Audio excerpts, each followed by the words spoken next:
always a Monday. Must be a Monday.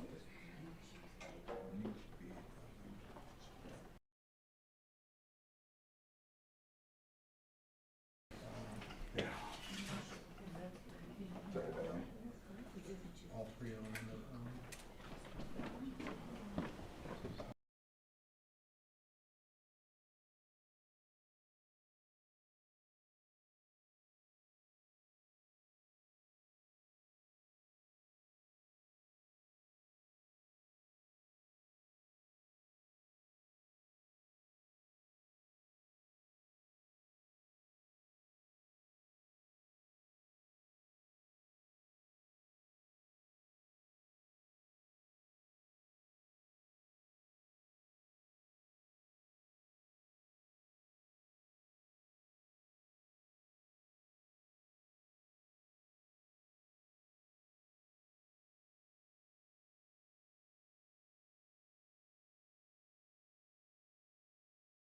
People that are like, buy the whole community. I just bought a lot. I'm like, I know. But I mean, that's thousands upon thousands upon thousands. our aunt has a place on Lake Charlevoix, and her mom died, and she left the house to everyone, but 8 of them locked the rest out. And the stipulation in the will is you can't sell it. Okay, and it's a beautiful home. They decided to rent it out. This is what they're gonna do with it because you can't sell it. So what else are you gonna do with it? Yeah. So they've gutted it and they're gonna rent it out. Yeah. Taxes a year, Yeah. $50,000. I was like, I hope your mother left you the money to pay the taxes. We have someone here that pays 65 for one house. I hope they did the property transfer affidavit and transferred it from blood relatives or whatever, so it would not pass. I'm assuming Hopefully, because but- they used an attorney to do it. That's not uncommon. $50,000 is not uncommon, and you know most of it is school. And they're in Most of Charlevoix. it, yep. And if it's non-homestead, then 25,000. Well, they're in Charlevoix County. I think they're in Charlevoix schools. They're in Evelyn Probably Township. Evelyn Township. Yeah, Yep. that's up there by the castle. Yeah. Would all go to Charlevoix schools. Yeah. That's just the way it is. We don't have a better way to fund our schools. This is how we give. Right, and I give. I get it. I wish there Help if you turn the was a audio way, up on my phone, so I could hear that it was on. but All right. cash register or when you file your taxes, you're gonna pay a That's why I gave everything. All right, everybody. I finally got my stuff working. Good? All right. Welcome. Thanks for coming. We'll start with the Pledge of Allegiance and then an invocation. I pledge allegiance to the flag of the United States of America and to the republic for which it stands, one nation, under God, indivisible, with liberty and justice for all. Dear Lord and Heavenly Father, we thank you for another chance to come here and do the work of Banks Township. We ask for your guidance and wisdom as we consider the matters before us, and we ask for safe passage home for all those that are here. And with all these things we ask in Jesus' name, amen.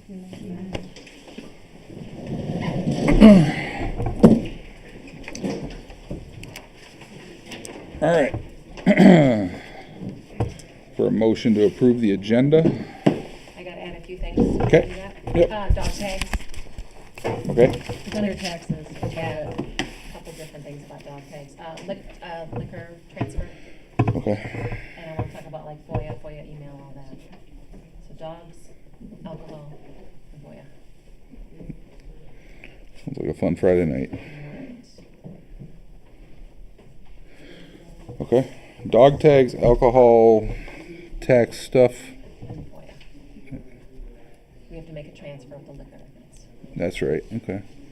It's easier now than in March, because then it's a million things to do in March. Yep. Sounds good. Anything else? And new business hours, additional fire department air pack should be air pack tanks. Oh. Okay. Air packs, tanks, or air pack tanks? Tanks. Tanks, okay, air pack tanks. I'll probably move that up to the front for you, Mark, too. So, whatever. All right. Anything else?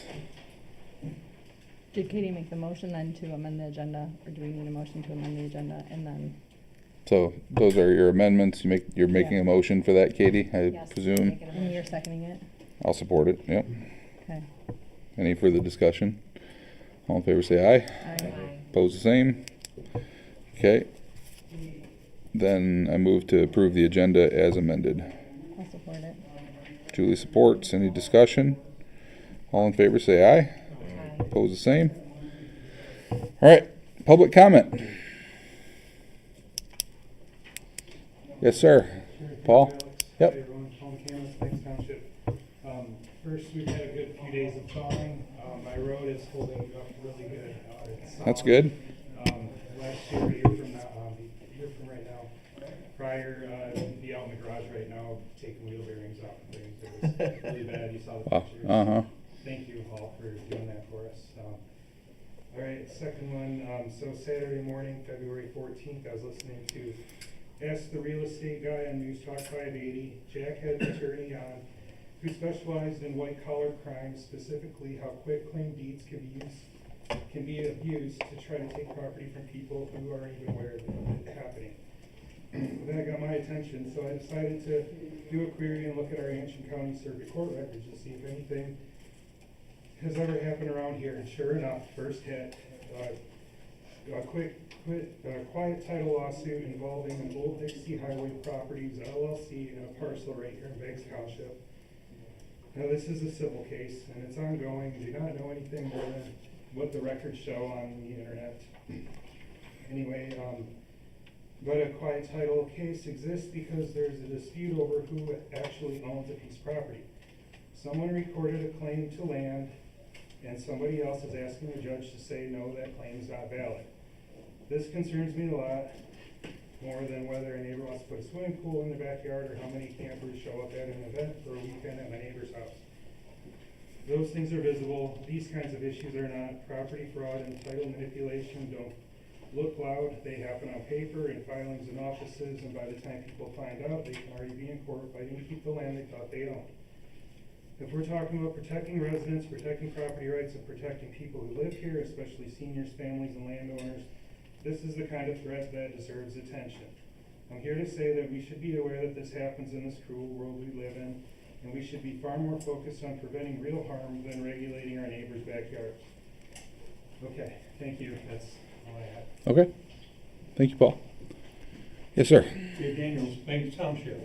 I agree with what he said, but I also feel like, get my thoughts together here.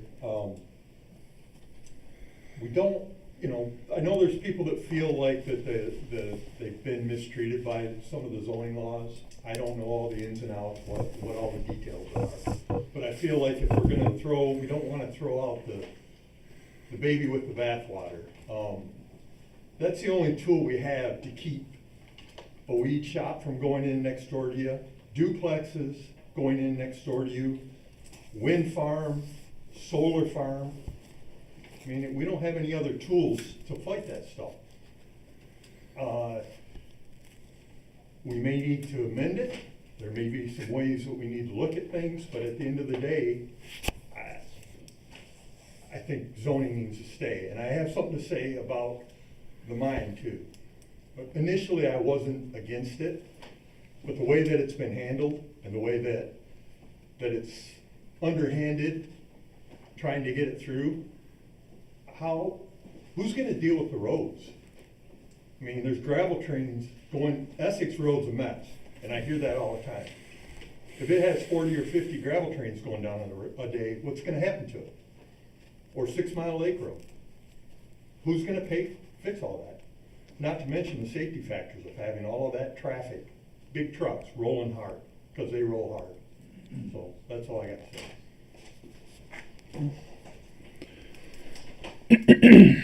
All right, anybody else? All right, and I'll close the public comment for the first part of the meeting here. Going to the approval of the minutes. I put the wrong date on there. Yep, just gonna change the date.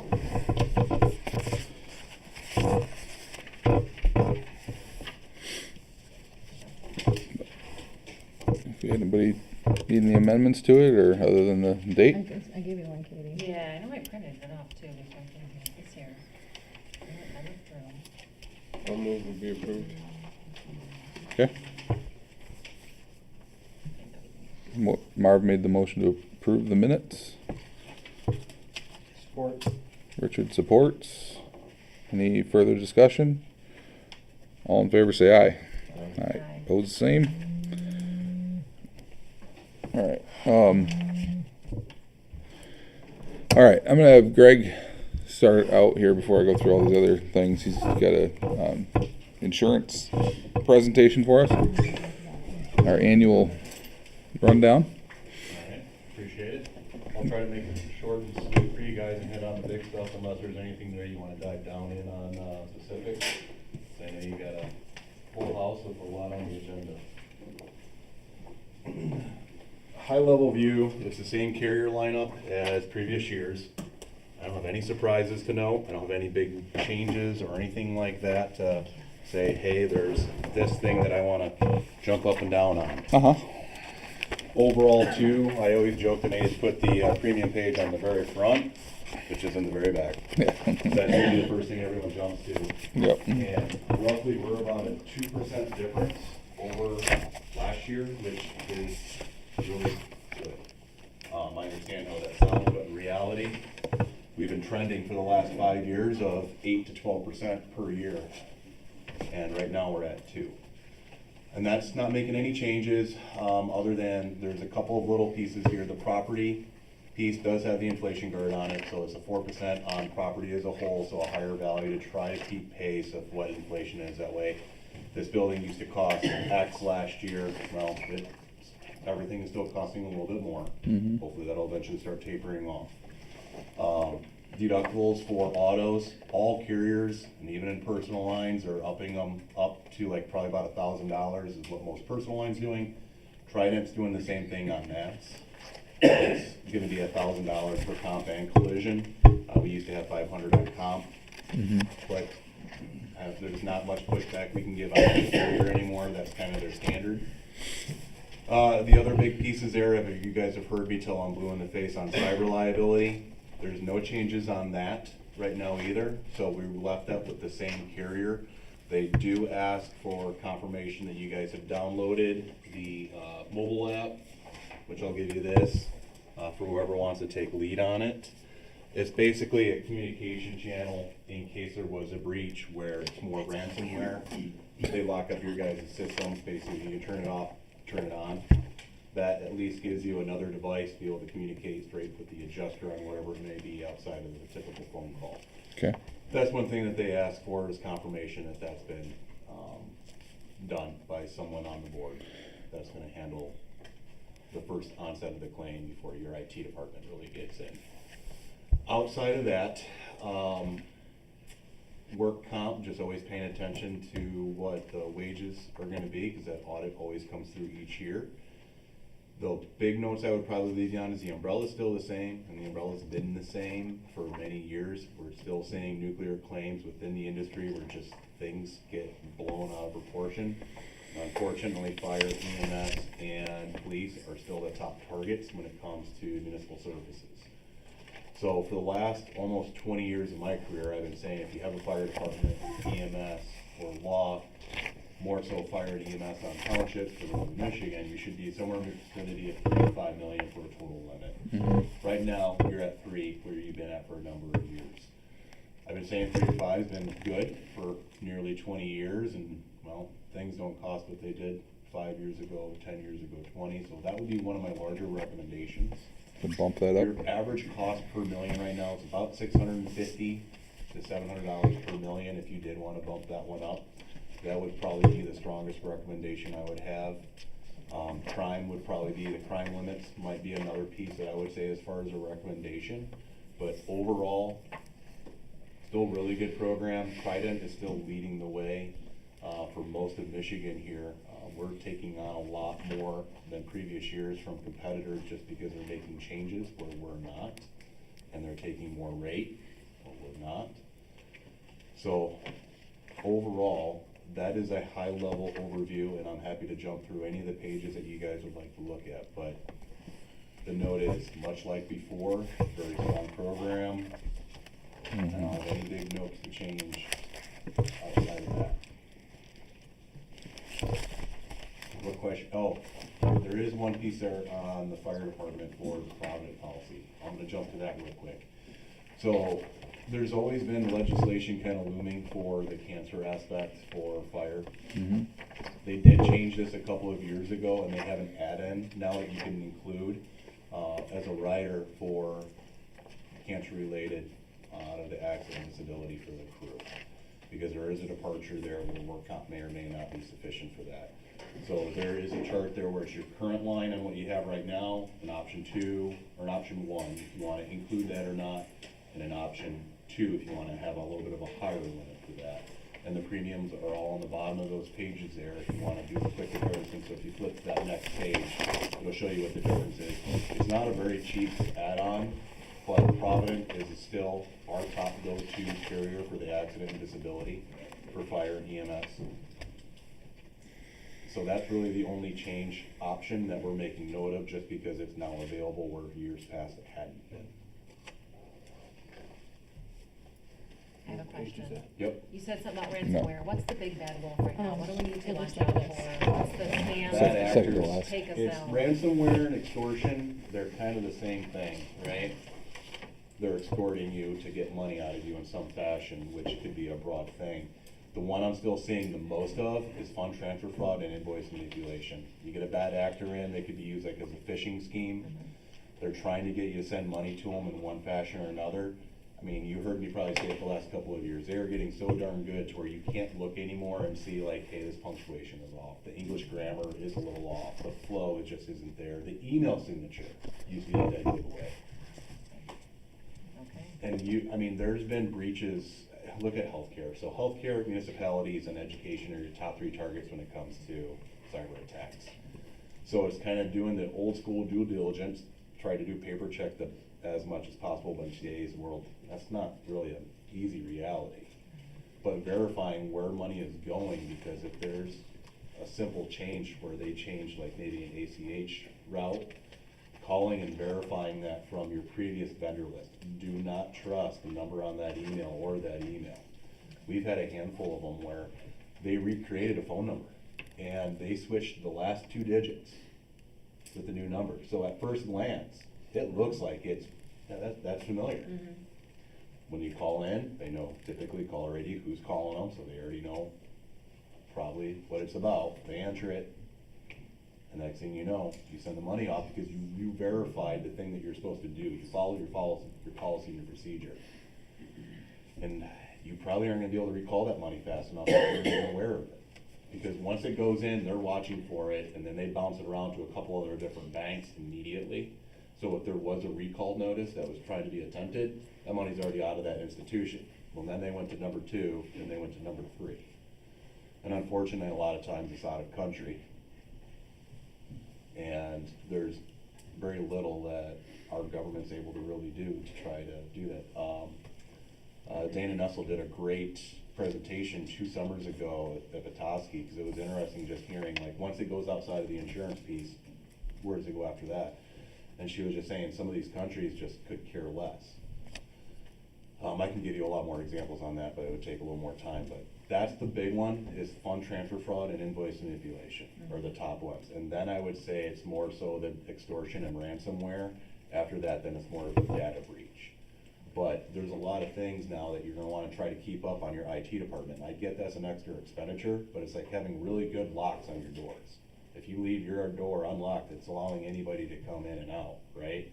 So you want a deadbolt, everything that you could possibly get MFA on anymore, make sure MFA is on there. Making sure that all your policies and programs are up to date. Having a very strong, robust IT infrastructure is gonna be, a really good lock on the door. You're just trying to keep them out the best you can. And now with AI getting implemented to pretty much everything, I don't know where that goes. I'm excited and terrified in the same breath. So we just really need to watch our email and how, Well, it can even be on paper too, because they're getting savvy enough that they send a request in even on paper, and it looks like it's just verifying and trying to keep a watchful eye on it. If there's a link, don't click on the link. No. I can't tell you how many emails that come in from, it could even be Julie saying, hey Greg, I don't understand this, it's a Google Doc, Dropbox, can you check it out for me? Well, I'm gonna call Julie before I go and click on it. Or if it's not something that I think was legitimate, I'm gonna delete it. If it's important enough, I'll hear about it here real soon. I'm very suspicious on that, because once you click on it, you'll, No telling. yeah. Okay, good to know. And I had asked you that the cyber cancellation letter I got, that was just They do that because- every year. Yeah. With every carrier, so that's kind of their nice way of saying, hey, we want our renewal app in. Because for the last 5 years, all those applications and even policy language has been changing. Because like property, liability, and auto, there's a lot of data that's been out there. Those are policy forms that have been out there for some of them over 100 years. You look at liability, but more so like property, and you go ocean marine, go back to the days of Lloyd's of London creation. That's been around for a long time. Cyber only really got popular and mainstreamed after COVID. Most of your standard carriers that do a lot of the Main Street business, like Frankie with Auto or Grand River, Michigan Insurance, like all those guys, most of them didn't even have cyber policies. By the end of 20 or early 21, they did, and it was constantly evolving. And it still is a little bit of an evolving animal, but not at the pace it was 3 years ago or 2 years ago. So what they do is they send out a pre-cancellation notice saying, hey, we're reserving the right to cancel. They want to get that renewal app in, making sure that your IT infrastructure is up to snuff, and then they'll give you renewal terms. And that's exactly what they did here. They do it for all of them. It's not just a you guys thing. That's Okay, blanket. That's their practice. Okay. Yep. Makes sense. So I just went through about 30 pages, very briefly and easily, on my side. There's a lot of tools in the toolbox for you guys to use. Loss control, it doesn't cost you a dime. There's the OSHA pieces in there. There's the HR pieces for mineral, which no one else in our industry is really doing right now. Those are free access tools. It doesn't cost you a dime to use them.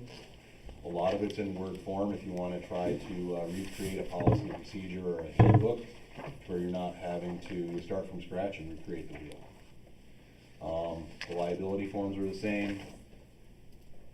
Same deductibles on all the liabilities. The only deductibles that change were on the auto. The cyber is going to be the same. Just a few recommendations. That's my short speech I got for you. What other questions do you guys have that you'd like to go over? Okay, so we don't need to do anything, but you're giving us the option to do the cancer thing, and then that's gonna change our policy, which is due on the 30th. And you can do that now or later on Okay. too. It's not Okay. something that you have to make a knee-jerk decision on, so Sure. that can get a topic that gets discussed over what time frame you guys want to do. Sounds good. For us on the renewal side, there's only a couple of signatures that I would need to get.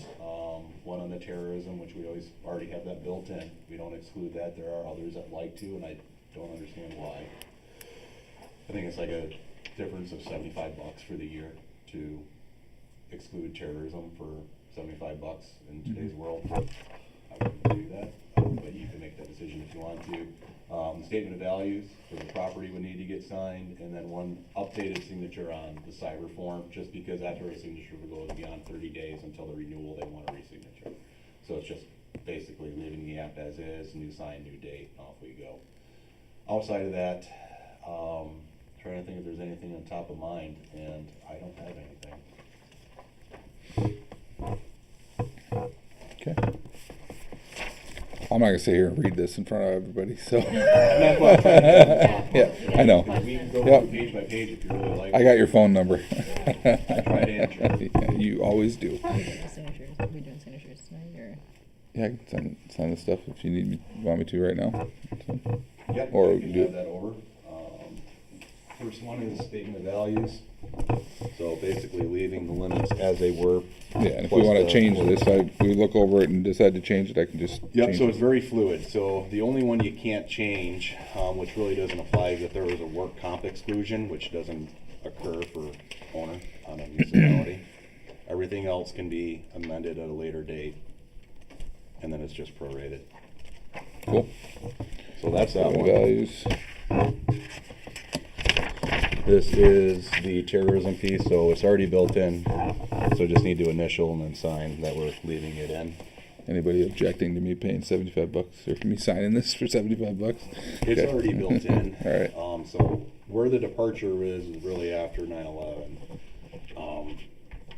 If the federal government comes in and says, hey, that was an act of terrorism and it was a liability or a property loss to some degree, if they dub that as an act of terrorism, there could be a departure of the insurance piece. So this is leaving it back in, or carving it back in.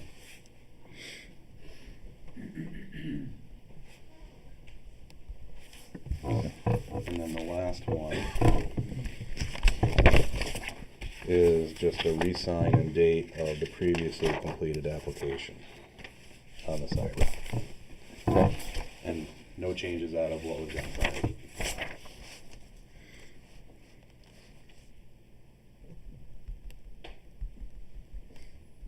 I have auto ID for the renewal.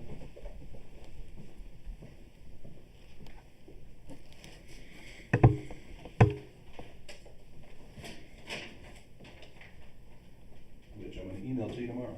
I think they're right there. Greg, Oh. thank you. Yeah. There you go. Well, as you go through it, if Yeah. there's questions, you guys know how to get a hold of me. All right. So. Sounds good. Thanks a lot, Greg. Appreciate you coming down. Thank you. Thanks, guys.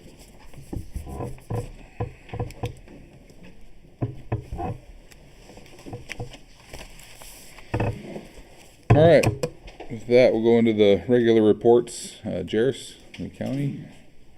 Yeah, the Antrim County Road Commission hired a new manager. His name's Alan, and he's worked for the road commission a long time. Bert was manager and an engineer, and that's the position that they wanted to find, but they're pretty rare.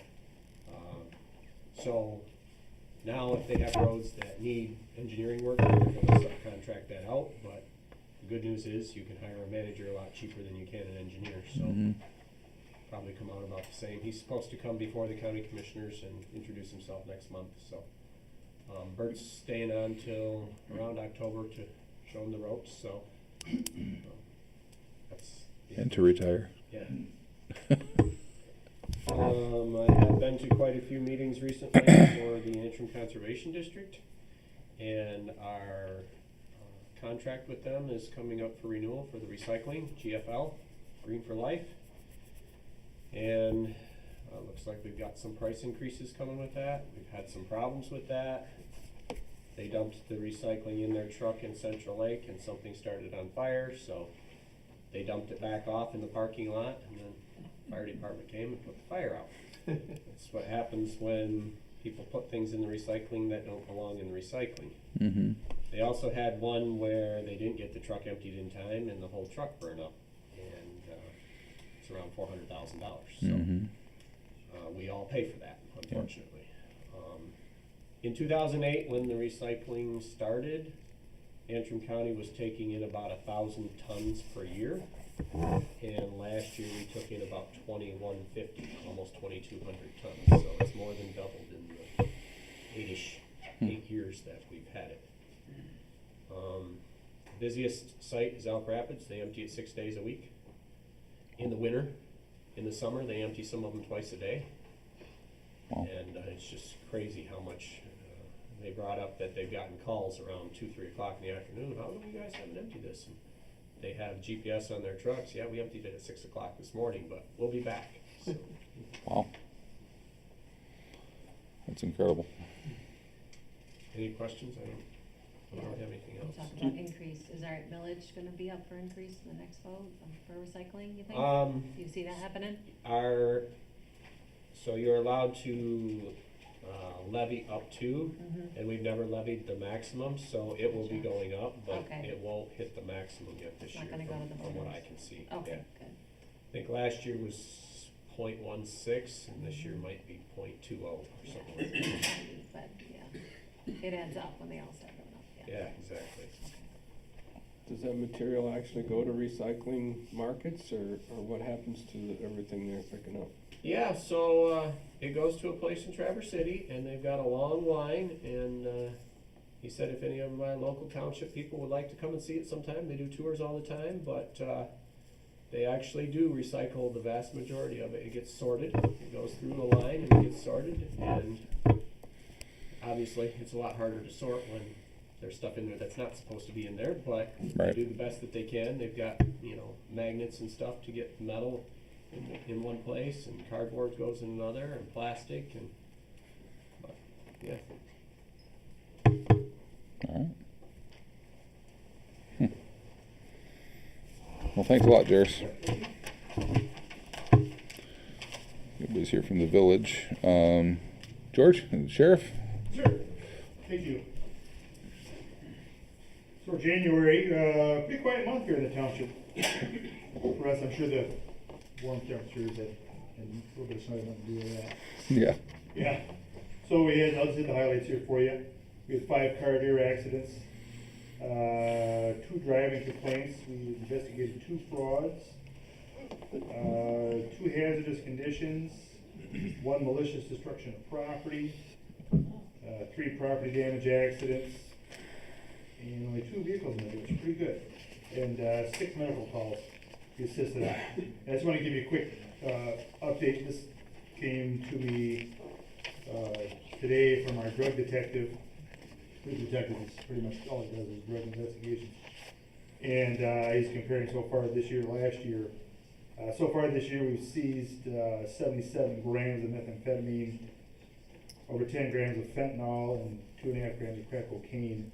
Last year we seized 1,186 grams of methamphetamine, 76 grams of fentanyl, and 26 grams of crack cocaine, 26 grams, crack cocaine, 89 grams of regular cocaine. Of course, it just breaks down a lot of things I'm not even sure how to pronounce what they are. But yeah, very busy with the drugs.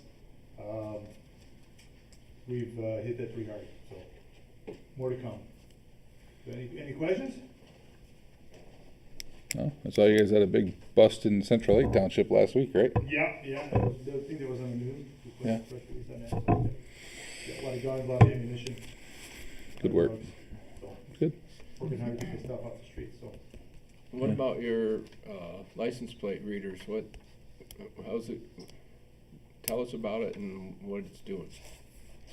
So what we've done, we started out with one paid for license plate reader company called Flock. And what it is, it's a camera that is on the side of certain roads, and it takes a look at everybody's license plate as they go by. And if that license plate is put into the system by one of us, for a reason, we have to have a valid reason to watch that license plate. Whether it could be somebody who's running drugs, that could be a kidnapper, that could be a wanted felon, you name it, serious crimes. We put that in, they watch for that. The license plate reader picks it up, checks it, yep, that's wanted out of wherever, and we're given a notice that license plate is wanted. So we have to have a reason to put it in the system. And we had one originally, it was a mobile one. Star Township has paid for one, Torch Lakes paid for 2, Alina's paid for 1. There's a tribal grant, appropriation, the 2% appropriation to pay for additional 5. So it's all told, we're looking at, without doing the math, maybe right now about 10 of them should be all online here within the next few months. So About how many license plates do you have in the system that it's looking for? Oh, I don't know that. Our detectives take care of that stuff. So, yeah.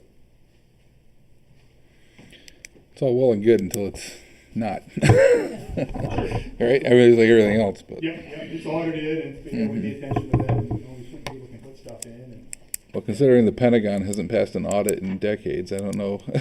yeah. I don't think that really assures me all that much. We But audit. oh, do you guys? Yeah, Okay, we all audit right. that. Absolutely. That's better. And closer to A little home. more under control. Absolutely. Yep. Okay. Well, thanks a lot, George. Appreciate that. All right, Katie, the treasurer's report. Yeah, first off, you're never gonna get an email from me asking me for your banking information. Really, you're never gonna send anyone an email. No. Don't ever respond to those. You'll get a tax bill, but you're not gonna get an email from me asking me for that information. And the issue of the quiet title, that is scary too. If you don't get your tax bill, call me. That might be a sign that would tell you something's going on with your property. I've had someone already call me concerned about it. So if you never get a tax bill, that should, ring some alarms in your head that something might be going on with your title. So good to bring that to our awareness. you guys should have gotten copies of the income. Lots of money rolling in from taxes, interest, American Tower. Anything in the bills we need to look at besides that, looks like we have payroll for fire. That would be a lot of bills. Yes, so it came to my attention that, and I verified with the attorney, that we are supposed to pay people once a month all the time. State law says a minimum of 30 days for payment, so from here on out, fire department, planning commission, everyone gets paid every 30 days. If you do work for the township, you get paid every 30 days. It changed in 2018. So we're a little behind, but the attorney said that sometimes it gets missed. It is what it is. Yeah, the treasurer before me, he used to get paid once a year. He Yeah. liked to just get one check. So you guys get paid every month too now? Can we submit a waiver? Nope. I even asked, I said, really? Because I'm going to write some $20 checks for the fire department. And they said, doesn't matter. Okay. So, yes, you'll see more checks from here on out. Okay, so we've got those, anything else in the bills? Workman's comp was paid. Okay. That's the rescue, the fire, and the general. Nothing else really. If anyone, there's 2 checks on here for Mike for monthly updates. His kid washed his check, so I cut another one. Yep, and verified that it hadn't cashed. Yes. Yep. And then the printing is on there for the postcards, which that was split between zoning and then general, since we combined it with our cleanup day. Perfect. So how many checks do we have this one? Around 40. So we'll have a lot of- Credit card. Yes. Okay, so I called Daniel Mm-hmm. because the statement, I got the same statement that you sent me. Yep. And it's a mess because it goes from December Right, to now. right. And I said I don't know what to do because I have stuff that I know was charged for February. So there was some stuff. Oh, gotcha, okay. So the bill on the credit card is Mhm. for, on the statement was like 16. Okay, yep, I paid 17 okay, because I didn't know. I looked at the invoice and trying to figure out what is a double payment, what hasn't been paid yet. And Yep. he said it's going to be a mess. And I asked Alex before I did it, Mhm. pay the extra, it'll come off Okay. on the next. So I'll have to wait for it to post. Yes. Gotcha, okay, So alright. that one's gonna be a little off. But he said given it after a couple months, we should be good. It should be straightened back around again. Perfect. We switched. So our The due closing, date, the closing yeah, date. the closing date was always the 17th of the month. And when the meeting falls right in that window, it makes it really hard to pay the balance of the credit card if stuff hasn't been posted yet. Yep. So I called the bank and asked if we could move it. And then Katie worked with Daniel and got it to the beginning of the month. The 9th, yeah, the 8th or 9th. Yep, to So- close. Well, I would move we pay the bills then. Support. Any further discussion? All in favor, say aye. Opposed, the same. With the zoning administrator? Well, Richard will report out of the planning commission what I said there, which wasn't much. And as far as this committee goes, I've had no zoning, no ordinance enforcement activities, so all is calm. Things are continuing. People still call me and ask questions, and Mm-hmm. got some things we're working on, but Okay. Land divisions, couple lot lines. yeah, a couple outline adjustments came through, yeah. Yeah. All right. Any questions for him? Okay. All right. Then Richard, the planning commission report. Okay, we had a couple public hearings at our last meeting. One was on the setbacks, the amendment to that. We completed that and it's been sent on to this board and to the Antrim County Planning Commission. Then the other one was for the master plan. That had a lot of comments, a lot of discussion, so nothing was completed there. There will be more work done on that by our planning consultant and the planning commission. We finished finished our annual report, and that's been forwarded on to this board. And then we're working on the two-family dwelling amendment to the ordinance, adding two duplexes to a couple more zoning districts, Ag and CR. And that is at the place of having a public hearing on that now, and that's scheduled for our next meeting, which is the 10th of March. So, that's about it. Okay. Mark, anything with the fire department? Not much going on for business as usual. Okay. Anything with the DDA, Tina? We have changed our meeting dates to just before this meeting, so we meet here at 5 o'clock.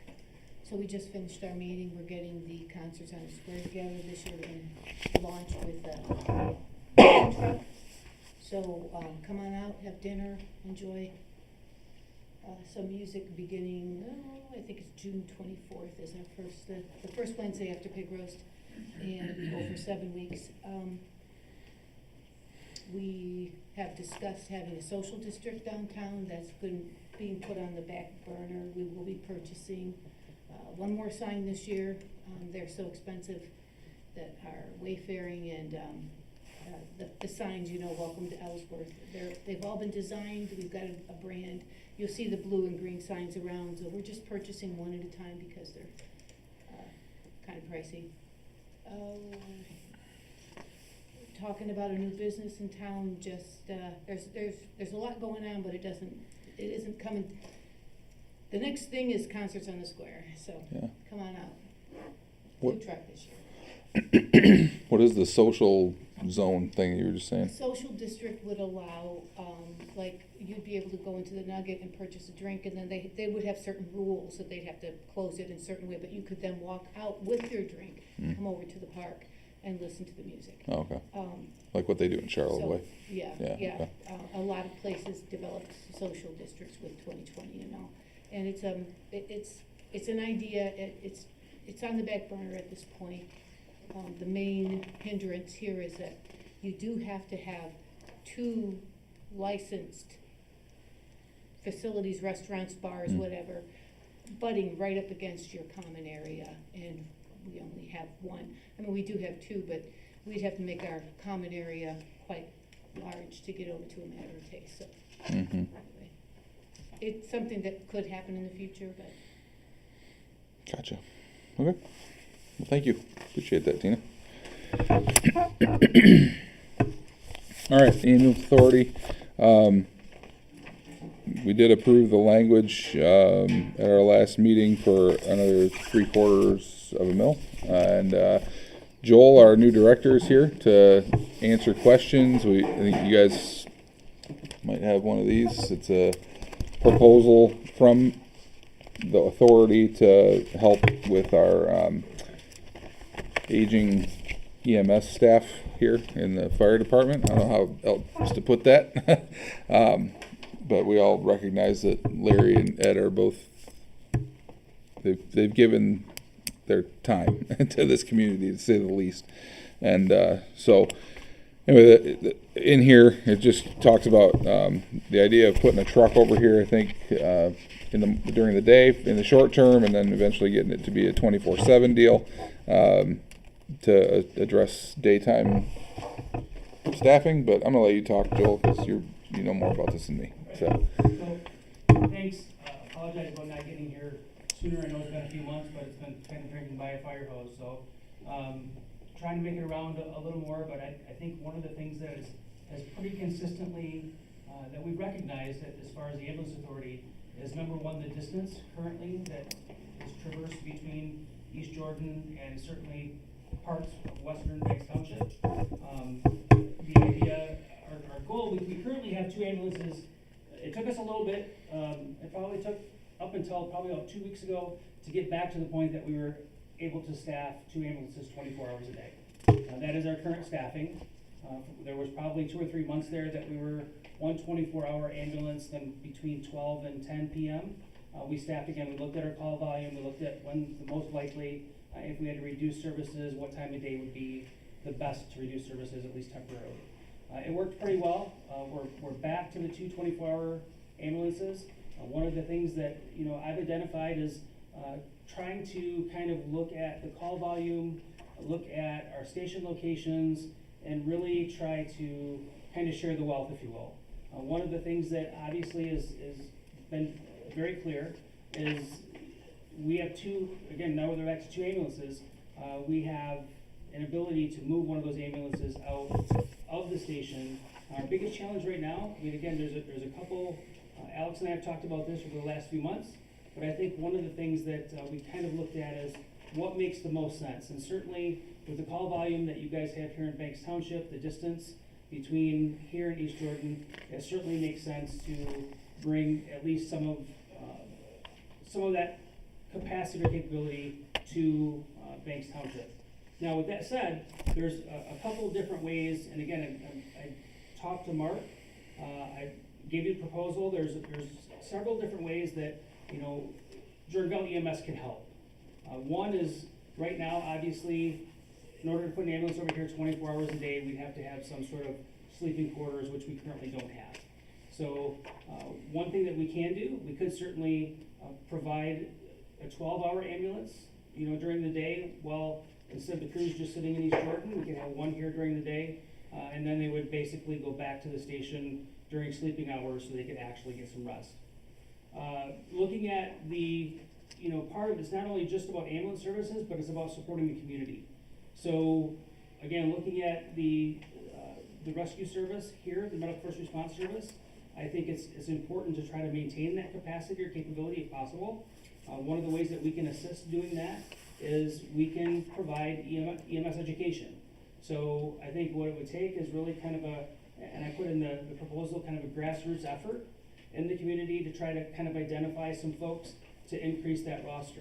Now, part of the challenge here is that when you sign up for a medical first response license, basically what you're attesting to is you're going to be able to provide medical first response for 24 hours a day, 7 days a week. That's a requirement of your license. You guys have been great at doing it. There's absolutely no question that the community here has rallied around that. The concern is, how do we get the couple folks that are relied on very heavily, how can we get them some help? So there's a couple different ways that we could do that, and it's spelled out in the proposal. One is we can just simply help with that grassroots effort, try to find local members in the community, like go to the high school, for example, try to put together a medical first response program, and really kind of home grow some EMS personnel. The second way of doing that is we can provide, again, it's basically what we do with the state is we provide a roster.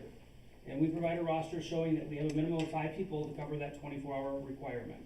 If there was a relationship that, we could support that by, I use the term absorbing very loosely, but bringing the few people that are available onto the Jordan Valley roster, then our roster now becomes your roster, if you will. So now instead of just having a handful of people, now you'll have a roster that could potentially be upwards of 20, 25 staff to kind of help that requirement.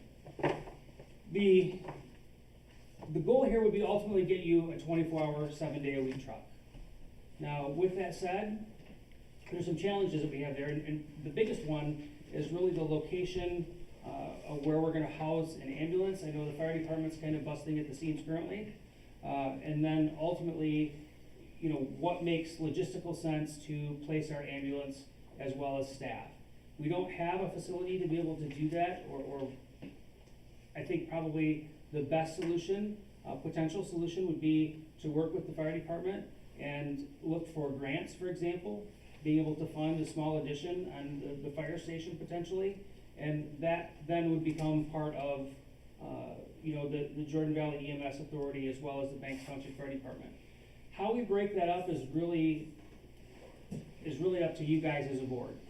We can certainly do anything from provide just an ambulance. If we provide that 8 to 8 or 9 to 7-ish ambulance, that would ultimately free up your daytime staff to be able to not be required to respond while we have an ambulance sitting in the station here or in the Ellsworth area of Banks Township. If we got to a point that it was 24 hours a day, then, you know, ultimately, it could be status quo, the medical first responders could still go, and then, you know, the ambulance would follow up. And there's a lot of different ways that we can actually work together and really kind of address the concerns as far as staffing concerns, education concerns. If we were to do something like that grassroots effort, we would certainly put on a program for the community, whether it's an EMT or an MFR program, free of cost to anybody that wants to participate. And then the only thing we would ask in return is that they maintain the status on a roster for either the fire department or the ambulance authority for at least 2 years to kind of help recover that cost. Short of that, that's really kind of what you'll see in the proposal. There's a lot of different things, and again, that really the intent of that was just really kind of start the conversation. So there's no, I mean, if we want to have future conversations, I welcome those. And again, I think that, you know, we can, the initial truck, the 12-hour truck, is very easy. We would have to do a little bit of stuff to provide them a location where they can sit and be comfortable during the day while they're here. And then ultimately, you know, towards the end of their 8-hour or 12-hour shift, they would then transition back to East Jordan, and then the first responders here would continue after that for the next 10 hours.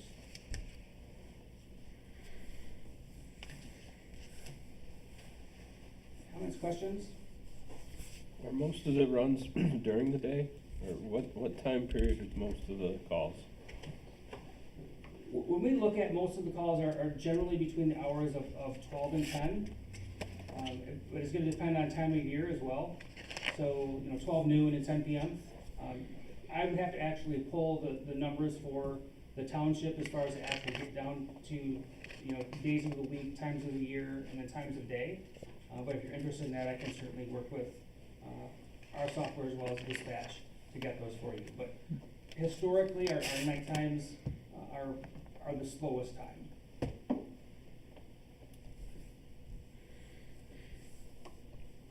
We also got a new software that is going live, in next week or something? It's pretty close, or 2 weeks from now? Yep. That the community foundation over there paid for, if I remember everything right. So the software we have right now doesn't give us a ton of data. So the questions that you're asking, Marv, we're going to get more data out of that new system starting here in a couple weeks. So that'll help. We'll actually drill down to, you know, what times of day, days of week, et cetera, that the calls. Right now, we can do it between our stuff, and we can certainly call our central dispatch and work with them to look at, you know, when they're dispatched with Antrim County.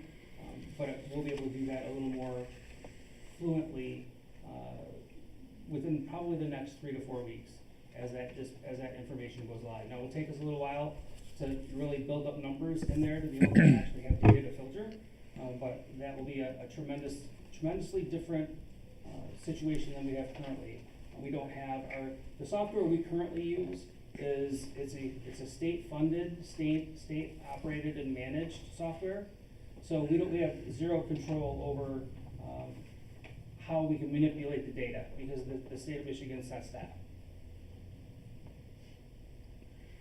And it's old, and there's like one person on planet Earth that knows how it works.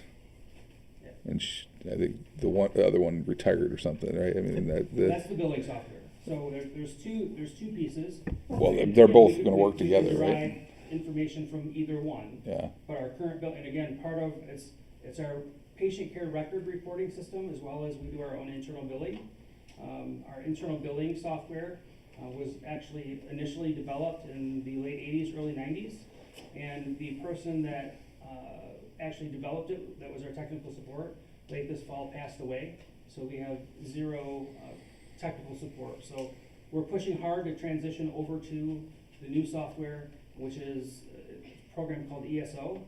It's very common in the fire and EMS agencies for not only the PCR of patient care record side, but also to bring that information into our billing software and be able to bill accordingly. So how does the Jordan Valley, how do you interact with the people? Say I call you, you come out, I get a ride. Do I get a bill? Does my insurance get a bill? Does the township pay for it all? What's the scenario on? Well, it's gonna be different depending on the person. So if you have insurance, your insurance is billed, and then depending on the insurance policy you have, it really kind of goes from there. So you could have a deductible that you would then be charged for. Again, that's part of your insurance plan. If you're an individual that has no insurance, then yes, we would send you a bill directly. And then, but most of it is really driven by, do you have insurance, yes or no? And if so, what policy or what type of insurance that you have. And then if there's any sort of deductibles or co-pays that go along with that. So what percentage then of your income comes from, say, our or all property taxes versus billing the people that utilize the system? I would say right now, between where we're at currently, roughly, now again, it's kind of deceiving because there's what's referred to as contractual write-offs, right? So we may bill, let's say, our base rate right now for an advanced life support ambulance is $1,000, is $1,020. And then beyond that, the way that insurance works is we bill by the mile, right, beyond that. So now, with that said, depending on your insurance company, they may not pay all of that. They may say, you accept our insurance, and I'll give you an example, Medicare, Medicaid. The reimbursement rate for Medicare, Medicaid is right around 50% or 40%. So we send a bill to Medicare, Medicaid, and if it's a $2,000 bill, we're lucky if we get $600 or $700, and the rest is contractually written off. So, and because we can't bill the patient with Medicare, Medicaid, that's a violation of law. Okay, so we write the rest off. Now, if you take the same scenario and you send it to Blue Cross, now Blue Cross is a little different ballgame, right? So now all of a sudden, Blue Cross, out of that $2,000 bill, they may say, okay, we're going to give you $1,800 because the individual has a $200 deductible. So then, in that situation, we would bill the remaining $200 to the patient because that's their insurance deductible. If that makes sense. Yes. I have a question. Do you have any kind of poverty exemption, or what would you say to someone who is afraid to call the ambulance because they're afraid of what it would cost and they would not be able to pay it? What would you respond to that? We are working on writing a policy to that Okay. effect. So Okay. we're currently writing a policy that would actually ultimately would go, what we're proposing to the board in the upcoming month or so, is that they would request that poverty exemption, and then we would come up with a 2 or 3 person board that would actually review each of those and then determine, the appropriate course of action. Whether yes, we accept it and we'll write it off, or can we do something that's 50%, 20%, whatever that looks like. So we're currently working on a formal policy for that specific thing. Okay, so no one should be afraid to call an ambulance Absolutely because of not. what it might cost them. Okay. Absolutely not. Yeah.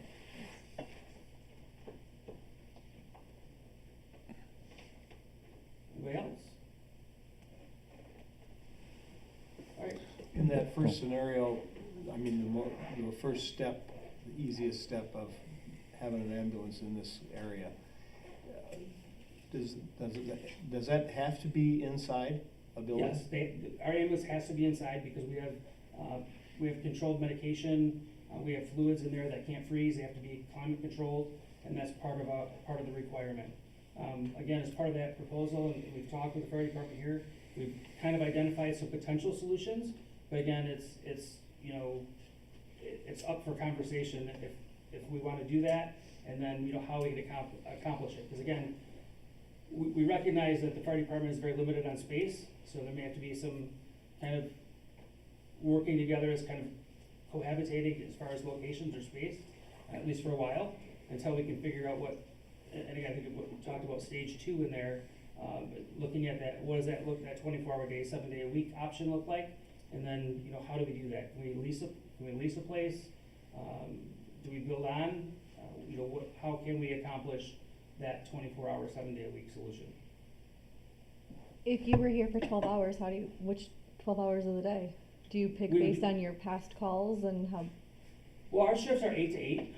So typically, I can tell you, again, coming most of the time, 911 calls are not, we have an occasional one, or two on occasion, you know, during bedtime hours, but most of it's gonna be, you During know, the day. during the daytime. So we would stick our daytime, one of our daytime crews over here, and they would be here, basically, they'd come in at 8 o'clock in the morning at the East Jordan location, do their rig check, make sure everything is ready to go, and then they would just drive over here, and then probably around 7 o'clock, they would leave here and then facilitate the nighttime shift. Now, if it was something that was, if we were busy that day and it happened to be in Banks Township, there's nothing to say we couldn't keep them over here for an extra couple hours or something like that. So that's not set in stone.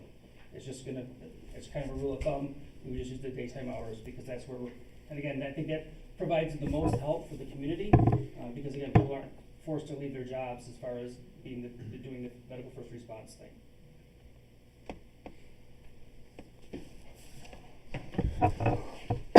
Anything else? All right, well, thank you for your time, and again, I'll close by saying, you know, Alex has my information, I can certainly give you a card. My door is always open if you have any questions whatsoever, email, telephone, stop by, you're welcome to come and tour the station. Our most recent ambulance, I meant to bring it today, but they're actually out on a call when I left. So maybe the next board meeting, I'll actually bring the newest ambulance that we took delivery in August, so you can kind of see the equipment. We have very good equipment. Our staff is exceptional. I will tell you, one of the things we spent a lot of time upgrading equipment and making sure that the communities that we serve have the most up-to-date equipment and the best equipment that's available. We just transitioned, we just put in service 6 brand new Zoll heart monitors. Again, we transitioned from our old LifePak 15s, which were in some cases 10 and 15 years old, to 6 brand new Zoll monitors that are, I mean, there's one version out there that's newer than what we have, and that was just released within the last 60 days. And we purchased these before that, but again, it was more important that we get the newest stuff. And again, they're called X Series Zolls. They anticipate that the monitors will be in service for another 15 years, this particular model. So it's not something that's, you know, we purchased it, put it in the truck, and it's obsolete. That's far from the case. And again, the new monitors, have a hard time spending $75,000, $80,000 per monitor just to have, you know, be a guinea pig to work bugs out of. So these monitors have been around a while. The bugs are worked out. We've had 0 issues with them so far. They were put in service about 3 months ago. And Zoll, as a rule, has been very good about providing some technical support. So lots of things that we've changed over the last 6 or 7 months. We've provided, we've got ventilators that are now in service that we didn't have before I got here. New heart monitors, new trucks, new equipment in general. And, you know, really focusing on making sure that, you know, when you call an ambulance, that your constituents have the latest and greatest equipment and care. So again, doors always open. Don't hesitate to reach out. If you need me to stop by, more than happy to stop by. I'm every single day. So if there's something that I can answer or you have questions, just feel free. Okay? Great. Thank you. Thanks so much. Thanks, Joel. Appreciate it. On that note, I didn't really write it down further down. I apologize for that. But per the last meeting, when I was asked to go talk to Torch Lake, and so I did that. I've talked to Mike Bertram. They are interested in covering us as well. He did not give me a number. It would be he said less than 2 mills is all he would give me. And something to be aware of is they only have 1 ambulance. And I haven't even talked to Bob Cook yet about it. So there's that. I think that would be premature to go too hard on that yet. But I know that Mike is willing to come and give a presentation if that's something we're interested in. And then the day after our meeting, Jesse Silva from Lake Charlevoix called me. And Julie and I met with him. Roy, I can't remember his last name from up there, and a couple of people from the Norwood board, and they're pushing hard to try to get us to go that route, and then put a substation in Atwood. And there's some obviously there's a huge benefit to Norwood to having a station in Atwood, so that, you know, like I said, they're pushing pretty hard for that. Their proposal, we would be at 2 mills there also, and their proposal is basically that they would build out a substation in Atwood at where the fire hall is on that property, and then we would enter into we would actually build the station, and we would carry the note for the mortgage on that property or on the building, and they would pay the mortgage as their rent until that mortgage is gone, and then they would after that we'd get a life lease of $1 a year.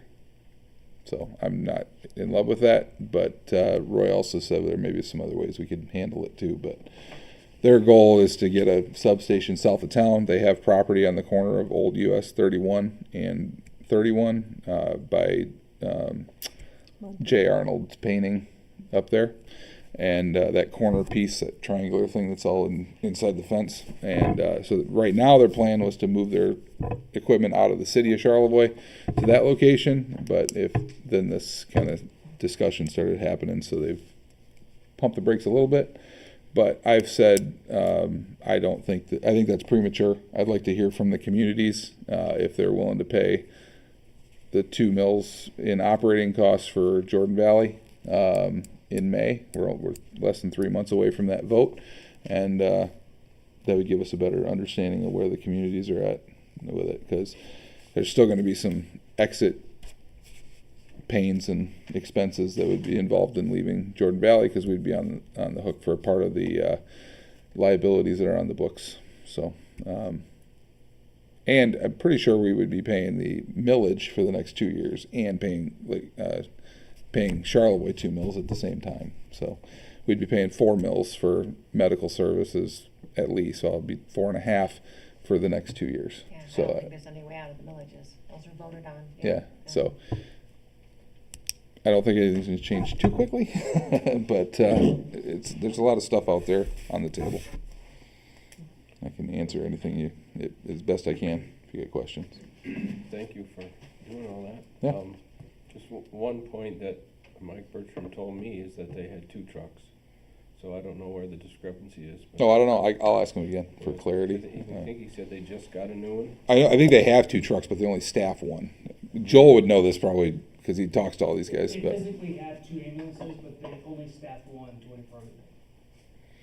and maybe they would be able to do that if we got on board with them. They may be able to staff 2. I don't know, but you're still looking at, what we figure 12 to 18 miles somewhere in there to get it to here or to the east side of the township. So now we're just flipping the time problem. That would not do the rescue squad as far as our problem with the rescue squad. A personnel here would not solve that problem.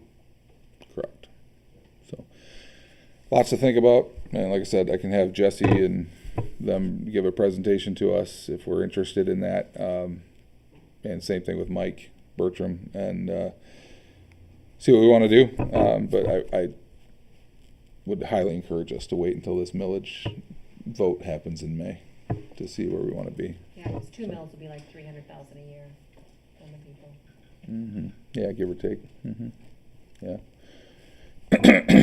and I wanted to say, I was listening to Joel give the presentation, like, oh, we just bought this and we bought that, and the reason for that is, and we all know we're short on cash, right? But there's half a mill there that is dedicated to equipment, so we can't use that. We can borrow from it, which has been done in the past, but it's not something you want to do. And the ambulance that we purchased was ordered 2 years ago, I think, and it was time to take delivery or let somebody else have it. And so we worked the numbers, and it worked out from the operating or the equipment millage, and so that's why we decided to take delivery of that. And Zoll gave us a heck of a deal on monitors, on those 6 monitors, and the life packs were kind of getting wore out, so that's why we ended up going that route. One of the life packs had reached its end of service. In fact, 2 of the 6 that we had were no longer serviceable. So they were, I want to say they were purchased, according to the serial number, they were purchased back in, I think they said 2001. 2002. So we were facing with, you know, either we continue to purchase a couple that were still old technology, or really upgrade to what we currently have. And like Alex said, they did give us a heck of a deal. We virtually paid less than half of what the new one that we knew was coming out. We just didn't know when. But again, we took advantage of the new one coming out to say, okay, well, if you have some of these other ones, you know, we'd be happy to look and see what you can do, but you have to make us a deal. So they did that, and they gave us a very significant interest rate to finance that equipment. So again, it was another one of those, and I will tell you, coming from, I've been doing this since 1990, it was needed. So the services, you know, we're kind of dragging it into the 21st century. It just takes time, and unfortunately it also takes money. But that was something that we couldn't put off any longer, especially with the capability or lack of capability of doing 12 lead EKGs with cardiac patients. That's what was really kind of going bad on our machines, is not being able to provide that 12 lead capability to diagnose people with heart attacks. So yeah, it was certainly necessary. It didn't come out of our operations fund. It came out of the vehicle and equipment fund. That's what it's intended for. So I guess I would think that it would be wise to follow up with the other two entities and get some ideas. And obviously, we aren't going to be making a decision until the vote, but it would give us a lot more information, not only to us, but to our voters as to what they might want to do. So we. And I would even like to entertain, and it might be more difficult some ways, but to entertain a split that, you know, like Mark just said, Torch Lake's a long ways from this side of the township, but a lot closer to the other side, and same way opposite with East Jordan. So we used to be split for a long time. We were split because East Jordan got more capabilities and Torch Lake didn't. That's why we went. okay. East Jordan covered the whole township after that. Yeah, and like I said, I think at our last meeting, I think if you take away half of the tax base of this township, it's probably going to crush Jordan Valley. So, especially when you take away that half of it, which is where the highest property Half the taxes are. value. I mean, it's just Township is that's a most of reality. it. Most of it. So, Not more now, yeah. so I don't think I'm not sure that would work out, but. You would, I mean, just estimate, you would split the value of the Yeah, township I don't about know on if it was, 31? it might have been Dan Whelan that would always say that the taxable value west of 31 is equivalent or greater to the entire rest of the township. So that was an assessor's assessment of value, Interesting. yeah. Yeah, the lakefront property is very valuable. So. But yeah, I can certainly have Mike and Jesse come give presentations if the board would like that. Nobody's saying no, so I'm going to assume that means you want me to do that. Okay. All right, I'll get a hold of those guys. Right now, in the May election, there is a millage renewal. It's specifically for JB. It is an additional millage. So right now we have a millage on the books for 1.25 operating, 0.5 equipment that runs through 2028, and then this would be an additional 3/4 of a mil operating that would run out in 2028, and then in 2028 we would ask for the 2 mils of operating and 0.5 equipment. So it's all going to look like new millages on the ballot language, but it's an additional 3/4 now, and it would be just this, if that passed, the same 2 mils plus a half for equipment in 28. So no matter what, it's gonna be exceeding 2 mils, probably. It sounds like no matter where we go, it's gonna be at least 2 mils for. Yeah, certainly probably for the same level of coverage. I think, if you went with, we need Mike to give that presentation, I think, and actually nail down a hard number. as far as what they would be able to present, but, I think you're looking at 2 mills to get to where we want, to get to the level of service that we have now, and to continue that. And coverage is the most important thing. Right. I mean, I think about if I coming from East pick up the Jordan, phone, I want an ambulance right, coming. and going all the way to Atwood and then going down Lakeshore Drive, I Mhm. mean, that's a long haul. It is. That's when you have a crisis, when you have a medical emergency, that's life or death. It is. It's true. So it's coverage that. Yep. It's getting the coverage, and So in May, there's just gonna be one. it would be 1 vote for 3/4 of the mill. 3/4. Mhm. Okay. Yep. I think there's a Shoreham thing on the ballot as well. Is And that Ellsworth schools. And Ellsworth schools. Are they renewing their 18 mills? Yeah.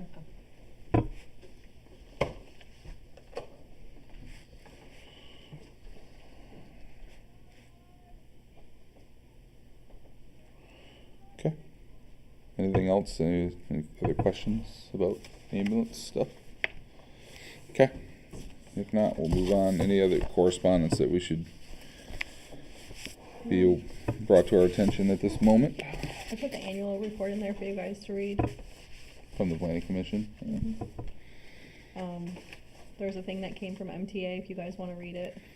Yeah, I know that the prior board passed that 4 or 5 years ago, so maybe something we wanna do, you guys look it over and Yep, we I can put it in there so put that everybody on can see.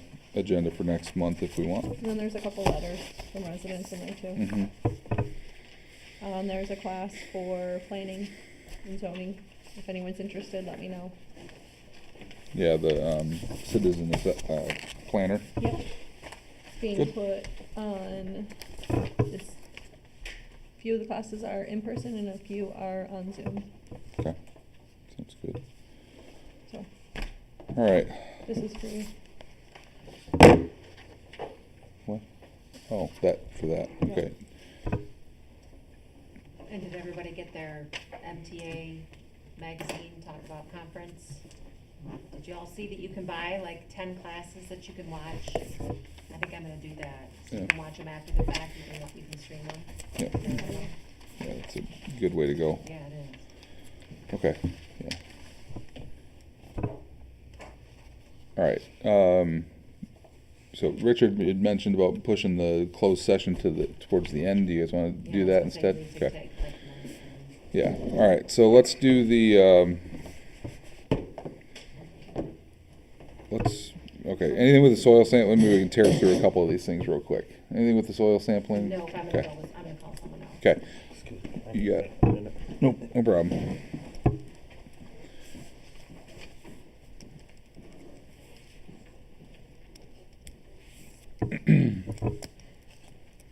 Dave, is there anything with the front door? I need to open the door to get the. Full snow, is all the snow in to there? get the numbers off it. Okay. It's got 3 foot of snow in it, and Jan has stuffed all the cracks.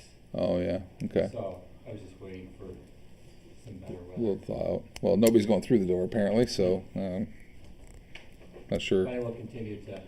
We should probably dig that out for fire reasons, right? Okay. We'll get the shovels out, get it open. We can skip while we wait. Do I go to the unmarked grave markers? Sure. Yeah.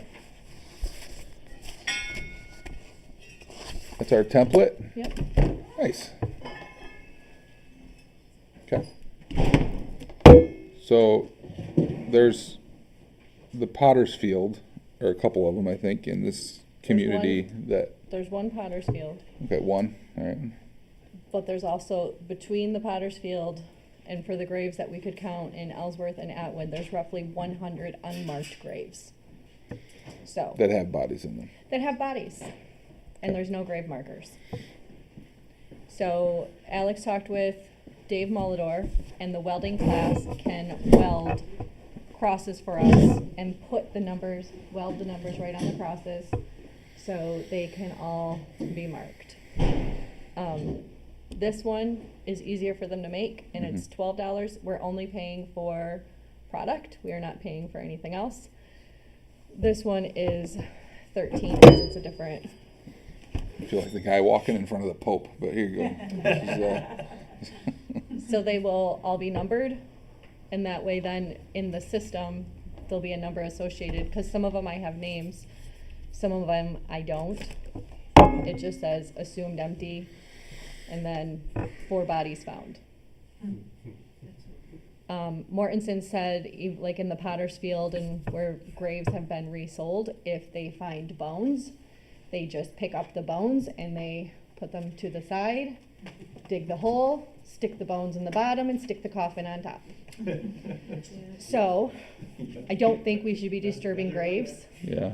And I've found a lot in the Potter's Field that were resold. There's a lot of babies buried there. So we are going to work on, when the snow melts, figuring out what's what, and if someone has a grave in the Potter's Field, asking them to move somewhere else.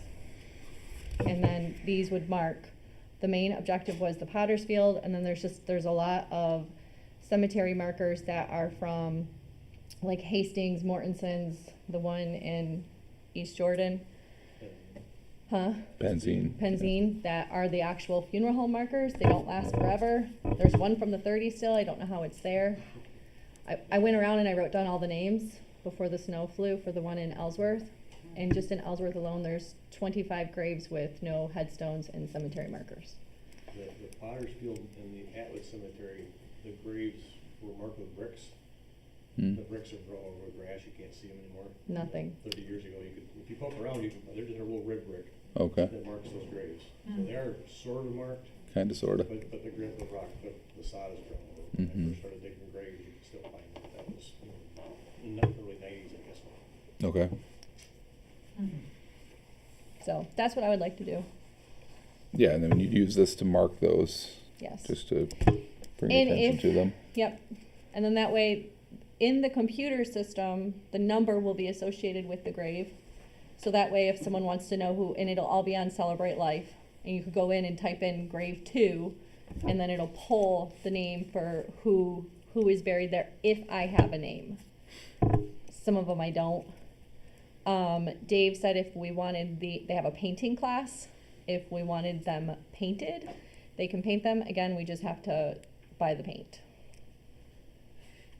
So. Those are gonna rust fairly Real fast if we don't paint them. I mean, I would paint them with galvanized coating, if you want the longest duration.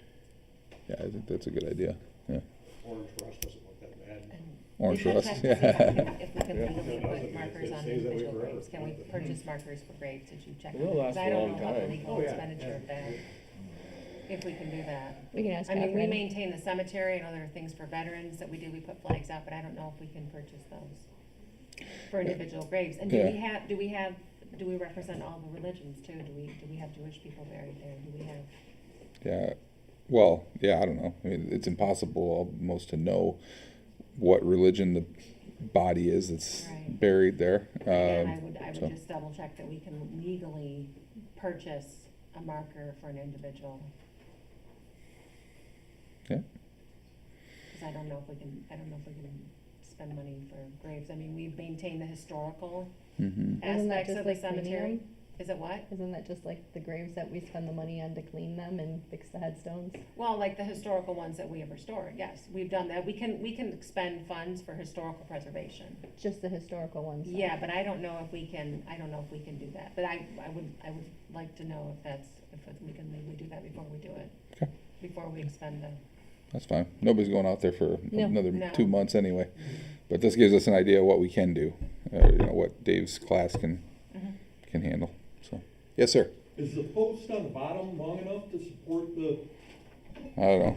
that would be a concern of mine. It's is- probably just a prototype. Yeah. It's just a prototype. Might not be a bad thing Add to. to it, so a little if heavier. it got bumped or whatever. Yeah, it's just Yeah. a prototype. This should have a 5-foot post on the bottom of it. Screw tape. It's just a prototype to bring to the meeting to show the board what it looks like. People will move them. They will get They'll stolen. Yeah, you're right. Stolen. Yep. They stole the rocks. I thought that too when she first handed it to me. So it's a prototype. We need to come up with, and, And powder coating would be once. You'd do yeah, it once. one-time deal. And, I mean, you say historical, aren't most of these historical? 'Cause- That stuff comes off in big flakes. Yeah, we'll just see what the attorneys say on that and call it good. Okay. Yeah. Okay, so that's something for us all to think about and consider. Thanks, Julie, for doing that work and figuring that out. I'll hit you in the head with that. And, okay, and then,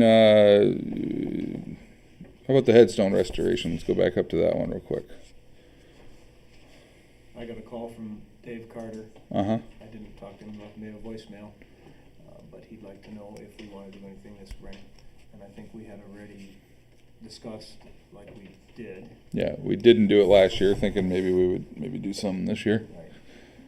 And we had also discussed, we were heading in the direction of trying to identify the particular stones that we would want them to work on. Right. And mark them for him. Yeah, because the high schoolers did a pretty good job last year on the stuff that they were able to do, and it wasn't too much for them. Right. Plus, So yeah, if we could get those soft stone ones, the marble, more marbly ones, to have him work on them, that'd probably be good.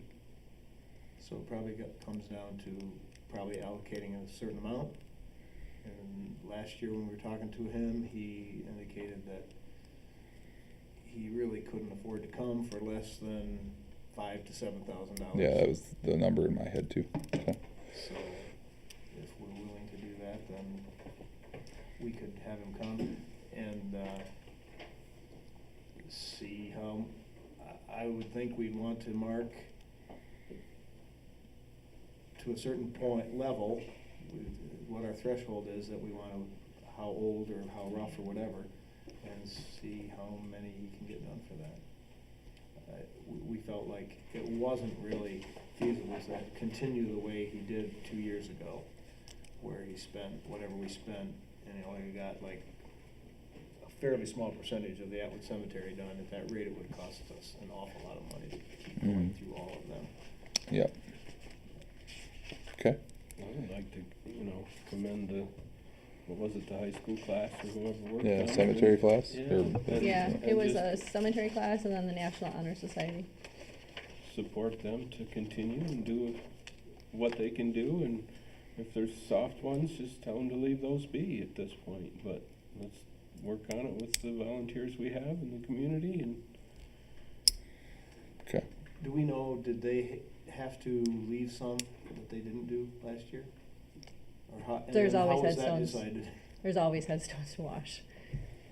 Even with what they did, there's still, every year, all the time, there's always gonna be headstones to wash. I think for Carter, what we had talked about was he's specifically doing the older ones that are more fragile and, That's what I was asking. Yeah. Did the high school class need to avoid yeah, touching some of them? yeah, which I told them to. Okay.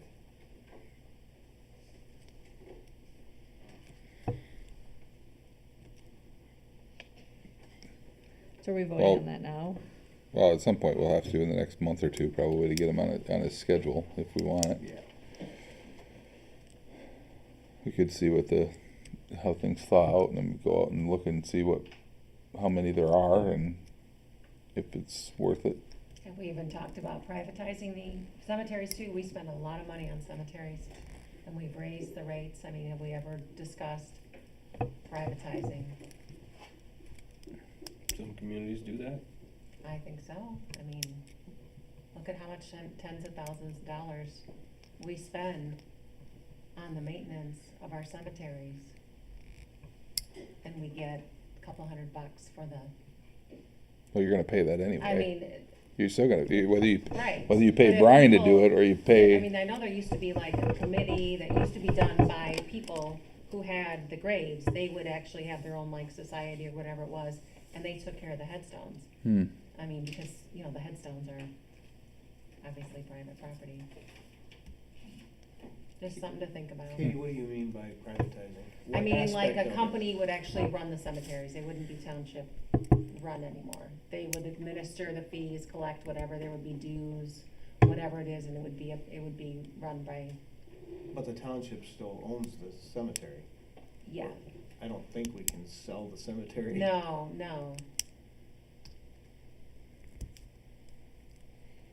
We actually saved money this past year, cause we didn't have the sexton salary. And the cemetery itself, I wanna say it's like $7,000 less than it has been in previous years. Plus, we finally, after how many years, raised it from $25 to $100, which is still too cheap. It still needs to go up higher than it is, because you can't sell graves for $25 a grave to everybody around us, and you're gonna lose money. Like, it doesn't, when I have people from Traverse City calling and using their daughter's address to buy a grave, because it's $25 versus the next township over that's $400, I get it, right? So one thing that we could seriously look at doing, I know we just did it, but we could raise that from $100, we could raise it up more. $100 for a gravesite is incredibly cheap. We're still lower than everyone around us, which would then help offset the cost more. Think about the concept, if the headstones are all privately owned, and the plots are all privately owned, they're purchased. The plots are not.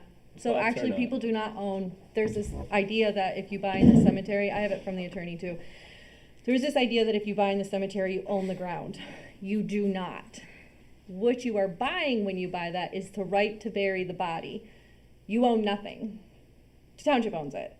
So the township gets to say what you can and cannot do there. We're a little more lax here than a lot of townships are.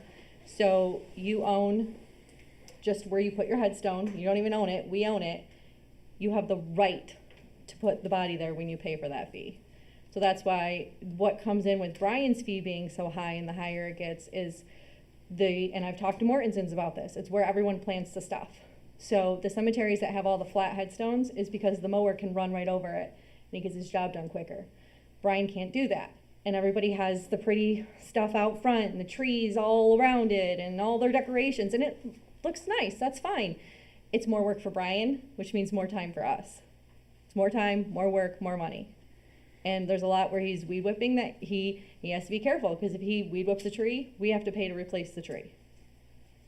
That's why that stuff is not supposed to be there. That's why it's not supposed to be allowed. The more stuff that people do, the higher his wages go, the more we spend.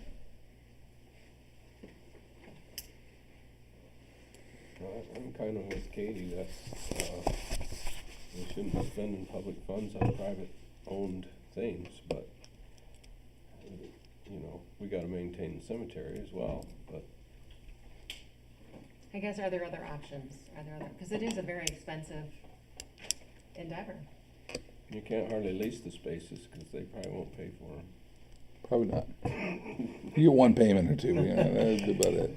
Well, I don't know, I think we are already, the vast majority of the expenditure is for the maintenance, the mowing, and that's obviously privatized already, so I don't think we're gonna do any better.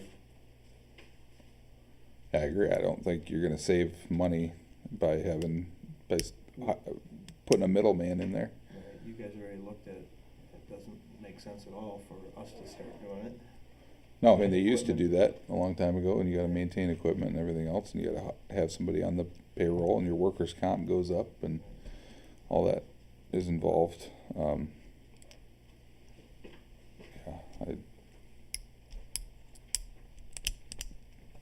All right, so we wanna wait a little bit on the headstone restoration, one more month? And Yeah, I think we have time to wait, I'll just tell them that, and I think that's a good idea. When we can walk around there freely again, we should go look at it again. Okay. Yeah, do we have like really historical, I know in the Antrim City, there was one particular grave and there were 4 or 5 children buried in one grave. And that was during the diphtheria epidemic that came through and took, you know, like their children. So some of those really, really old ones, the descendants, obviously they had no descendants. And that's a part of the history, those are historical markers of the township. But are we getting into, you know, fixing things that were put in 1990? Then I think you can argue that it's not historical at that point, it's just really a maintenance. 1990 feels like pretty ancient history to me right now. Okay, yeah, we can look at that and see what we wanna do. All right, the foliage plan. I didn't even know how to write that on this agenda, but that's what I came up with. Well, Julie already alluded. She alluded to it, yeah. Right, and we've looked at it together. Last fall, I marked everything that I thought should be addressed in both Atwood and Ellsworth. I didn't go out to the old cemetery in Antrim. But obviously, we didn't do anything with it yet. Actually, Dylan didn't get any of his work done. I think it was either we didn't approve it in time or the weather closed in November or something. Yeah. So he's coming back in the spring to do the things we already approved and agreed upon. And I'd like to see us do some more while he's there. And I'd kind of like to help Julie with it because I think she's a sexton and it is her baby, but I think she really has a hard time taking out people's trees, and I don't have that so much. I'm very used to dealing with trees. Yep. They are made to be managed, and Some of them are very overgrown, Right. Very without overgrown. question. right. The headstones are covered, there are trees that are encroaching on the driveway, so you can't fit cars down. So then cars are driving on other graves, it's just, I mean, we have the ordinance that covers all this stuff, we'll just enforce it. I mean, that's pretty straightforward. Right, we've and- looked at it. It's yeah. very clear. And it's not gonna be some big surprise, we've talked about it for a year, Right. so. I don't think we've had any kind of an outcry. Have we? No. Anybody at No. all contact, say, I'm really worried about what you're gonna do? yes, actually. Well, the one was, some rocks out there in the Atwood Cemetery. And I had one other phone call, Oh, did you? Okay. yeah. And I know some people have said, I planted that for my mom, that was her favorite tree, and if I have to say goodbye to the tree too.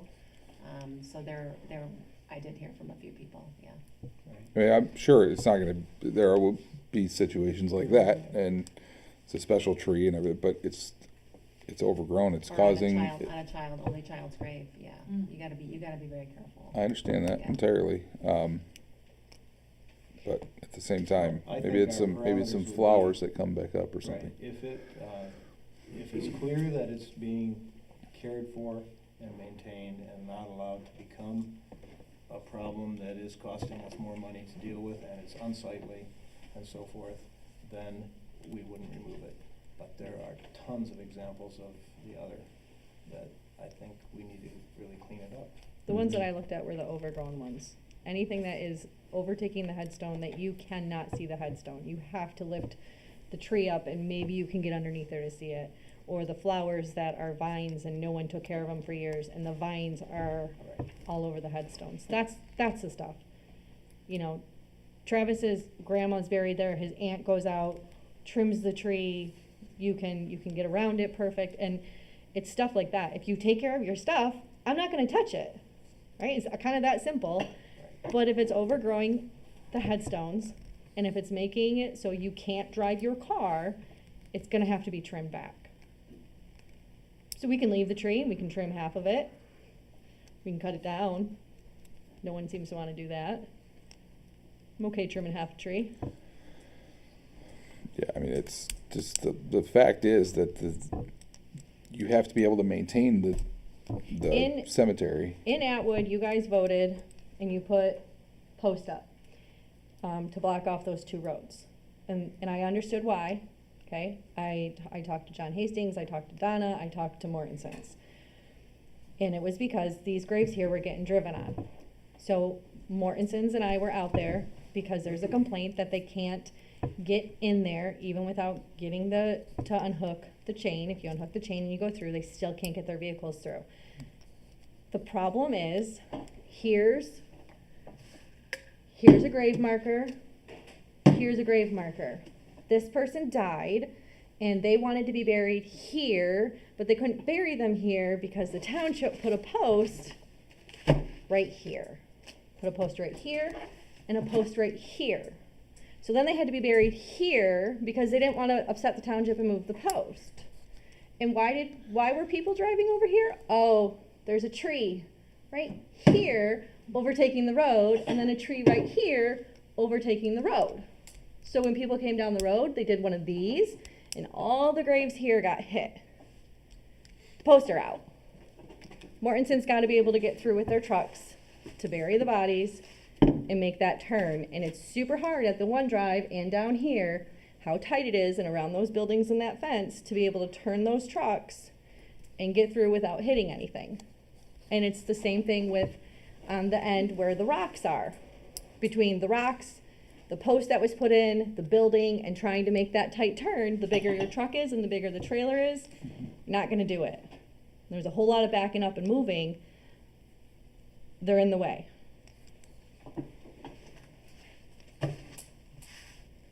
So, I'm sorry if it upsets people that we will have to trim trees. We will have to move rocks. I said I would contact people before I did anything, and I will. I will try my best. You have to also understand that with the cemetery records, I don't really have a lot of information on some of those people. And I don't know who people are that died 30 years ago. So if the last name looks familiar, I can maybe call a family member and find out if they're a relative somehow, but that seems like a whole lot of extra work. So if I don't have contact information on a card, I can't get a hold of anyone. I would recommend against doing that. I think we'll never get anything done if you try to contact everybody. You're right.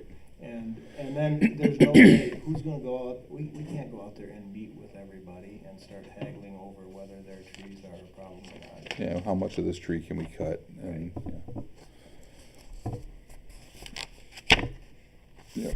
So, I guess the bottom Okay. line is everybody should just take care of their stuff. Headstone, Well, trees, flowers. That's part of when you plant a tree, especially in a maintained environment. Part of the deal is I'm planting this, I'm going to take care of it. It's not just to let it go hog wild. And when it's not your property. Like you said, that you are purchasing the right to bury a body there, not to plant a tree. And actually, I'm the pretty property. sure the cemetery ordinance says you can't plant trees. Correct. So I don't know what it said 30 years ago, Right, but back in the day, people, I mean, we have giant, Giant trees. maple trees and, Right. fir trees. Atwood Yeah, Cemetery, it's or crazy. Antrim City. Antrim City doesn't have that much. It's really nice. Even the big trees, it's really nice. No one plants anything in Antrim City. Very little.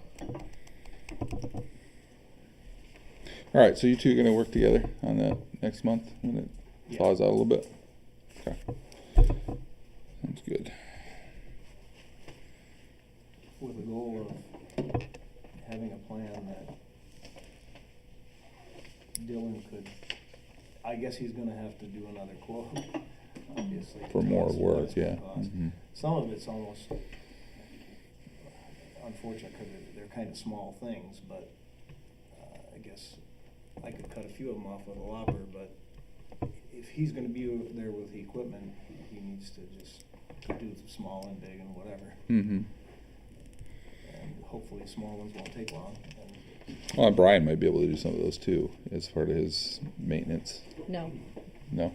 it's an extra $50 an hour if he touches those trees. He Well, can. how much do you think He Dylan can. costs? I know. That's why I said I would go out there with my lopers. Well, that's fine. Dude. I have no problem doing that. Okay. Because I do understand the cost of having these cemeteries.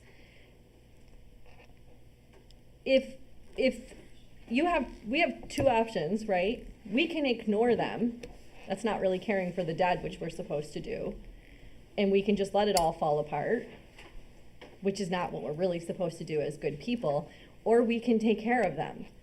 So I have no problem going out there with my lopers and trimming trees. It's the pushback that I got that how dare I touch someone's stuff. Now, I understand respecting people's property, okay? My dad died, and if anybody touched his grave, I would lose my mind because that's my dad. So I get it. I'm not insensitive to that. But my dad's grave is very well taken care of. Very well. We made it very easy for the mower man that nothing is hard. It's beautiful. It's maintained. We clean it. We do everything ourselves because it's our headstone, right? A lot of people are dead and gone from the area. A lot of people don't have families. There's one where I know he moved his mom here, and then I just saw that he died somewhere else. So his mom doesn't have a headstone, she just has a little plastic thing in the ground because he moved her here. And he's gone. Does he have other family? Am I supposed to contact the other family? Because part of our cemetery ordinance says too, you have to have a headstone within so much time.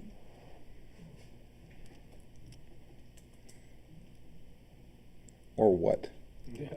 Nothing. I don't think I'm gonna exhume the bodies, that'd be a. Nothing. Yes, Judge, I I'd don't like to know. take It's this in out there. of here, because they It's didn't in get a there, headstone. So maybe nothing. It means nothing. That's what I've learned. It I'll means I'll nothing. own that. I certainly helped Donna write that thing or modify it, and I missed that part, so Yeah, my isn't mistake. there something in the ordinance too about how the graves have to be filled in 40 years? If you don't, and it reverts back? Oh, you can. You Okay. can. You can if they have not been sold with a certain amount of time, you can go, there's a process you have to go through, there's steps you have to go through to try and get them back and then resell them. So the thing with like Antrim City though is there's a lot of graves there that aren't marked, and you can see the holes in the dips, and Mortensen said whenever he sees a hole, you just put more dirt there. So we thought about doing sonar, right? Could we get a grant? We could do some sonar and we could see if there's bodies there, so then we know, because then I could go through the process and try and get the graves back. But I mean, like everybody that bought them for their children. But if they're so old, we don't know if. Yeah, but I mean, hopefully you'll never have to know if those are used in 40 years. Hopefully then none of them are used. But what do we do with all that, the people bought all these for their children? I don't know. I can tell you though, as we were going through the cards, there was one that says appears vacant, 1987 to present appears vacant, okay?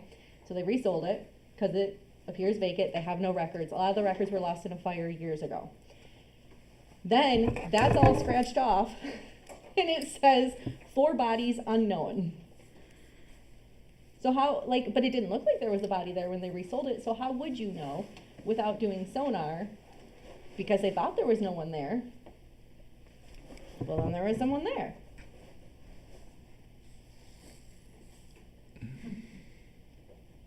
Okay. Maybe we want to look at that and see what grants are out there for doing some of that. I don't know. Conversation, yeah, that's a lot of.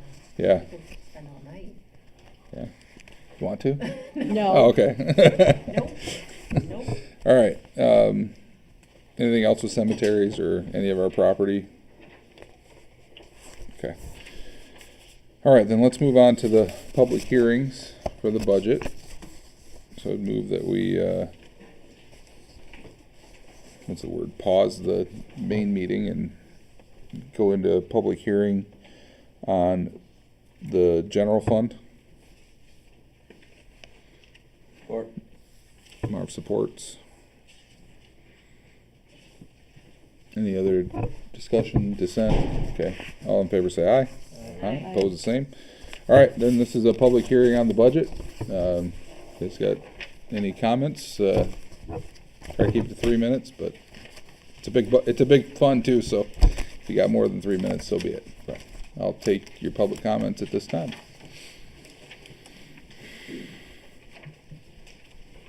All right, Paul, I can see you just like, yeah.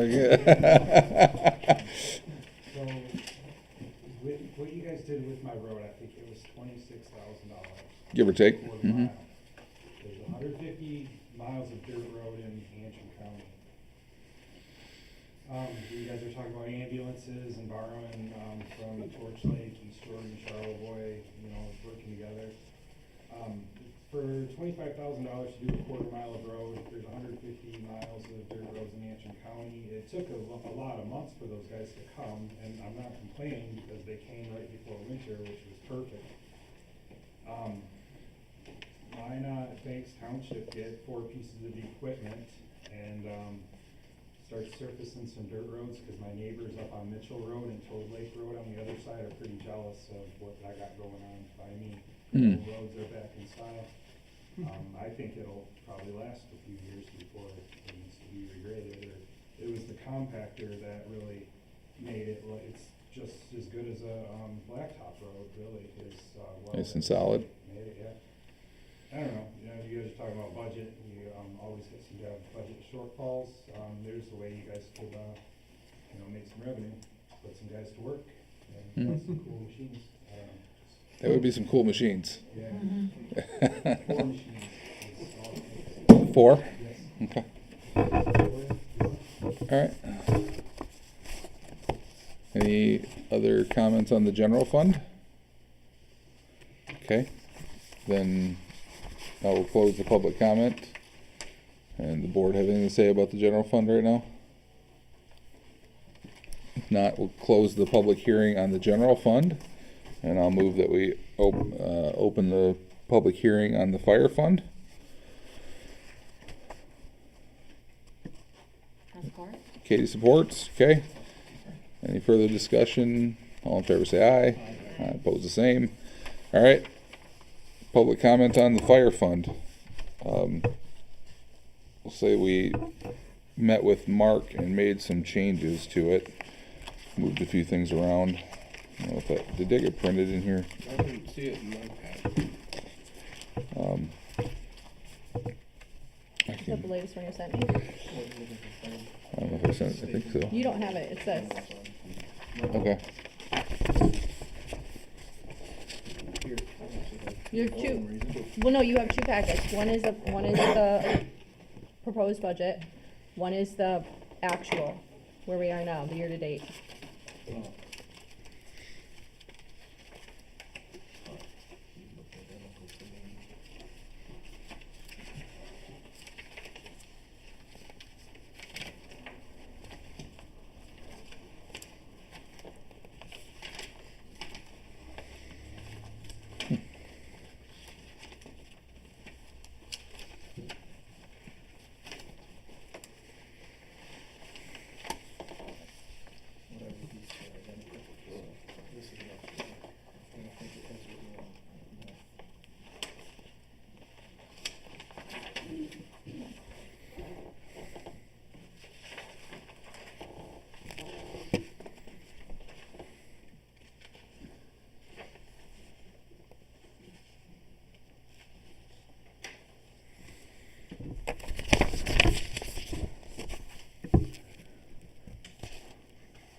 Is this where we would talk about adding the cancer rider or whatever that was for the policies? Is this Yeah, where we can do talk that. about Mm-hmm.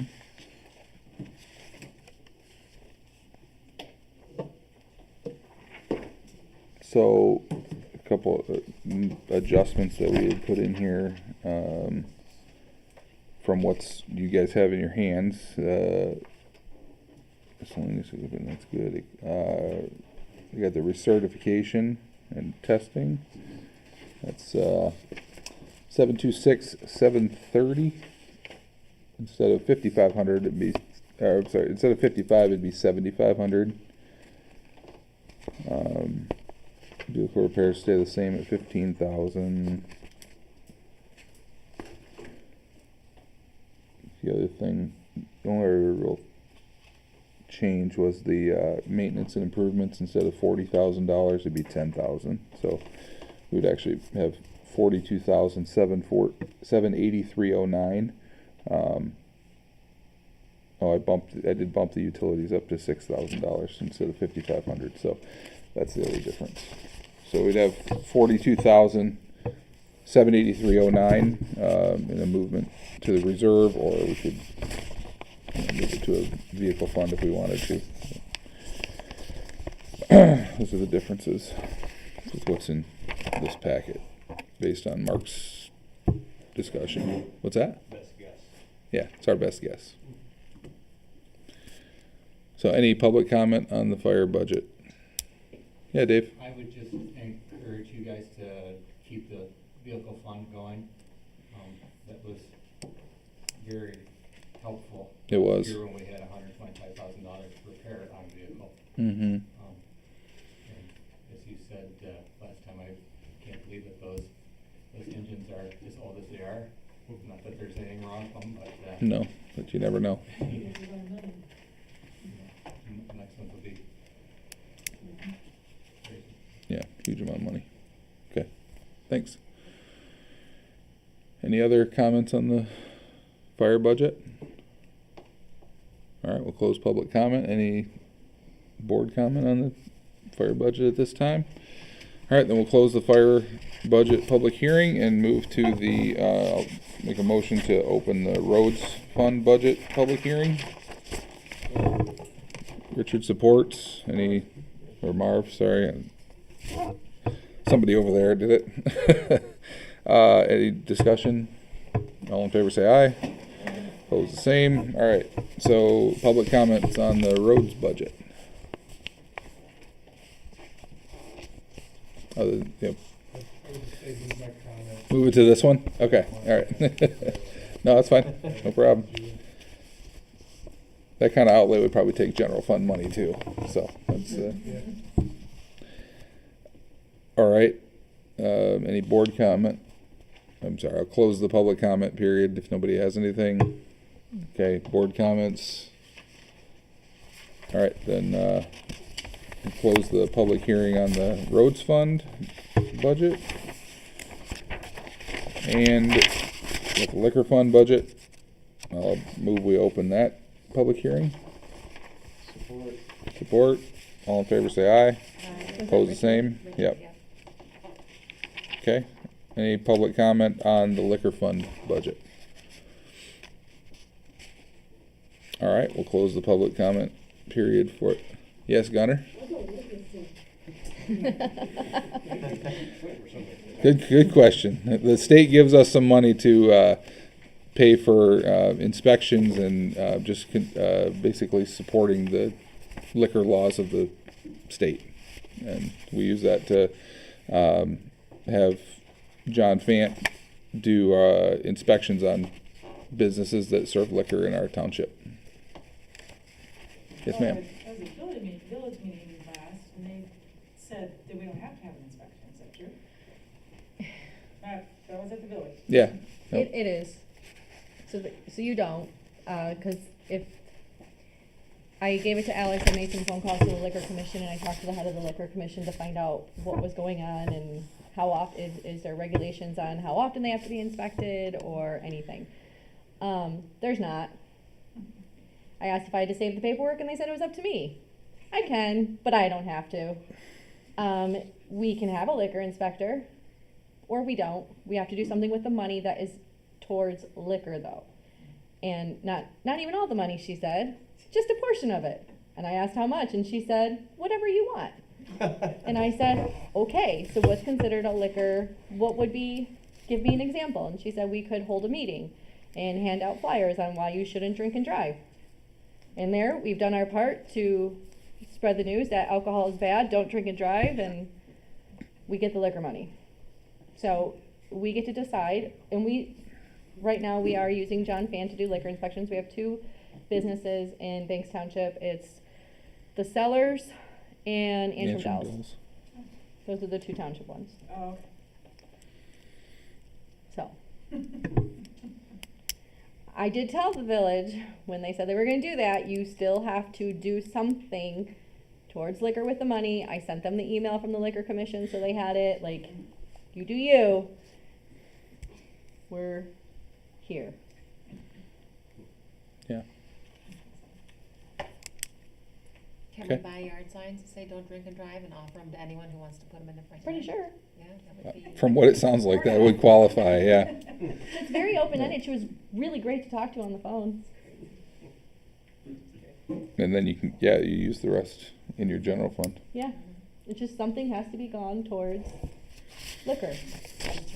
That sounds like, Regulation of liquor, yeah. Yeah. if that doesn't sound like a state-run program, I don't know what So does. what is but- the liquor inspection that John Fant is doing? There's a form that you can print off online. You also don't need any training to fill out said form. No So joke. he's spending most of his money? No. Giving it to him or what? No. He gets like $25 an Yeah. inspection. So he got. He's not overpaid by. Yeah. He just goes online, he prints off the form, and then he goes there and he checks the boxes. I'm hoping he goes there and checks the boxes. Again, I don't know, right? I'm going to assume that he is, though. But as long as you're 18, anybody could do it. The board could hire anybody to go do inspections. No training, no certification, nothing. So, typically how it works is if we had a police department, like if the village or the township had its own police department, the liquor money would actually go to the police department.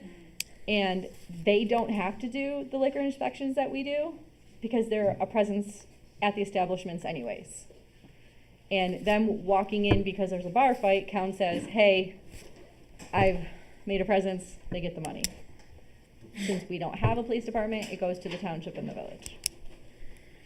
But no, he's not getting rich doing liquor inspections. No. All right, any other questions, comments? Then I'll close the public comment period. Any other board comment? Now we'll close the public hearing on the liquor fund. And open the hearing on the vehicle fund budget. Okay, get Do we support. have to make the motion now to move the money from the liquor fund or no? We can do it, we'll do it after the budget hearings are closed. Okay. When we go back into our meeting. Okay. Who Okay, I supported got that? support from Richard, I think. Marv. Oh, it was Marv, Oh, sorry. yeah. Yeah, when you guys mumbled I was just support, gonna say, I have you one, sounded like, one sorry. request. Could That you, doesn't This must be matter. my bad ear, I don't know. Just so you get our name in the minutes once in a while. Once? it's the, I don't know which mumble that came from. Yeah. Can you mumble a little clearer? All right, any further discussion? All in favor say aye. Opposed the same. Which one are we Okay, doing? what? Vehicle fund. Public comment is open for vehicle fund, which is $0, 0 expenditures, so, but Dave, I heard you. I think, You can move my comment. yeah, it's fine. Okay, anything? Okay, I'll close public comment then. Any board comments? Yeah, we need to put money in there. Okay, We need to show the public that we are saving towards the eventuality that is replacement of something that we have with wheels and an engine in the fire department. Those fire trucks are what, 24 years old? Those are Yep. what, $1 million today? Mhm. Yeah, so, you know, I did bring that up in our, when we met with Okay. you, that we needed to Yeah. look at what do we Pla- have that's planning for the extra, future. yep, and plan for the future and set aside, so whether it's a vehicle, if it's the building catches fire, anything, it needs a new roof, like, we really need to be setting money aside. well, we got our budget to actual in there, and we'll be able to, at our next month meeting, we can move money based on where we ended up with for our budget at the end of the year. You can do that from the general fund or the fire fund if we want to. can't move fire fund. Oh, you can't move Those it are out of the fire restricted fund. funds. You But cannot you move can it out of move there. From the Yeah. general fund into a fund, and if I understand correctly from the CPA at the time we created that, it's a two-way street. Yeah. You could take money from the general, put it towards a vehicle, but if you had a crisis in another area, it could be used. Fire fund restricted, road Can't do it fund with restricted. fire fund. You Yeah, can only okay. use All it right. for what it's, So it'd be general fund yes. monies. Okay. Isn't a expense for a fire truck, can be spent out of the I fire think it could be fund? spent Yeah, out of the but we- fire fund, but we can't move money out of the fire fund into the vehicle. sit We in this can't, ambulance because fund. It'd have the to- vehicle might be a rescue, and rescue comes out of the general fund. So Mm-hmm. we can certainly use the tax dollars that come in from fire towards the purchase. But as far as putting it aside, and moving it in different accounts, So we then can't. when we had movement to reserve in the fire fund a few minutes ago, that would serve the same purpose. Yes, down the road. Well, it's just yes. basically sitting, yeah, it's idle Yeah. funds, yeah. Yeah. It still just sits in the fire fund instead of in the So what vehicle. Mark just heard is that he's got $40,000 to spend extra. He knew that 3 weeks ago, and you know that. You know that. You think that thing down here about air packs is all about? Very far. No. Put tires on it, maybe. All right, then we'll close the public hearing on the vehicle fund and go back into our regular meeting. All right. Township website development, the resolution for the payments. I think you got that in here, don't you? Yeah. Right here. Do we have to vote on all those budgets? No, we vote on them next month. Just as public hearing? We take the public hearing now, digest all the robust comments that we got, and see what we want to do next month. I mean, you're spot on putting something into the vehicle fund, you and Dave, so you need to figure that out too. All right, so we got a resolution here so that we can take credit cards for some stuff, different functions. I'll just read the whole thing here for everybody's benefit. Resolution for the acceptance of payments by financial transaction devices. At a regular meeting of the Banks Township Board held in the Township Hall located at 6520 Center Street on whatever day we pass this. Whereas the Banks Township Board desires to collect certain payments through the use of financial transaction devices, credit cards. Whereas Public Act 280 of 1995, MCL 129.221, et sequitur, I don't know what ETSEQ stands for, but it's Latin, authorizes the Township Board to adopt a resolution authorizing the acceptance of payments by financial transaction devices. Whereas it has been determined by the Township Treasurer and the Clerk of Banks Township that acceptable financial transaction devices include, and we can choose what we want here, Visa, MasterCard, Discover, American Express, and other, and debit cards or EFTs from specific people, I think is what that's set up for. And whereas the financial transaction devices that may be accepted comply with the Township's depository resolution under MCL 129.12 of the Michigan compiled law. Therefore, be it resolved that effective whatever day we pick, the Banks Township Board authorizes the acceptance of payments by financial transaction devices and further authorizes the Treasurer to implement their use according to the following policy. 1. Acceptable transactions. Financial transactions that may be made by a financial transaction device shall include zoning permits, building permits, and hall rentals, are what we have on here right now. And the departments that are authorized to accept these payments, we can list those if we want to. The following departments are authorized to accept such payments by financial transaction devices. And processing fees. Any credit card or electronic processing fees shall be paid by the resident or individual making the payment and shall not be the responsibility of the township. And then 4, management of funds. The clerk and treasurer shall be responsible for managing incoming electronic monies and ensuring that they are logged and directed to the proper fund. Do we receive any building permit payments? Mm-hmm. Building permit? Not No. building permits. No. We don't do building permits. Zoning, So yeah, land just divisions. yeah, you could do land division. But like cemetery fees, FOIA fees, Yep. so I thought of a few things to add, e-checks. I think would e-checks be under the other, because we did electronic fund Yeah. transfer. E-checks. But there's a whole process too, like who's gonna create the invoice? I would reconcile it at the end of the month, all the monies that come in, but Right. it would seem like each individual, I guess, department, whether it's hall rental, whether it's zoning, would have to somehow create an invoice or keep track of their Mhm. payments. What were the other ones you added? Cemetery and what else? Cemetery, FOIA fees. FOIA. What else do we charge money for? So cemetery fees, zoning permits, building permits, hall rentals, FOIA, land divisions, Mm-hmm. and that would be assessor. You can already take tax payments, right, Yeah, through oh, your yeah, through I your think software, I was the the first in the county BSNA. to do that. Yeah, so this is, I was showing Julie what I get, so when the invoice is created Mm-hmm. through BSNA, when Yeah. the tax bills are mailed, and then it's linked, point and pay, this is the report I have to give, it's got a lot of extensive information. When I click on it, I can get their email, I can get their phone number, everything from Yep. this. And then my BSNA runs the same report, so I can, my actual tax software matches it against their point and pay, and then I have to match it all against the bank. So Mhm. there's a lot of steps, there's a Yeah. lot of moving parts within that, but again, who creates the invoice that this is paid? So it can be Yeah. balanced against Oh, yeah. something. And Yeah, you need then the can be- document to go with And it. then can be, yeah, that's just gonna be the issue, who's gonna create all the invoices? Does the township charge a fee for using a credit card? Yes, Oh, yeah, 3%. 3%. $3 for an e-check. Yeah, cause we can't accept less than the full amount of what your taxes are, yeah, Who paid the fee on that? so- yeah, yeah.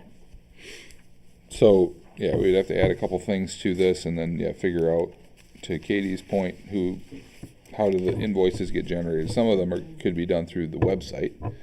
and people could pay Yeah, 'cause through they'll that. need, you know, their full billing address and all Mhm. that, and, you know, phone number, email, address, whatever, but again, how does it, who creates the invoice? Where does it get paid? What reports does it run? And then clearly it gets reconciled at the end of the month after all of that, but Well, you is gotta that have- the answer, that they can only do it on the website, so the website would create the invoice? But how does the website know to create the invoice? I guess if you have a pay now, but the pay now is gonna have to be connected to. It's gonna be tied to some It's gonna product have or to be service or tied. something like that. We can do that, Mm-hmm.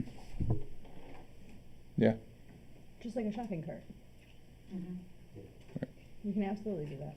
Yeah. I just haven't done it yet because we need all this in staff place and there was more stuff to work out. We can play around with that. So even Yeah, like, that would be the place to do it. You don't want, Curtis taking credit card payments. Yeah. No. You want the website. Yep, here it is, here's how much, and, you know, Julie in the clerk's office could create the invoice, for lack of a better word, and, you know, here you go, click on this link to pay it, and they pay the credit card, and they get charged the fee by the website, and, Which yeah. has a very clear page. This is the fee, this is what I'm paying. Yeah. Except, so there's no hidden, nothing. no, it'd be very clear and obvious what is being paid for. Okay, well, we can take that and work on answering those questions and have a better answer on that for our next meeting. Sound good? Okay. All right, the live streaming is happening. There's 8 people viewing the stream right now. You can access it on the website. It's just go to bankstownshipmi.gov and there's a button at the top that says live stream and media, I think is what it says. And there's one spot on the left hand side that's the live stream, and the one on the right's like a gallery of all our previous meetings. So you can go back and watch those. It's all done through YouTube. I'm doing it right now. Seems to be working all right. The planning commission one seems to be okay. If anybody's got feedback, I'm all ears. Trying to make this better. I've only done it, this is my second time, so constantly looking at how I can improve it. I do have a better camera, so hope at the next meeting the camera will be right in front facing us instead of off to the side. For some reason it wouldn't pull up tonight, so I had to use that camera instead. And I'm gonna work on getting the wires routed better and whatnot. But anyway, it's out there if you would like to see that. All right, so the road projects, you guys all saw Alex, Bert's, you want to do that now? I put it, that's where you. Yeah, told me you're to right, do that. sorry, okay. Yes, so the attorneys, offered up this policy for us on recording the township meetings to cover some things. And so the purpose of it is, the purpose of the policy is to establish clear, consistent guidelines for the audio and video recording of the township meetings in accordance with the Open Meetings Act, Michigan Open Meetings Act, MCL 15261, while ensuring that the township meetings are conducted in an orderly, safe, and non-disruptive manner. The policy statement says all meetings of the township board and its committees are public meetings and may be recorded by the township and by members of the public, provided that such recording does not disrupt the meeting or interfere with the rights of others to observe and participate as allowed by law. Township recording of meetings. The township may audio or video record public meetings for the purpose of public access, transparency, and record keeping. Township recordings are intended to supplement, but not replace, the official written minutes required by law. The township is not responsible for technical failures or incomplete recordings. Public recordings of meetings. Members of the public may audio or video record township meetings as permitted under the Michigan Open Meetings Act. Recording activity shall not be disruptive, intimidating, or interfere with the orderly conduct of the meeting. Recording equipment shall be operated in a manner that does not create excessive noise, obstruct walkways, block views, or present safety hazards. Designated location for recording equipment. To minimize disruption and ensure safety, all recording equipment operated by members of the public shall be placed in the designated recording area established by the township. The designated recording area shall be located at the rear or side of the meeting room, as identified by signage or direction from the township supervisor or meeting chair, and in a location that does not obstruct exits, aisles, or public seating. Tripods, cameras, microphones, and similar equipment must remain stationary once the meeting has begun. Is there a second half of this? Is that missing? Sorry. Alright, handheld devices used for silent recording, such as mobile phones, are permitted from public seating areas, provided they do not disrupt the meeting. Lighting, audio, and equipment restrictions. No additional lighting may be used without prior approval of the meeting chair. Flash photography is prohibited during the meetings. External microphones or audio feeds may not be connected to township equipment without prior approval. All equipment must be battery operated or use existing outlets without the use of extension cords across walkways. Meeting management and enforcement. The township supervisor or designated meeting chair has the authority to enforce this policy and take reasonable steps to maintain order. Individuals who fail to comply with this policy may be directed to relocate equipment, cease recording activities, or leave the meeting if disruptions persist. Enforcement of this policy shall be content neutral and applied uniformly. The disclaimer, this policy is intended to comply with the Michigan Open Meetings Act and shall be interpreted in a manner consistent with state law. Nothing in this policy is intended to limit the rights granted under the Open Meetings Act. So that was provided by the attorneys for our consideration.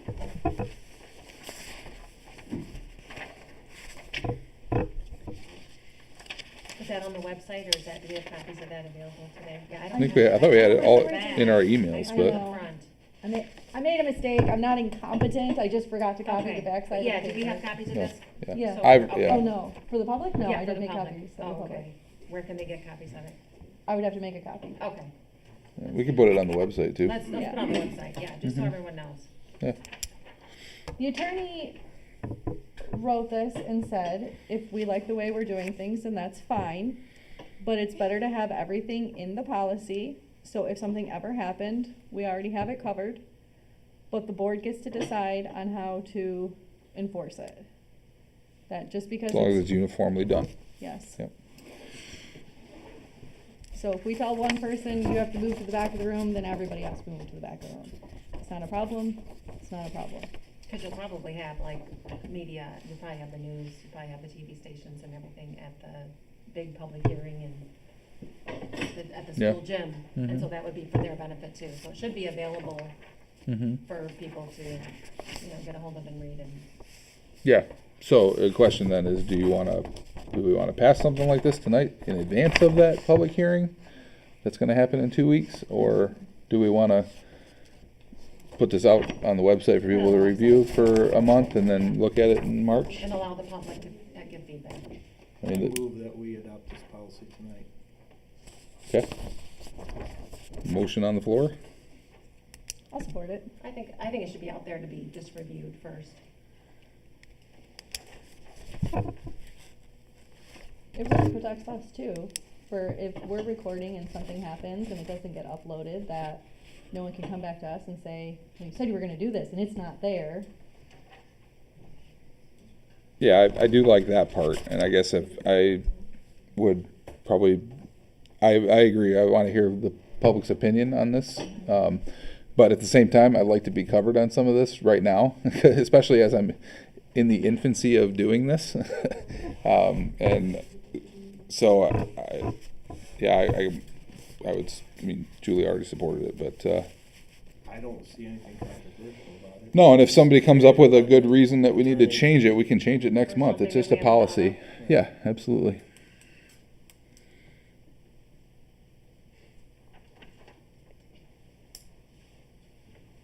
Any other discussion? Yeah, I don't think these things have ever happened. Nobody's using flash photography or. No. flashing lights and- But it could.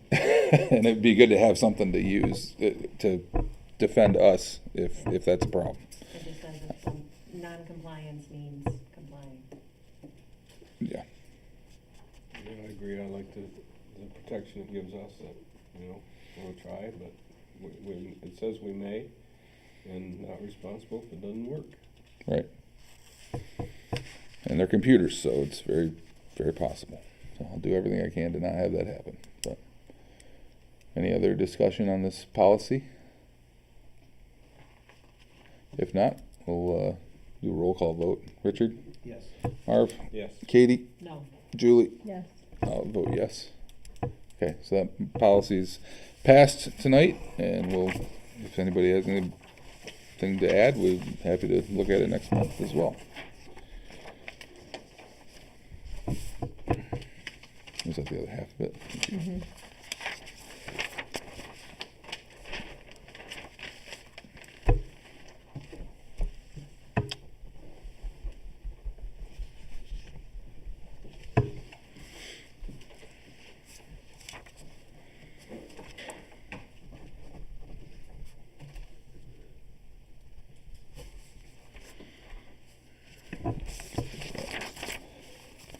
Okay, next thing.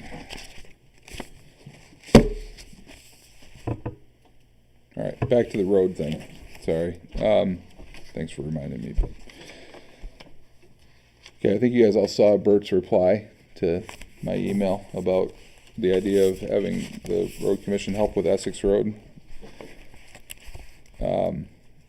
That's not going to happen. Not with Bert there. Not with Bert there. I don't think we're going to see that happen.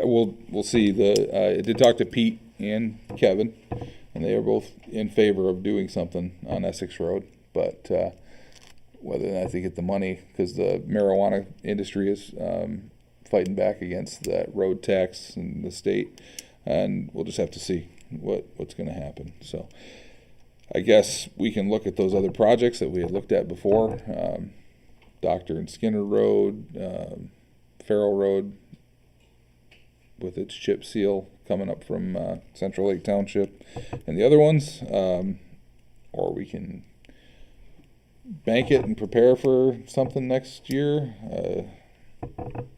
Where were the quotes? He didn't get the quotes yet for the 2 sections that we had talked about. He didn't even give me a quote. Between it. No. Wasn't it in the email? He said he was still working on the 2 sections you had requested. Yeah, he didn't give it. He did not give it to me. Yeah, I'd like to see those. Yeah, when they come in. Between like Church, was it between Church and Farrell? We talked about that being one of the worst places. Yeah, he never gave me those either, unfortunately. So I just can, and Kevin said as much too, that there's a parallel road there in Atwood Road, and so Essex just doesn't get looked at all. Yeah, but our fire trucks still have to respond. They I agree. They can't go down the M88 or C48 if they have structure fire. Go around. When we go down, it's just kind of a rough ride. I know. Yeah. Well, it just takes a few more miles off the chassis. Yeah, I know. I drove it on Sunday morning, and it's just brutal. So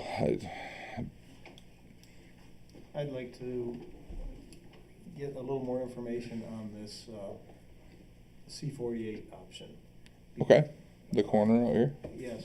the curve right between the Because village limit actually and the county. Of the 3 that we have prices on, that was the lowest one. Yeah, The one that we'd be more likely to be able to cover with our in annual one year. amount. Mm-hmm. But I'd like, the additional information I'd like to see is what it would take to get the village portion of it done too, Mm-hmm.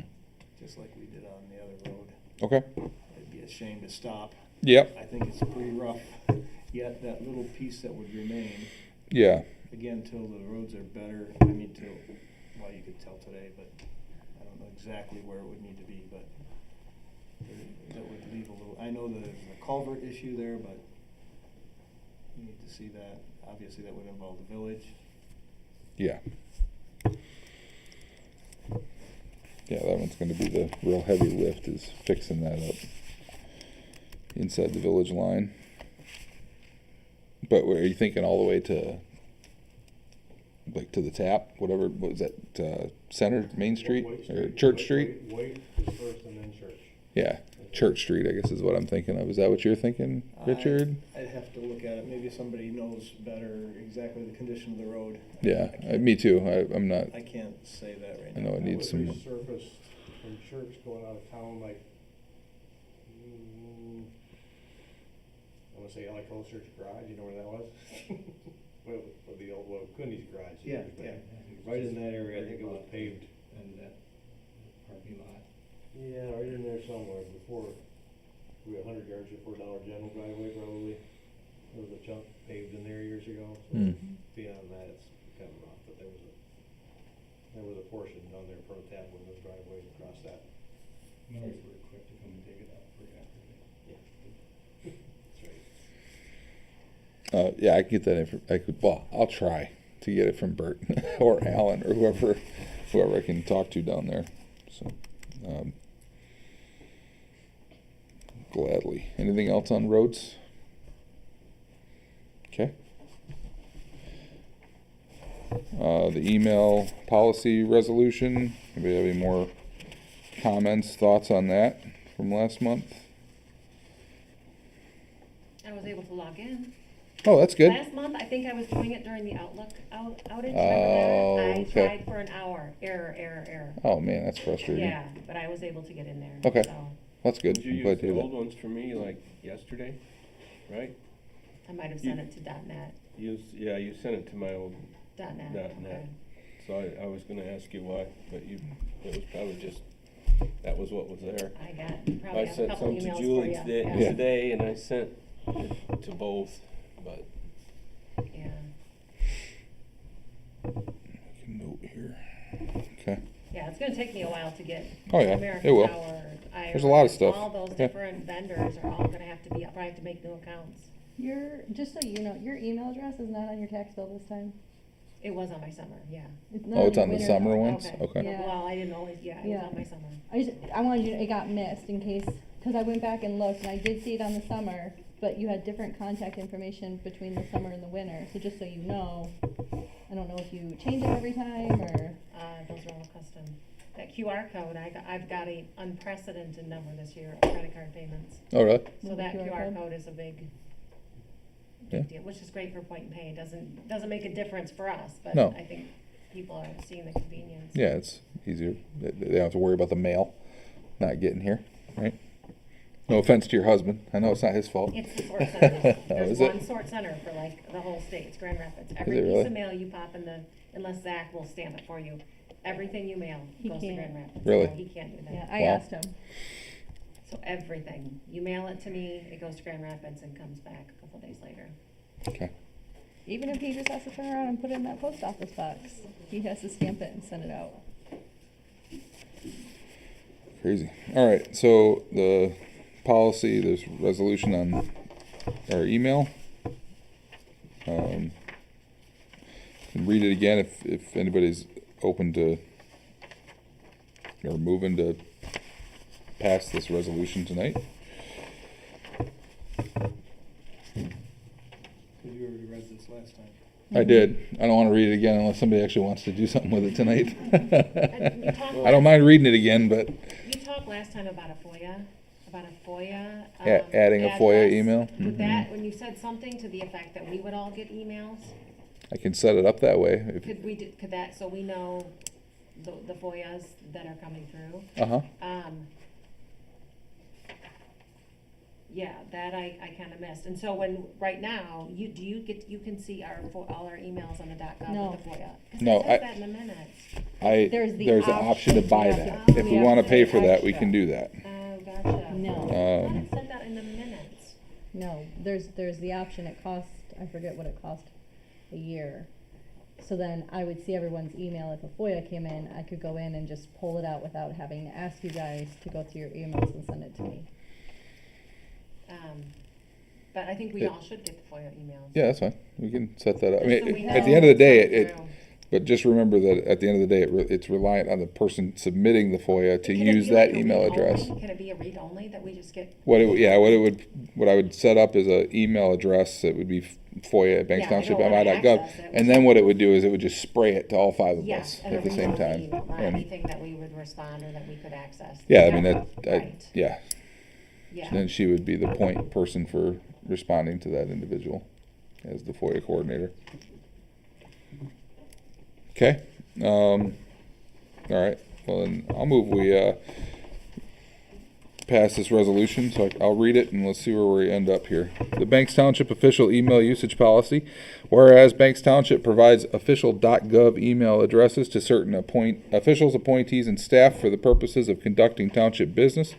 And whereas the use of official government email addresses enhances security, facilitates public trust, and streamlines compliance with the Michigan Freedom of Information Act, FOIA, and whereas the Township Board seeks to establish clear guidelines for electronic communications conducted for township business. Now therefore be it resolved by the Banks Township Board in Antrim County, Michigan as follows. Section 1, the purpose. The purpose of this policy is to establish uniform rules requiring the exclusive use of official township email addresses for all government and public business communications by Banks Township officials to ensure security, uniformity, transparency, and compliance with applicable laws. Section 2, the definitions. For purposes of this resolution, 1, a township official means any elected or appointed official, employee, or other staff member authorized to conduct business on behalf of Banks Township and who has been provided with an official township email address. 2, the government or public business means any communication, correspondence, or transaction related to the operations, services, policies, decisions, or other matters within the scope of Banks Township governance. And number 3, official township email address means any email address with the domain .gov that has been issued by Banks Township for official use. Section 3, official email usage requirements. 3.1, all township officials shall exclusively use their assigned official township email addresses ending in .gov when conducting any government or public business. 3.2, township officials are expressly prohibited from using personal email addresses for any government or public business. 3.3, all government and public business communications must be initiated from, responded to, and stored within the official township email system. Section 4, compliance and enforcement. All township officials are responsible for ensuring compliance with this resolution. Violations of this resolution shall be reported in accordance with township policies and procedures. Township officials found to be in violation of this policy shall be subject to appropriate disciplinary action. In Section 5, implementation. The township supervisor or their designee shall be responsible for ensuring all township officials have functioning official township email addresses, providing necessary training on the use of official email systems, establishing procedures for the secure management of official email accounts, and monitoring compliance with this resolution. 5.2, township officials who do not currently possess an official township email address and believe that one is proper or necessary for their position shall submit a request to the township supervisor. The township supervisor shall have the discretion to approve or reject these requests based on the cost and need presented. Okay, so it says, under definitions 2, township officials means any elected appointed who were provided an official township email Right, address. so if our planning commission doesn't get one, they don't count. Okay, and I have emails going back, 15 years. Same. I can just forward them to my new one to use if I need to access that. I mean, is that? Yeah, that part's the tough one. I mean, you got your Katie Treasurer Hotmail account. Yeah. I'm not exactly sure what the best way is to get that off of there, or just to hold on to it Yeah, 'cause for FOIA again, purposes. I can type in and, I have a whole file for the park or whatever, Yep. and they literally go back. A decade, 2 decades, probably from when you Yeah, started, right? just- I mean, yeah. so, And that's, I don't wanna print them all off, no, and I'm not gonna save them one by one. we don't want that I either. don't know if I wanna forward them on to myself. Yeah, I'm working on that with mine too. Mm-hmm. I think as long as we're not using that for communication, we can hold that as our repository, we can and forward it to ultimately, our we can forward them to the new .com, ones, yeah, and then have them stored in there. That's how I would approach that. As you're For now. forwarding it, we should be looking at the record retention schedule. Yeah, I mean, Yeah, if some it's of stuff, the if stuff's stuff 20 years could old, be we can like probably a get rid of title it. Company Mhm. wants to know if taxes are paid, I don't have to Yeah. save that for 2 years. Right. So whatever that schedule Some is. of those so. old ones I go back to and go, wow, I had this analysis of blah, blah, blah, but Yeah. it's great, it's a great reference. So, When does emails, like I get the updates from MTA? uh-huh. You have to go into MTA and change your email address. Well, my question is that considered under this policy? So an email If from they them- email you, Yeah, well, you're not, in that case, you are not initiating it and you are not responding to it. I mean, so I don't think that I mean, if someone sends, same thing with your personal email, if they know, someone knows your personal email and they send you an email to it, you would just say, okay, send an email from my .gov, hey, I saw you emailed me. I don't use my personal email for government work. It's to keep us from having like this kind of off the cuff book that we're having, business here. It's to try and keep all the business in a place that it could be retained and accessed. Well, we're responsible for enforcing and the discipline, so if that comes up, I don't think it's gonna be a huge deal. Well, I get more emails Right? from MTA. If you get a spam email. Everything else put together when Without a it comes doubt. to the township. Yeah, Well, so, the difference between the GoDaddy email for you guys, the .gov email, and the old email was that was a forward, right? So they had masked your private email, so if people emailed your trustee email, you didn't really have an email address technically. This you do. It's a physical, so part of that's hard too, because if you replied back to somebody in an email, it wouldn't come through as trustee Rubing or Frisky. It would come back as whatever your private email address is. yeah, so this is much better for that purpose. All right, so I made the motion to approve this. Support. Richard supports. Okay, any further discussion? Remind me of what it costs per email address. The cheap ones that don't have office tied to them, I think.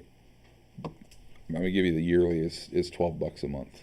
So I think is the number. So Katie's request that we would all get, is that gonna require another email address? Nope, it's outside of that. Okay. It's just like that. It's a mask. So they'll send a FOIA at bankstownshipmi.gov, and it goes out to all 5 of us. And then if there was a response from her, it would just say clerk at bankstownshipmi.gov. It's not going to be an actual email address or inbox. So that won't cost us that. So we already have that FOIA email address. I did not set that up. No. So how I need to set that How up. does somebody contact us for? That goes to the with the clerk. Right now they're emailing the clerk. I think that's how we've set that up. Yeah, because right now didn't you say it was? But it could go to any one of us and initiate the FOIA process. Right, someone could email Alex a FOIA request, and then Alex would have to respond and say, okay, we'll look into this and get back with you within 5 days. Mm-hmm. But then at the end of the day, then he still has to get it to me Yeah. to do it. But where if all of us get it at the same time, at least we're notified of it. Maybe she's on vacation or something like that. Everybody knows that this thing has happened because the clock starts whether we read it or not. Yeah, 5 business days. Yeah, and if we know she's out of town or something like that, we can work, get that covered. And it also gives us a jump start on saying, okay, yeah, I probably have some of these things that they're looking for. So you can start looking at And it. I used to get FOIAs. I don't get them. I would get it for the tax roll, Mm. and they probably wanted names, addresses, but I would talk to Brian Graham about it, and I was able to just take all the names and addresses Yeah. out, and here's your It's like, parcel numbers. That's it. Yeah. So I think what they wanted was a cheap mailing. Absolutely. Thing, but Yeah. we were able to legally redact. Yeah, all redact the all that names. personal information. So here's your Mhm. parcel number, here's your description. Names are gone, so Yeah. they can't send you letters offering to buy your land. Yeah. Well, they still happen to find your phone number, I can tell you that. Well, I need all of you to know, and Julie found it out, that this is another level for me, another window, another location, and I don't see it all the time. I mean, I check it regular, Mhm. but regular to me is once every day or two. Yeah. No, it's So okay. when something comes and I need to know, like the FOIA that came, Julie called me, and Yeah. or else I wouldn't have seen it for however many hours. Yep. Well, that's understandable. You're probably much better off not looking at your email all day, every day. Much healthier. I can't do my work and have this thing going off. No, I understand that get it done. entirely. Yep. Okay. All right, so I move that we pass this, and Richard supported. Mhm. Any other discussion? If not, we'll roll call. Katie? Yes. Julie? Yes. Richard? Yes. Marv? Yes. And I'm a yes. Okay.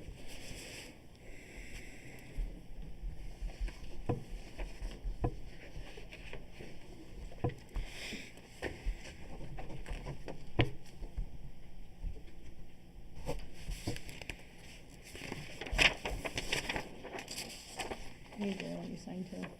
Yeah, we'll look at that when we're done here. Okay. That's done. RFP for the planning firm. Julie, you got an update on that, I think. Everybody has one. Yeah, all we got was Beckett and Rader. Yep, everyone else let us know. Yeah. Really? Yes, very nicely. But they said no, Or silently. or silently. Yeah. So, So we anyway, got one for Beckett Raider. You something guys for can us go over to it. go through and figure out. All right, what township cleanup items? I talked to Andy something, I can't remember what his last name is, at GFL. We are on their schedule for May 9th or whatever that Saturday is. And so they're going to be sending out those documents soon for contracts to get signed. But there's another smaller outfit out of Gaylord that Dylan Summers gave me the name of, so I was going to call them and just see if they're even interested, if you guys want me to. I don't even know if they can handle a cleanup that's our size. Seeing all the references, because, you know, Yeah. GFL, I'm sure we're paying I'm- for it, but Yep. man, they're there. They're there. They bring a lot of guys. They do a really good job. Can count So, on them. yeah, Reputation is- yeah. I'm not, chomping at the bit to Change. move on to somebody else. But I think you should check though. yeah, I'll ask, see what they want to do. I don't think I'm The gonna hard- change this year. But No, but maybe in the future. The other hard part is GFL owns all the landfills, so Oh. you're stuck with whatever price it is for the waste, and you're just determining how much you want to pay to have them haul it and help you. Let's put it all in the recycling containers. Yeah, that'll work out great. I'm sure that won't be a problem. Yeah, make sure our fire department is on it. Yeah. So I guess the question is, do we want to?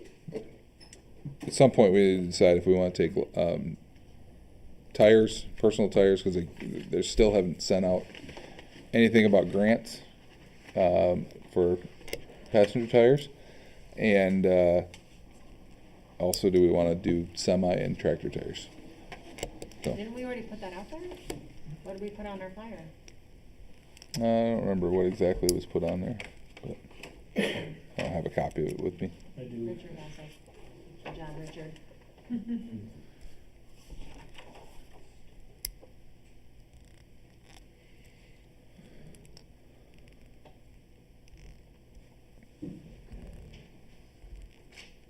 No building materials, examples of allowed items, household items, furniture, scrap, metals, tires, car, type, batteries, appliances, air conditioning, refrigeration. So we are going to take car tires, I guess. So Yeah. so that'll be a $3,000 bill if we don't get if the grants don't come around, which it takes so long to figure it out. We've already put the word out, so we're It taking just tires. says, it just says tires, Mm-hmm. so it doesn't say only car tires. Yeah, that's true. So I guess we better All take tires. all Okay. tires, Oh, that's because it fine. says tires. It is one of the few things that the people can see. There's my tax money at work. I mean, that's one of the nice things about it. So, if that's what we want to do, that sounds good to me. So, is that a motion, Richard? Yeah. Take them both? Yep. Okay, I'll get all of Larry's tire. So, motion, I'll support it. Any discussion? All in favor, say aye. Okay. Can you read Richard's motion to me? Richard, what was your motion? That we include all tires in the township cleanup day. When the truck's full, it's full though. Add that to the end of it. I'll just go last again. All right, sounds good. Sounds like a plan. Okay. On to Should we do fire up? oh yeah, let's do that. Yeah, let's do the couple fire department items here. All right, so Mark asked if we could order a couple of air pack tanks to get them on this year's budget yet, and they're $1,600 a piece, right? And you want two? So $3,200 outlay. Are you running out when you're going to, like, is it making it difficult to? No, well, the potential is there, we have it, but Yeah. when we changed air packs last year, I think we went from every bit of 25 tanks and down to 12. Okay. I'm sorry, 16. Those tanks have a 15-year lifespan.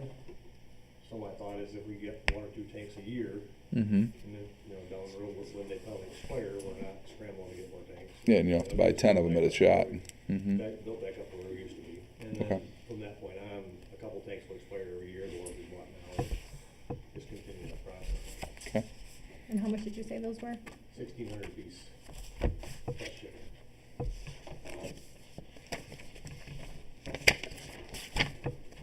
I will make the motion to purchase the 2 air tax tanks at $1,600 apiece plus the shipping. Support. Okay. Not All, Richard. that was Marv. I got that one. I knew that was Marv. I said it louder. You did. I got you You this sound time. the same. I requested that the invoice get here this year, so. Okay. They're able to do that. In this, in fiscal year? In the This fiscal year? yes. Perfect, Yeah. All right. Any further discussion? Then all in favor say aye. Aye. Opposed the same. Motion carries. All right. Then the Fire department wages. fire department wages. We talked about that a little bit during our meeting. I had built into the budget increasing their wages, I think, by 3%, if I remember right. For the officers. When we talked to about And then- going up And then we talked about doing the trained and untrained. yeah. I wrote that in my office. Do you remember what Mhm. that was? Discussion specifically. Yep. I had it written down. Mhm. Trained for 1 more year, all of that, all next year, something to that effect. All right, so I guess let's start with the officer pay. I'll move that we increase their wage by the 3% that matches what's in the budget. I support. Is there room in the budget for it to go a little higher? There's $42,000 in there. Yep. Yeah, So yeah. yeah, Okay. 6%. My motion fails for lack of support. Move on. You want to go 6%? Yeah. That's good. Now I look like a cheapskate. So is Katie, are you making the motion? I'm gonna make that motion.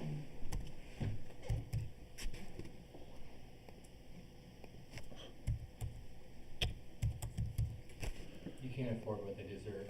No, I know that. I agree entirely. Just to raise the pay by 6% 6%, yeah. for the officers. For the officers. Mm-hmm. So that'd be the fire chief, assistant chief, the captains, the secretary, treasurer, and the EMS Yes. coordinator. Yep. So 1, 2, 3, 4, 5 people, or 5 positions. I should So it'll go say. from- 6 it'll- people. It raises the total by $700 from last year. I'll support. Richard supports. Richard supports. You really do sound the same. All right. Any further discussion? And all in favor say aye. Opposed the same. All right. Good. That one's good. And then on runs, the untrained are at $17.50 Yep. per run per hour, and the trained are at $20. And of the untrained, you said only one person's going for training? So they're not very motivated. They're not there for the money. No, they're not. No. That's pretty That's a big, pretty it's a obvious. big time Couple of them commitment, pretty much isn't left the it? area, so they're not gonna get it, so. Okay. How many hours of training does it take to get those certifications? Oh, goodness. Firefighter 1 and 2 is upwards of 160, 70 hours now, something along that line. Good solid Plus, school year. hmm? It's a good solid school year. Oh, yeah, Mhm. yeah. Plus mileage. You That's gotta it. run Kripkowski right now, that's for the one at the college. That's a Oh, lot it of is. time. So it's a lot of mileage. Huge Mhm. sacrifice, yeah. Now, for run, what's our level for training hour? Have we ever changed? It's at 20 right now. I think it was at 1850. Does that stay the same with the hourly wage for runs, or what are they? I would move to make that $22 an hour. That's a 10% jump. Yeah, and that's what we had talked about when we met, Okay. was taking that one up to, On runs and hourly. yeah, Mhm. for the trained. It's runs, hourly, and meetings, and training, And training? yep. Okay. So, No, training, no. Training, if you're 22 for training for the untrained or for the trained? If you've already got training, you're continuing edge, or how are you? If you are trained, if you are trained and you're taking more training, it's the 22 an Okay. hour. If you Yeah. are untrained and taking training, it's the 17.50 There an you go. hour. Okay. Yep. So it's not just runs, Yeah. it's meetings, rescue runs overtime, EMS, or like medical runs overtime, training for fire, training for medical, and then there's mileage on there, which the mileage this year went up to .73. It's gotta be up, over 70. Yeah. That almost costs more than the, running back to what the task is almost more than the hourly. Probably is, yeah. Alright, I made a motion to bump the trained wage to $22 an hour. Support. Katie supports. Any further discussion? Alright, then all in favor say aye. Opposed, the same. Cool. where does that move that number to? It'll now be $22 an hour? Yeah, Or- but or you on the you look, budget. in the budget, that would,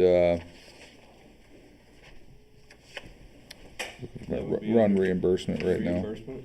It'd be under run reimbursement, 33600 722, I think. Oh no, that's meetings. 860. Yeah, 860 is run reimbursement. So meetings would also go up a little Yeah. bit too. So I think I bumped that by 10% or so, also to cover that. So, okay, that's good. All right, then the subsidiary wages.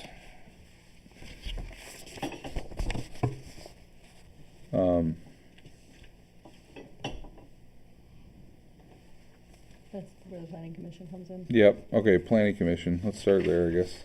Start from that spot. and So move I on. also gave you guys another sheet of paper that looks like this.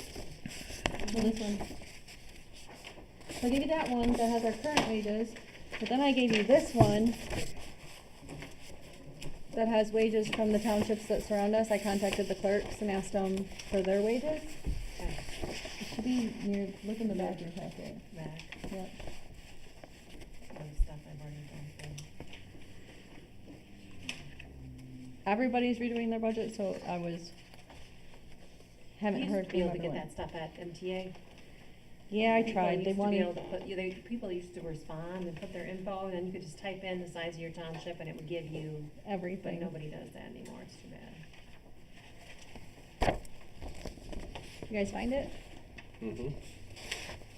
So you can see what other townships are paying for where we're at. Obviously, Elk Rapids and Torch Lake have a little more money than we do. And Milton too. And Yeah. Milton. Yeah. And I don't think Central Mansalona Lake- has zoning. I was gonna say Central Lake and Echo are the two close ones. They didn't get back to me. Oh.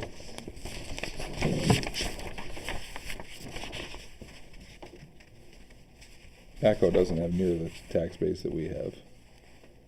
From a, I just wanted you guys to see where we stand compared to other townships. For the ones, Yep. and some of them still said they're still sending stuff. so figuring out.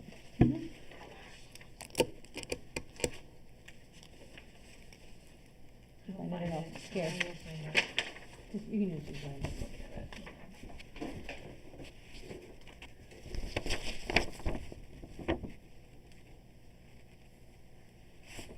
Okay, you got an idea in your head for a planning commission? I think for the, so I've got a couple thoughts. So the planning commission members to go to 75, the chair to 125, and then the secretary. So I talked to Cindy, and with having to pay her once a month, and the way it's gonna, so Cindy gets paid for attending the meetings, and then she gets an hourly rate. We're the only one who has a recording secretary. She gets Really? on, yeah. Oh, well. It's the secretary's job on the planning commission to keep the minutes, and if they don't want to, then you hire a recording secretary. So, we have your mom. Got it. The secretary, I've called a couple other places, and the way they do it is that they get a flat rate. I think one other township had a recording secretary. Milton's got one, it looks like. Right, 150? Yeah, 150. So, what I would like to do versus, instead of paying her, right now she gets a meeting fee and then she gets an hourly wage. And so the 5 hours that she puts in, she ends up getting like a $40 check for, I think that's what her check ended up being this month for writing the minutes for the past couple months. I want to do away with the hourly wage and just give her like that, give her the set meeting price. So I talked to her, and based on what she made last year, you know, if we did the same as the chair for the recording secretary, or even, so it'd be one fee versus the two separate fees being pulled from two different accounts, she would just get the same flat. You could either do the same as the chair at 125, or you could do $100. So then that would cover her going to the meetings and writing the minutes. And so what was your estimation at where it would be if she matched last year? Last year, she just in recording, she made about $1,000. That was what she, before taxes, what she put hours in for.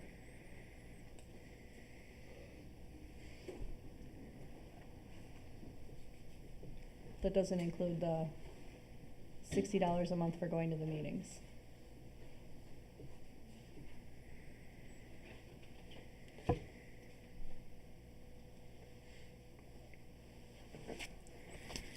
Thoughts? I just did at 125, just like the chair.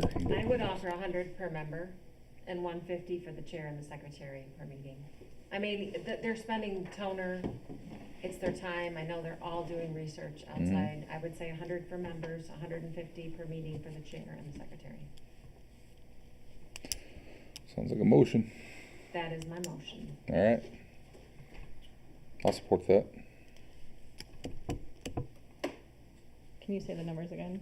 100 per meeting per regular member, and 150 per meeting for the chair and the secretary.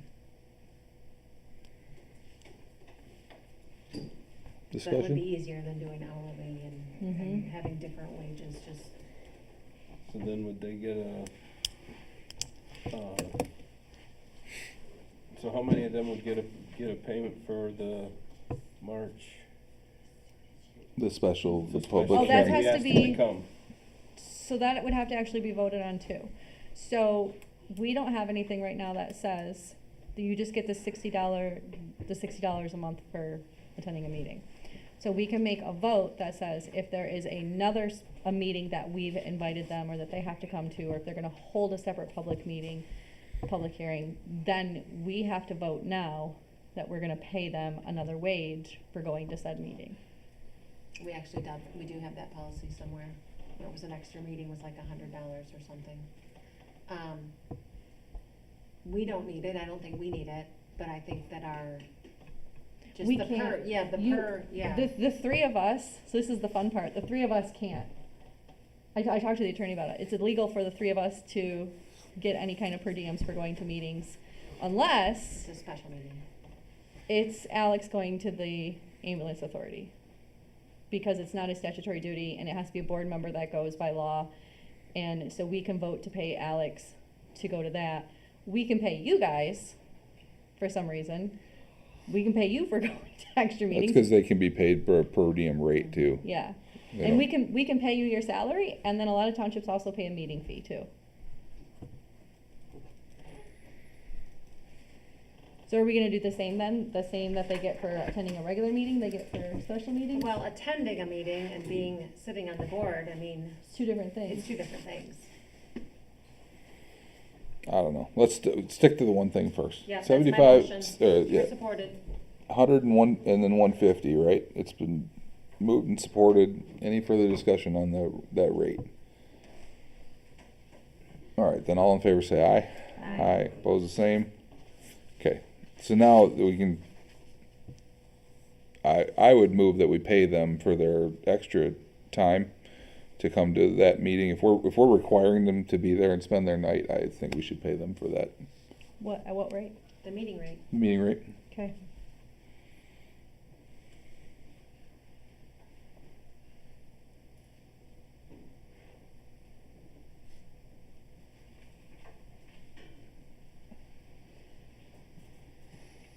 Is there any support? Yes, support. Oh, Katie supports it, all right. I checked out. It's like, man, I'm gonna die on the vine here. Okay. Okay, and then any discussion? All in favor say aye. Aye. Oppose the same. Okay, so we got that part figured out. Good night all. Good See you later, Mark. Hey, Thank Mark. you. Mark, gas money? Are we still on these That might be- wages? Yeah, there's more to go. Okay.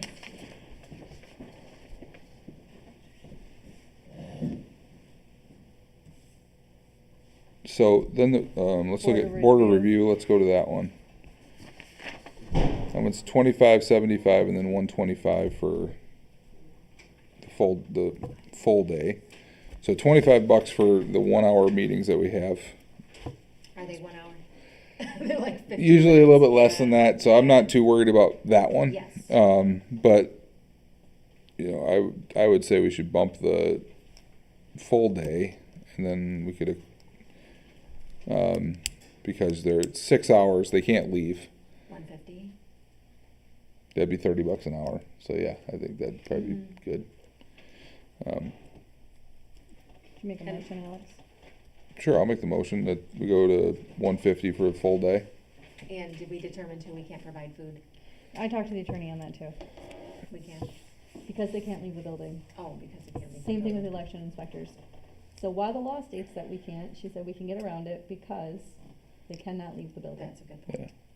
Good point. All right, so my motion is that we bump the full day pay for board of review to 150 Support. from 125. Supported. Any discussion? All in favor say aye. Aye. Okay. ZBA, I would argue they probably should be about the same as the PC. planning commission. Yep. And the secretary for that too? There is no secretary. But whoever does it should they get the 150 then? Does that sound like, because we have their 15 to 17 an hour. You can't, the ZBA secretary is gone. It's now just the chair does it. Okay. There is no more. So 100 and 150? Yep. Who made the motion?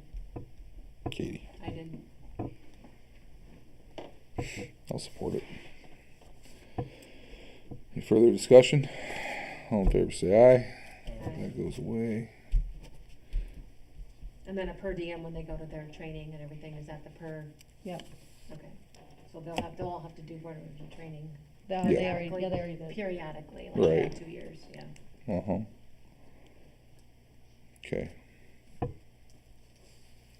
Do we need to do anything with the election stuff right now? We're actually pretty in line with election wages. Okay. Here's this if you wanted to see. Yeah. Our election wages are at the top. Our election are 18 for inspector and 23.50 for the chairs.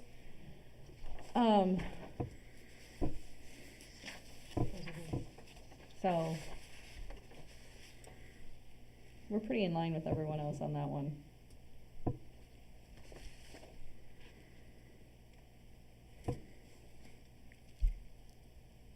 Okay. Is that it for those? So that is it for those ones. Yep. So and then we got zoning administrator. I mean, I have a, I had built into the budget, I think, a 10% bump there. Yeah. So he's been doing that job for 5 years and hasn't had a raise. I didn't think we did, but maybe we did bump him just a little bit in 24 since that point. So anyway, that would put him at 24,500, give or take.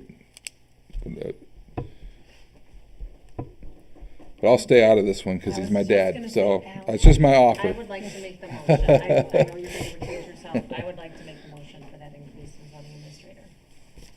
I'll support. Okay. What is that? You got on the budget 31,000 for salaries? Yes, that included that, a Planning bump commission. like that. The planning commission pay is included in the, In the salaries? yeah.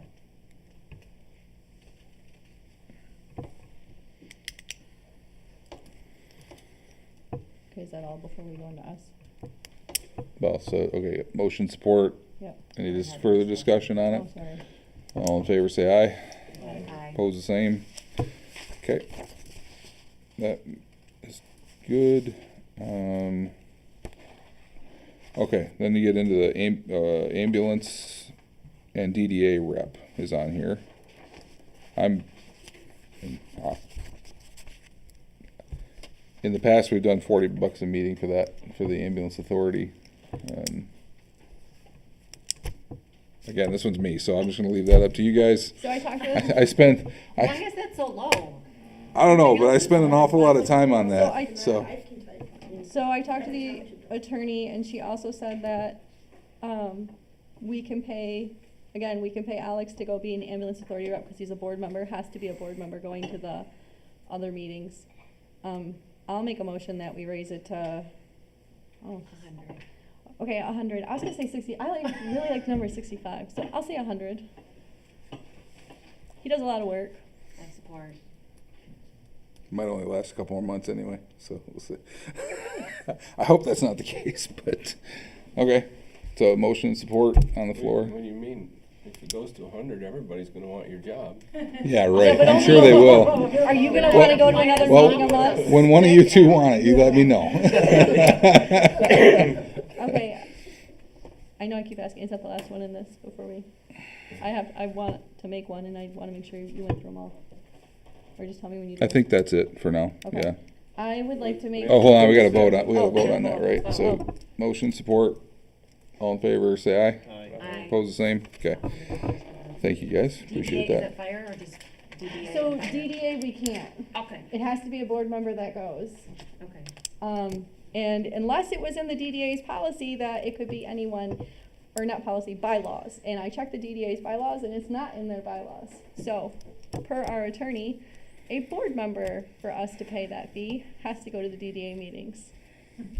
Does anyone want to do it? I'm tapped out on meetings, I'm sorry. No? I'm about maxed. It's right. Yeah, well, that's true, I guess I could come an hour earlier, I forgot they just changed it. Yeah. Be here anyways. Not sure what I would have to offer to them, but if we want somebody from the board, I can do that. Or somebody else can, it's up to you. But who is our appointee is Tina? Tina has been Yeah, historically, we need yes. to talk to her about, before Yeah, we say, this oh, is guess all what? kind of new Yeah, we need to- intel, yeah, we so need to I have need to talk to discussion her. with Tina Yep. first. So I'm So how does not that changing work? anything Why- now, but Why are we involved if the DDA is downtown? It's a village, and we're a township. It's a- We're not the village. Because we fund part of it, it's our money. And that's So, why it has to be a board member that goes. Oh. It's, the DDA is basically taking this portion of the village and froze it in like 2018 values.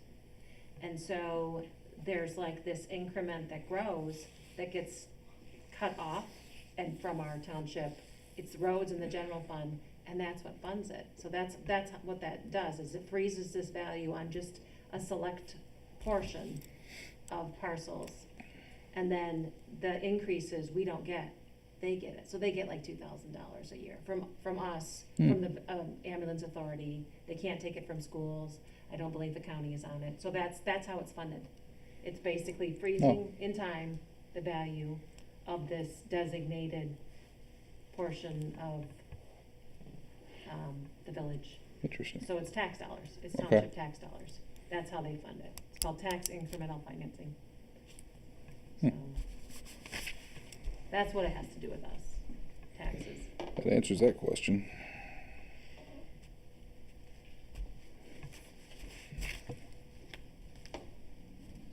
Okay, I'll talk to Tina about that.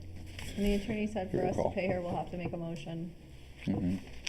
and then we can pay her for stuff she's done, but going forward, Right, this is how it has to be done. okay. All right, Yeah, should we make that motion right now to pay her for what she's done up to this point? Sure. We can, Yeah, let's do that. I'll make that motion. support? when you talk to her, I need a copy of minutes or something that shows Yeah, that okay. she was there. And in case anyone else is Alex has to do the same thing per the attorney. When you go to the outside meetings, you have to supply a copy of minutes or something that shows you were at the meeting. I think Alex is in the minutes at those meetings. He is. Every month.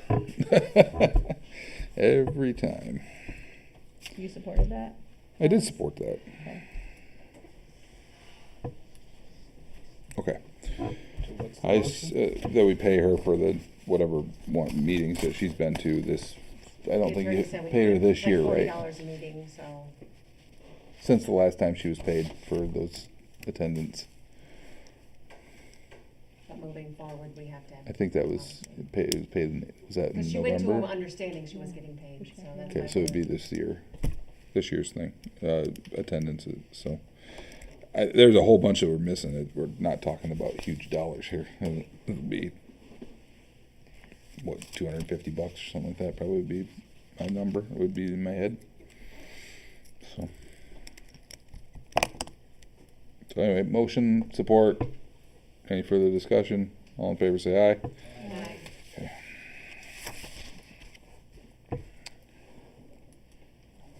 All right, that's that. What else you got? You got one more? Yep. Something? I would like to make a motion to pay Alex for recording the meetings, because now he has to do ours, and he has to come early and set up, and he's doing the planning commission meetings. If we were to pay Mike Strange to do it, it's $60 an hour, so you're looking at anywhere from 180 to 240 a meeting. So I think that we should pay Alex for his time in doing this, and it's one more night away from his family. Yeah. You have an amount in mind? We seem to like the number 100, so we could just do $100 a meeting. I mean, I like 65, but And that's for each meeting he goes to. planning commission meetings? Yep. And these meetings too, because he's coming early? I was gonna let you support it, and then I was gonna talk about that. But What- whatever you wanna do. What's your Yeah. motion? My motion right now is to pay him for recording. So if we have to then decipher if it is for both meetings and how that looks, for sure for the planning commission. Did you ask the attorneys if we could pay private citizens to do it? Did they have any, did you ask about that? Because we've all been using the service, we've all been using our residents hundreds of We could, but you thousands. can't go back and pay for something. You have to make a motion. We would have to say, okay, well, we'll pay you, but we can only pay you from the time we make the motion going forward. You can't say we're gonna pay you, but we're gonna pay you for 6 months back. You can only pay, you make the motion to pay from this point forward.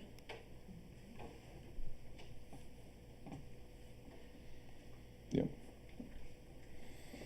Yeah, I'd support that motion, except we need to, yeah, okay, well, we have to Now we can put discuss some it. numbers on it. Okay, so here's my thought, is, obviously I'm already here, you're absolutely right. Richard. I'm already here. I gotta come a little earlier. I got a little more stress, right? You know, figuring out, making sure it's all working, beforehand, and obviously I got a little bit of time afterwards with it, but not a huge deal. Like, if you wanna, if you wanna do $50 for the added responsibility or something like that for the meetings that I'm already attending, that's fine. But, you know, like, if I have to go to a planning commission meeting, now I've burned a whole nother night with my kids that I'm not gonna be there for. And, you know, ZBA meetings don't happen very often, but that would be another, and that's another question we'll have to come back to. Are we recording ZBA meetings? Probably should do those ones, but do we have to record Board of Review meetings? I mean, just think about that. Put that in the back of your head for a minute. Privacy, you probably shouldn't, because people are coming in and having conversations about their Thankful, property. thank you. Yeah, Good. that's more of a I was privacy hoping issue you'd come for- to that conclusion, but anyway, so if it would suit the board to do $50 for meetings that I'm already at, because I'm taking on additional work. Remember, and there are times when the planning commission is meeting and I won't be able to attend, so you probably will either have to pay one of you guys to do it. Richard looks really excited about that possibility, or get Mike to come in and do it, or maybe, like you said, maybe a different private party. I would recommend that we consider how we want to do that, because now we're having outside citizens on our YouTube channel and stuff like that. So just something to consider as we go through this whole process. It's a lot to figure out. We're in its infancy right now. So yeah, that's my 2 bits. That sounds reasonable to me. I think we would be the best trainee to take Yeah. your place if you can't be and then we would pay her the same fee to do a planning commission meeting, for example, if she'd be willing to do that. Be your backup. Marva's saying the look on her face says no.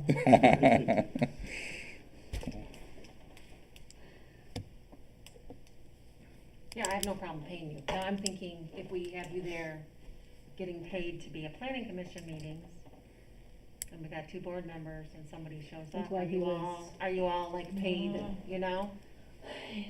So you almost should have someone else do it at planning commission meetings, not you. We can Yeah, do it it's 'cause fine. he I was did in it the at last office. planning commission meeting and wasn't present. Right, as long as he was in the office. So he came and set up and he was in the office, so he was okay. He couldn't come out here. Yeah, I couldn't hear anything. I mean, I heard it because I was streaming it. I was listening, but I wasn't in the room at all. So, I mean, we can certainly ask the attorneys for their Yeah. opinion on that. That'd be fine. I mean, I have no problem paying you to Mhm. do it. It's work. It's a lot of work, as I've seen. Yeah, people up there absolutely. doing It It's is. a heck of a lot of work. Takes a lot of time and effort. Stress and, Mm-hmm. and it's a service. People What? are watching this. That's when it works, exactly. Yeah. Yeah. It's way more when it's not working. So that's the thing, like, I could come here and go sit in that meeting room during a public, like during a meeting, and I'm not technically here. Is that what you're saying? As long as you're not out here. So I could come and. I don't know. I go in mean, the yeah. elevator I don't know if or that's go a- upstairs, you know what I'm I saying? wouldn't go in the elevator. It's scary, I thought. Like Doesn't kicking always some open. claustrophobia or something. I don't know. The door doesn't always open. I don't know. That We'd have to double check. my argument would be everyone in the whole room saw me go in there, and I never came out until the end of it. So that would be my argument He on. wants to make a case. So Well, and because it's connected to our website, and we can, again, discuss with the attorney how that's gonna work, then we would have to have Mike do it because it's connected to our website. Because he's an employee, yeah. Yep. Which is fine. That's fine.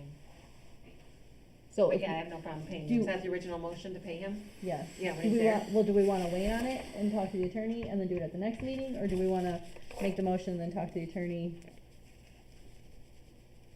You probably have a whole list of stuff to talk to the attorney about, so I would make that motion that we pay him $50 extra when he comes here, but when he goes to a PC meeting, he's worth, 100.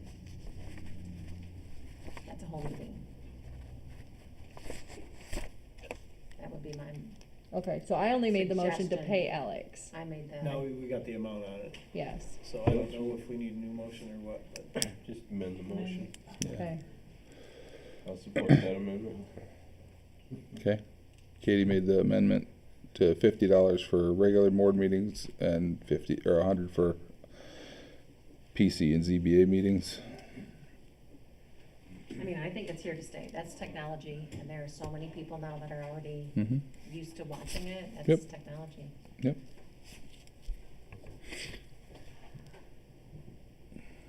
And one more. Okay, hold on. We gotta do, so Okay. the motion as amended is to pay me or whoever's doing this job, who If is it's me for you- now. Yeah, if it's you or a board member, it will be the $50 for Yeah. regular. If I have 100 to, if for you have to PC. hire it out, it'll be Mike's rate. Yes, at 60, right now he's still $60 an hour. Yeah. It's okay. So $50 and 100 for planning commission and other meetings. And who, you, He supported it originally, didn't you? Or did you support both of them? I supported it originally. Yeah. Richard was- Supported the amendment. Yeah. We've all been a part of this process. Absolutely. Two of both. Okay. And all in favor, any more discussion? Then all in favor say aye. Aye. Opposed the same. Thank you all.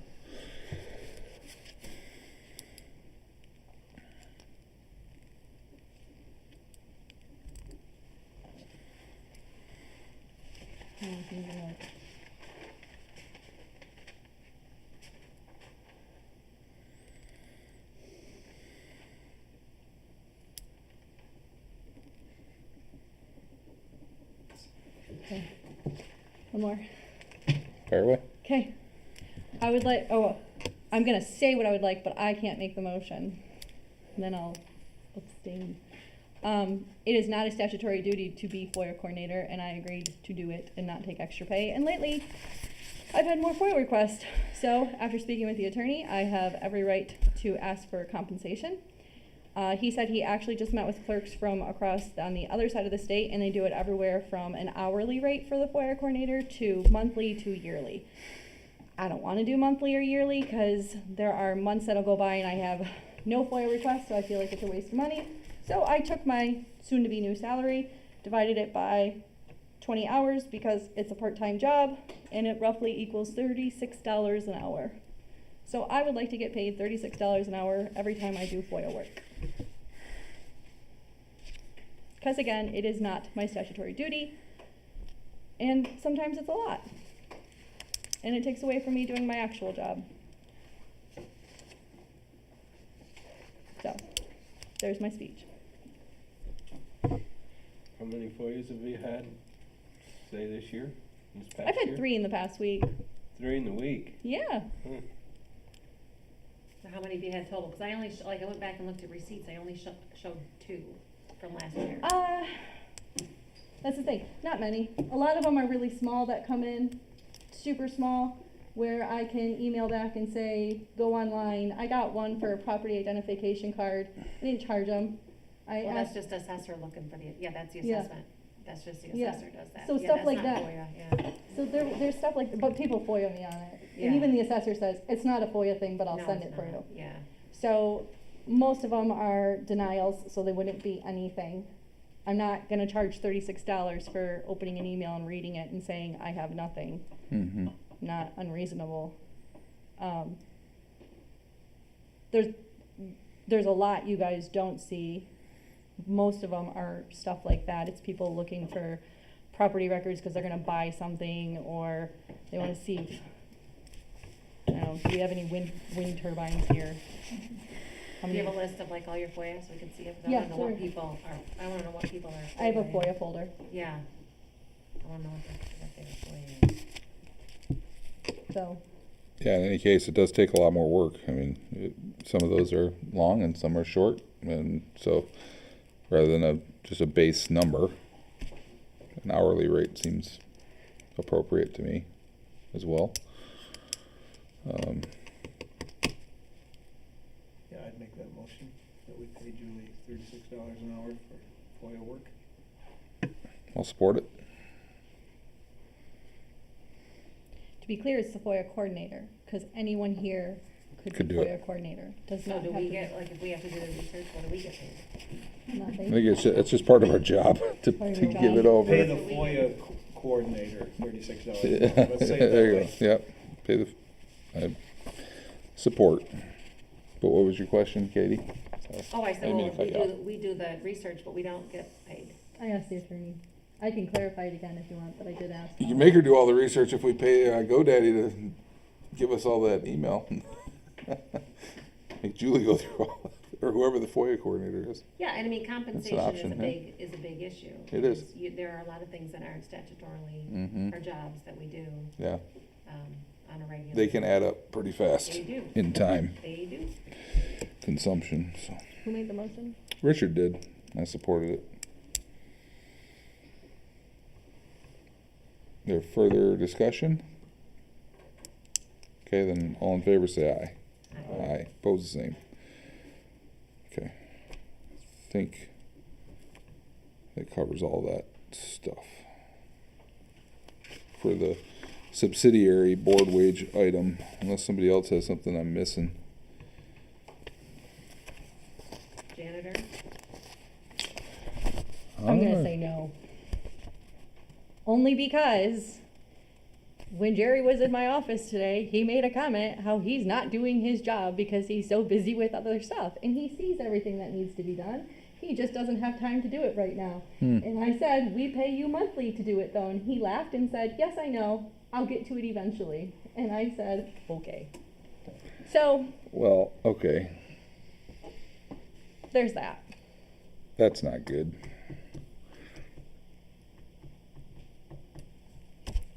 I would move that we move him back to the $25 an hour that he was getting in 24 then.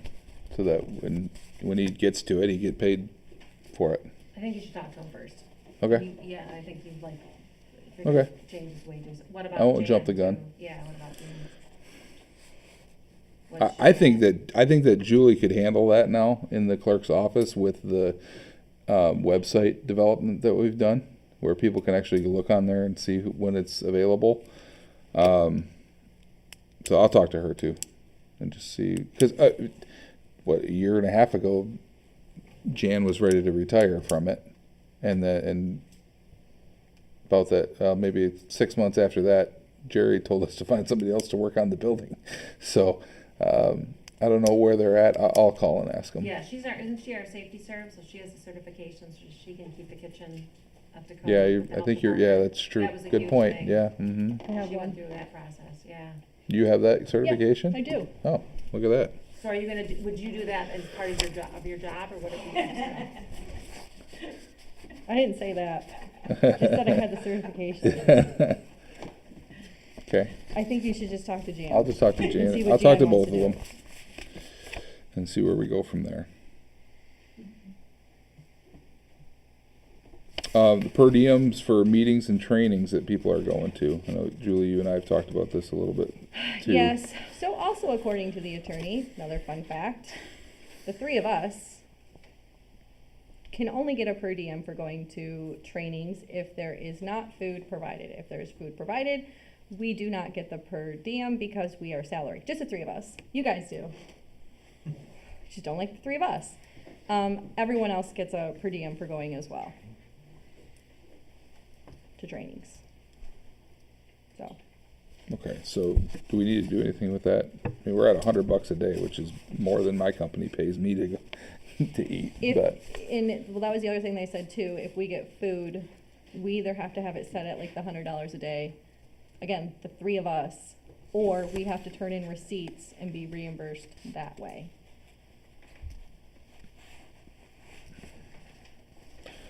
I would move we lower the per diem down to $75 a day And don't do receipts. and don't do receipts. Per If diem for who? if food is not provided at the training, There's different rules for different people, so per diem For us. I would say anybody that's going to trainings would get that per diem if they're gone for the day. You know, if they're going to a event that takes a whole day, you know, if a normal person would expect to eat during that time period, if it's a trip to Charlevoix, you know, I don't know that it's. I know what you're saying for like their expenses, but Mhm. we pay them $100 to be at a meeting. I was just gonna for say 2 that we just hours. raised the weight to $100 to go to a meeting, so For the per 2 diem hours. has to be $100 too. But if you have to take Why? a day off of Oh, the work, per diem covers your extra Everything. items. It's not, that's but not, it's your wages. You don't get paid above and beyond. They don't get an hourly. for Per going to diem is like meetings. you go to like you know, Traverse City and you're gonna go to the MTA conference for a day, Mhm. you get $100. That's your time, that's your food, that's everything. That's all you get is $100. There's food there. Right, but I'm saying we don't do per diem for your expenses and then we don't pay you wages, we pay you. So That's how we've always done it. Oh, really? But Yeah. according to the attorney, I don't know how to say this. We cannot take that meeting $100 per diem day for going to meetings. We can only, if there is no food provided, we can either set a rate, that's like the $75, to reimburse for food and put it at a flat rate that we're gonna use it for food while we're there. So we have to decide for the three of us what that amount is. Let's call that the food budget. Yeah, I mean, when I. Literally call it the food budget. That's 'Cause fine. Everybody else is a per diem. Okay. For everyone Yeah, else, let's it's a call per it diem. for For the- us, for it the 3 is, officers, it's a food allowance. and it's the trustees, planning commission, border review, ZBA. ZBA, They all get the per diem. yes, Doesn't matter if there's food. does not. They just get $100. They get $100 for showing up, because they are not salary. You guys are, but you don't count. The law is very clear. You get the per diem. But we could set a food allotment. Yes, for the day. for Food the three of allowance. us. Yeah. That's fine. Yeah. When I see the word per diem, that's in my mind, travel expenses, it's Yeah. your food, Yeah. you gotta buy a Because thing we of get- toothpaste because you forgot it at home, Because we whatever, get- you know, it covers your daily. Well, they said the things. other reason, according to the attorney for us too, because we can get mileage. Mm. So because we're paying for the hotel, the training, mileage, that's why for us three, and we're salary, it's only if. Yeah, I food mean, is not everything provided. should be basically covered for you. Yes. So it would really be for those few events that don't have food, right?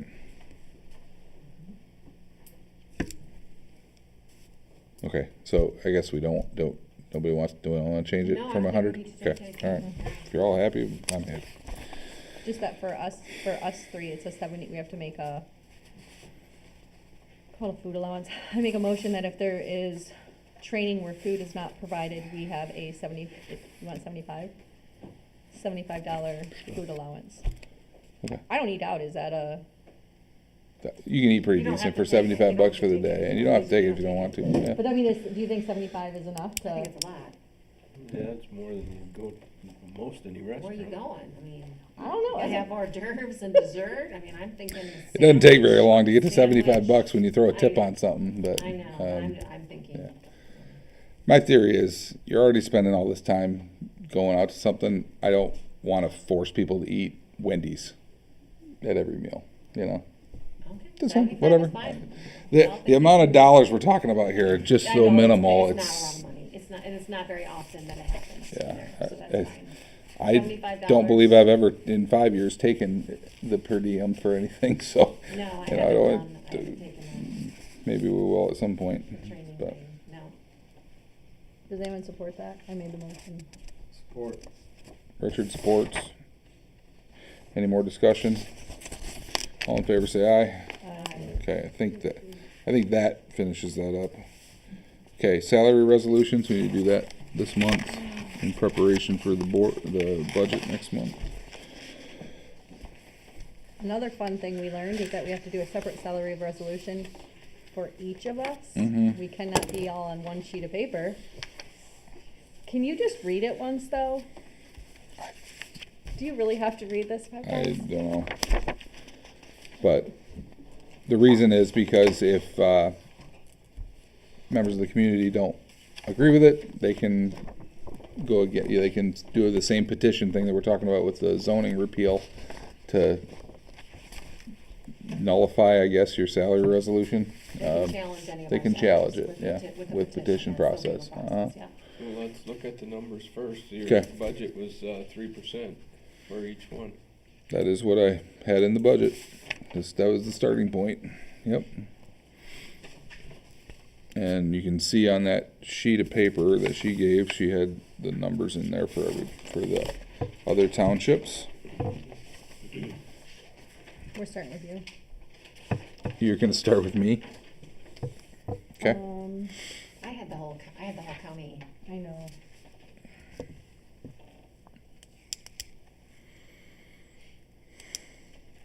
would say let's do the 3% all the way across the board. I wanna raise Alex a little more than that. As of this point, he's gonna be getting less than a zoning administrator, and he does a lot of work.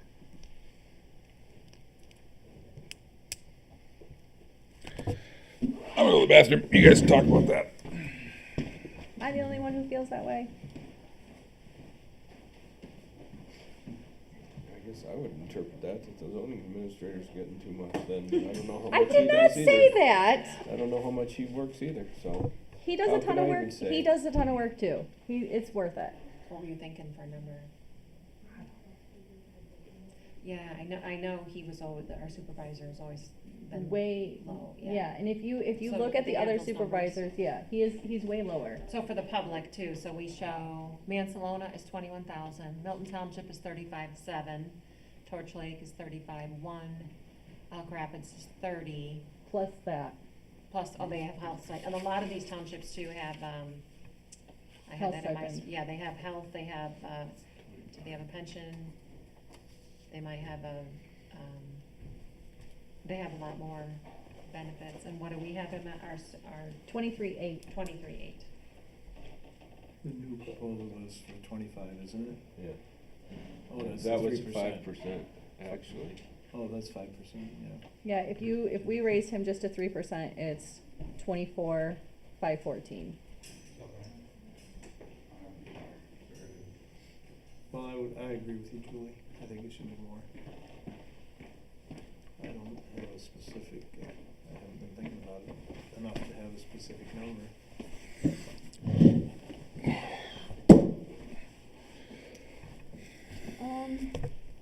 Do you have any thoughts? I would say at least 25.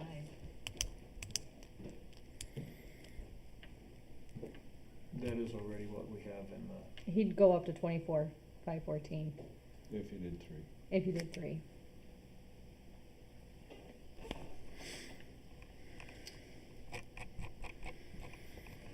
The 25 would be 5%. Would we do Curtis at? 10%, right? Sick.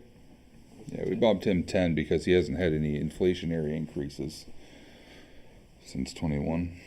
So, what if we did halfway between what we are and what he is?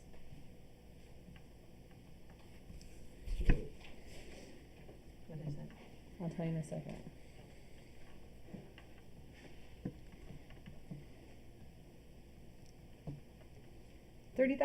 $30,150. How'd you get that? I took 36.5 and minus 23.8 from it, and then took that number and divided it in half and put it in the middle. So then 23.8 plus the 6,350 is 31.50. $30,150. Or we could just say $30,000. But he is the least paid sitting board member, and he does a lot of work.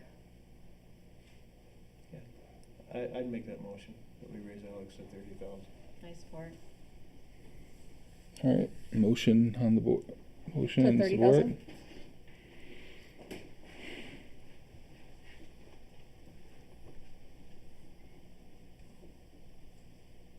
Any further discussion? All in favor say aye. Aye. Opposed, the same. All right, I guess I need to read this. Whereas Banks Township is a general law township located in Antrim County, Michigan, that does not hold an annual meeting of the electors, and whereas in accordance with MCL 41.95 subsection 3, the salary for officers composing the township board shall be determined by the township board, and whereas the township board consists of a supervisor, clerk, treasurer, and 2 trustees, and whereas the office of township supervisor is part-time, and whereas the township board may increase the salary during a term of office and recognize its ability to do so, and whereas MCL 41.95 subsection 2 provides that an official's pay shall not be reduced during his or her term of office without written consent of the person holding the position. And now, therefore, it is hereby resolved that the annual salary for the position of township supervisor, which amount may not be reduced during the term of office through November of 2028, except by written consent of the office holder, is set at $30,000.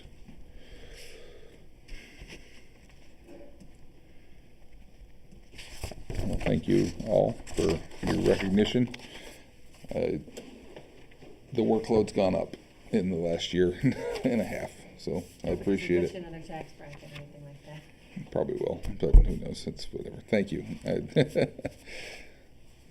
They'll get their cut. Yeah, So. right? So this is where the resolution is offered by, Oh, Richard? Richard, okay, Supported by Katie. thank you. Well, we didn't do a roll call. Oh, you're right, we did not. Let's do that. Richard, Yes. Marv, Yes. Katie, Yes. Julie. yes. Did Katie do it? Katie support it? I'm Yes. sorry. Yeah. Sorry. I got a headache. I apologize. I do too. Second page, I think you guys signed. Or Yeah, signed. I'm gonna I- fix it because it's Okay. needs needs to be fixed. Okay. There's gotta be a way we can dispense with the reading of this thing. I just said it's the same thing over and over. Yeah, Okay. I make a motion that we dispense with the reading of the resolution for all the rest of the offices. And we just say ditto or something like that, and just agree on the amounts. Yeah. Julie, you know if that's allowed? I don't think we can say, yeah, I don't think we have to read it for every. Usually resolutions have to be read, it's actually a resolution. It has to be read technically, it's a resolution. Okay. We'll just read it. No ditto Sorry. tonight. Sorry. All right. Then, gonna do the trustees next. There can be a, yeah, Okay. trustees are on one. Yep. You guys are at, what, 20? 3,400? Yeah. A year? No, it's going up. That's the current, Right, that's what it is now. yeah, 3,400 right now each. 3502. Okay. 3502 is the new amount. That'd be 3%. That 02 is gonna be the killer. Don't want it 02. It's all divided monthly now though too. 3,600? I know. 3,600 for a $300 That would- monthly yeah. payment. How does that sound? It's still lower than, You're just take what we give you, yeah. right? It's still lower than the other people, so. Right. Other trustees, some get 6,200 a year, don't get any ideas. But they get special, do they get per diem for special meetings? Because we Yeah. had 2 last year. Yes, they do. Okay, do they get paid for those per diems? Yeah, they can. Yeah, Just us. so they should get paid for extra meetings. Milton Township is 3,900. Mansalona is 31. Milton's 300 a meet a month, right? So that, yeah, Yeah. be the same thing. Yeah, we're not less than that. 3,655 for special meetings. Yeah. So, do we want to? I'll make a motion of we set their salary at 3,600 a year and $100 for special meeting. Okay. Support.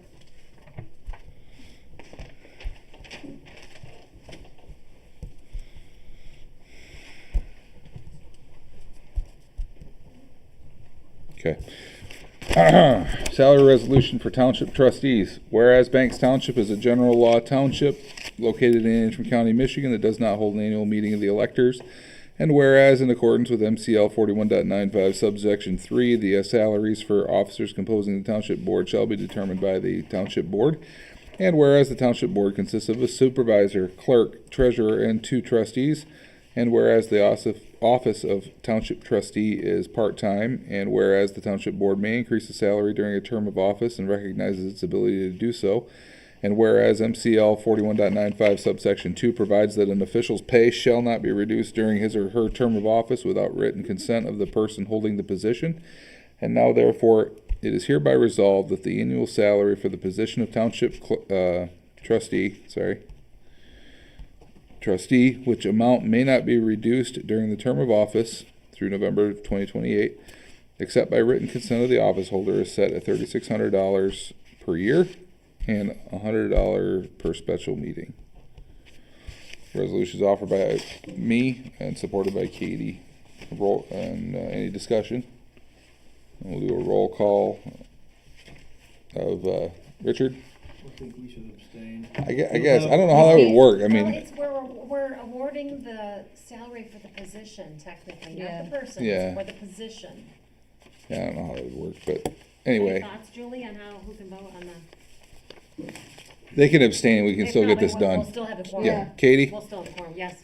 Yes. Julie, and me. Oh, 3 A's. There we go. That's done.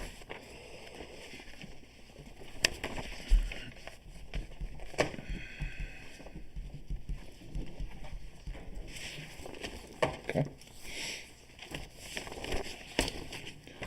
All right, Township Clerk.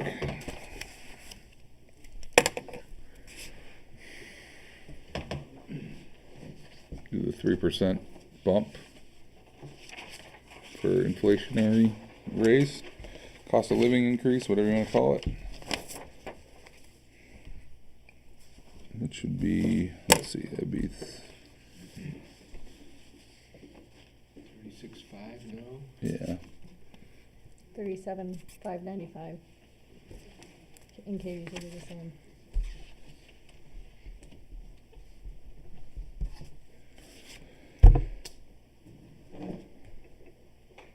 I'll make that motion that we raise her to 37,595, 3% inflationary cost of living adjustment increase, whatever you want to call it. I'll make that motion. To what? 37,595. Support. Marv supports. Whereas, salary resolution for Township Clerk. Whereas Banks Township is a general law township located in Antrim County, Michigan that does not hold an annual meeting of the electors. And whereas in accordance with MCL 41.95 subsection 3, the salary for officers composing the Township Board shall be determined by the Township Board. And whereas the Township Board consists of a supervisor, clerk, treasurer, and 2 trustees. And whereas the office of Township Clerk is part-time. And whereas the Township Board may increase a salary during a term of office and recognizes its ability to do so. And whereas MCL 41.95 subsection 2 provides that an official's pay shall not be reduced during his or her term of office without written consent of the person holding the position. And now therefore it is hereby resolved that the annual salary for the position of Township Clerk, which amount may not be reduced during the term of office through November 2028, except by written consent of the office holder, is set at $37,595. Offered by me, supported by Marv. And we'll do a roll call here, unless there's any more discussion. Okay, Katie? Yes. Richard? Yes. Marv? Yes. And I'm a yay as well.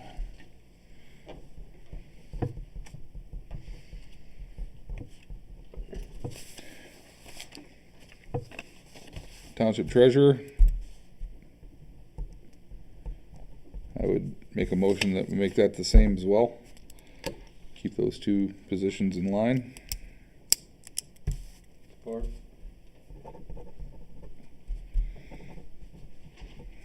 Okay.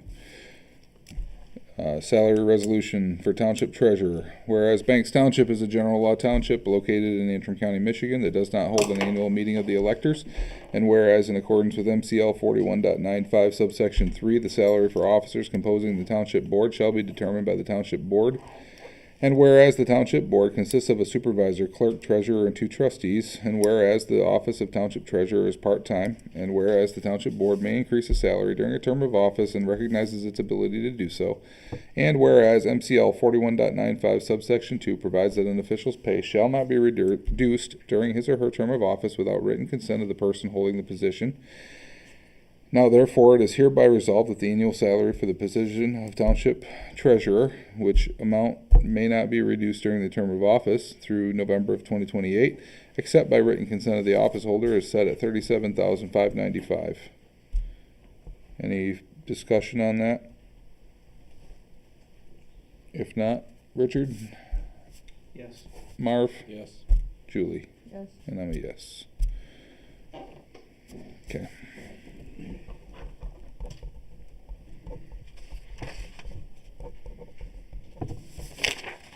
Okay, I think that's that for the salary resolutions.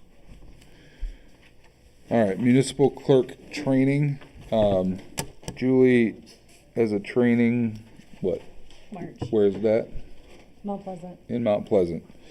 And she signed up for it, but we need to approve her hotel expense. The attorney said I could pay for the training. It was $800 because we have a township policy that says we can spend up to $1,000 without board vote.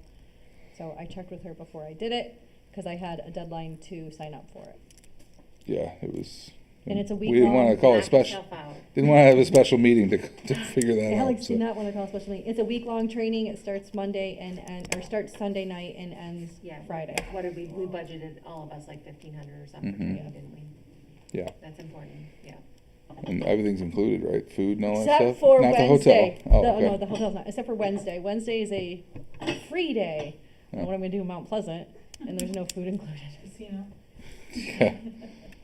Okay, well, I would move that we pay for your hotel costs. I think it was, what, $580 or $600, something like that, not to exceed $600. $582.75.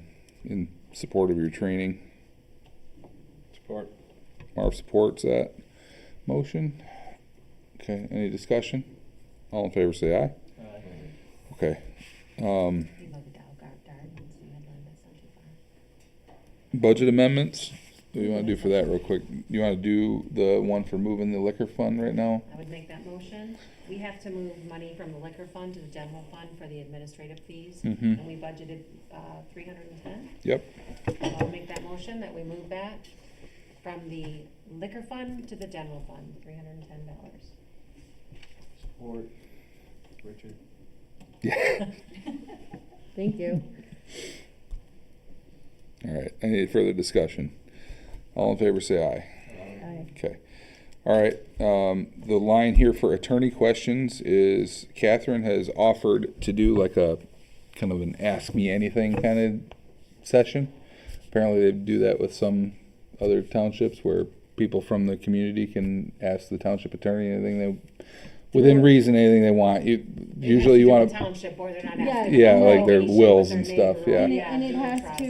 they have to submit questions first. They have to go Yeah. through Alex, and then Alex would, and then it'd be the same. That's thing the for us. recommendation. You could do it as a thing, but she would not recommend doing She that. does not. but- Nor would I, Love but- that idea, but she can't, could she answer people's questions about petitions and all that and the repeal of zoning? I mean, I mean, she can answer the question. She can't do the work. And she You know, said she's not going to draw the petition. And she Right. said But- she's not gonna answer any questions if she thinks that somehow it would be conflict of interest for her oh, being of course, that yeah. she would abstain from answering. But like general township questions, is that what we're talking about? Yep. Yeah, I think it's a great idea. Is she offering that free of charge? No. Are you crazy? No, but- You're smarter than that, Marv.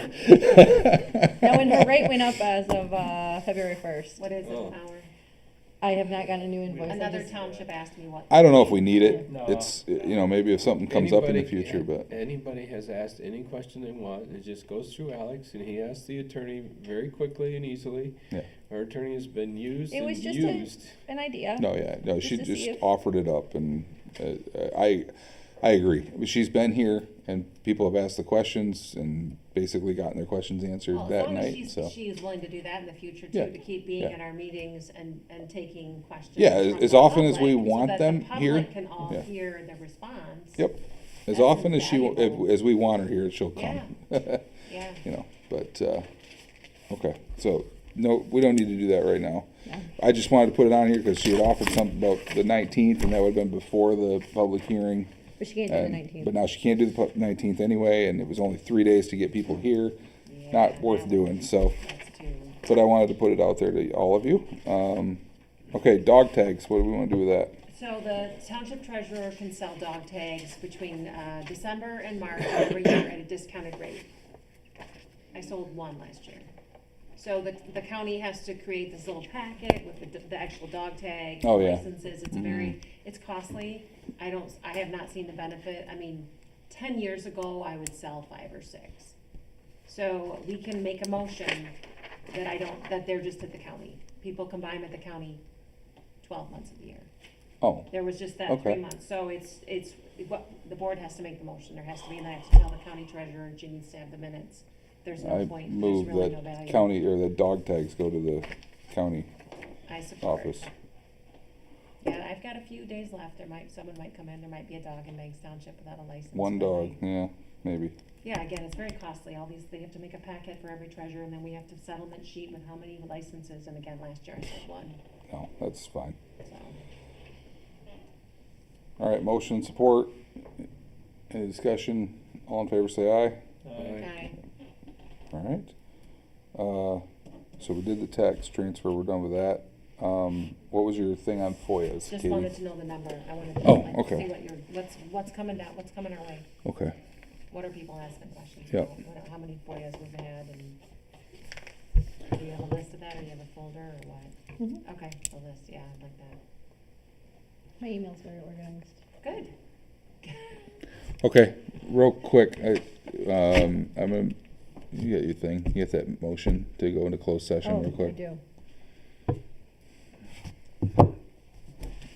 All right, I move that the board meet in a closed session under section 8, subsection 1H of the Open Meetings Act regarding a written legal opinion. I make that motion. I'll support it. Marv supports. Okay, roll call vote, Richard. Well, any discussion first, I'm sorry. Richard? Marv? Yes. Katie? Yes. Julie? Yes. I'm a yes as well. Okay. All right, We're we're gonna go, going let's go there, we go in in the Janitor's conference room. closet. the janitor's closet, that's it? My office is unlocked. We will be right back. I don't think this will take very long. In the camera, look at those, you see, the camera's off.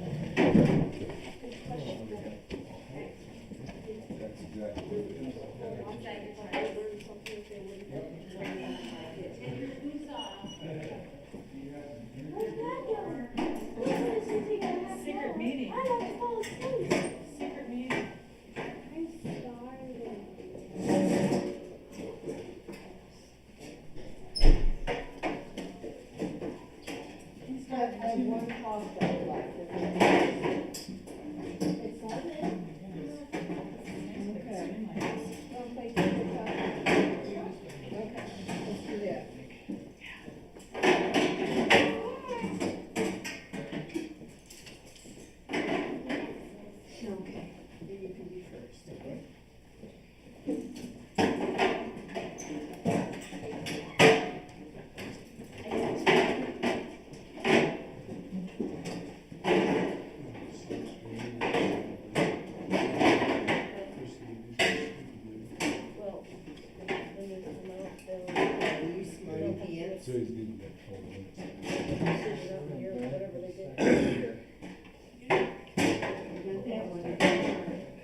Devices are good, my phone, watch.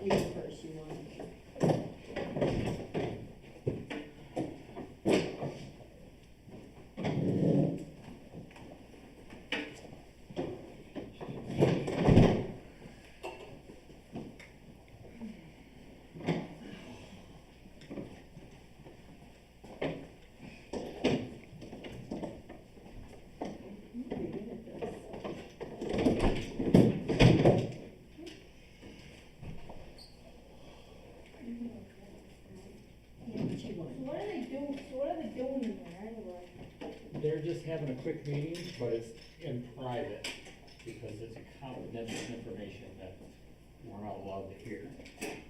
So like, it's like Fort Knox information, like, it used to be that secret, it used to be like that. It might not be that secret, but it's, at this point, it's just between the board members until they feel they can come and tell the public.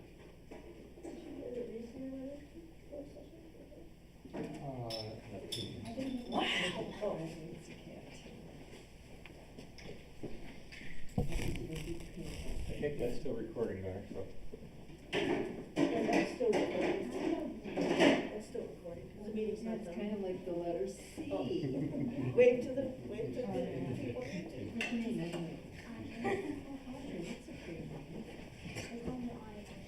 Oh, that's cute. I like it. Oh no.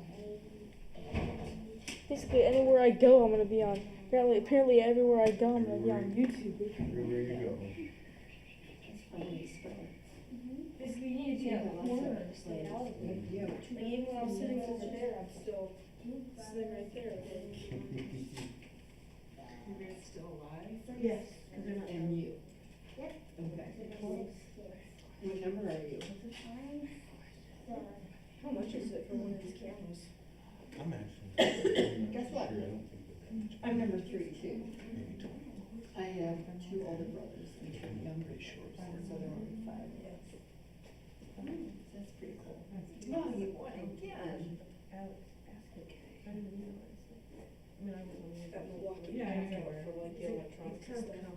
I would think about buying one of those for myself. Yeah, like, for like, Can you read and stuff, right? yeah, like when I go fishing or like my building tools and stuff. Yeah. Yeah, I also like building birdhouses, so I can use it also stuff for this. Could be Yeah. 16 or 5 in the back. Yeah, D-Wolf's pretty good.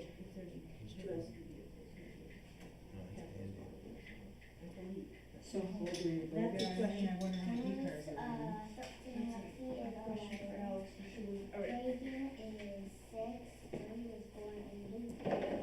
Talk about your Okay, so you have like a brother on each end, and the girls are in the middle.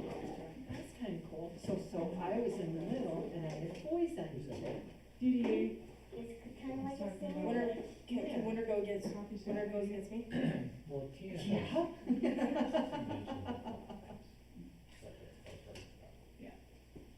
But if it's cat,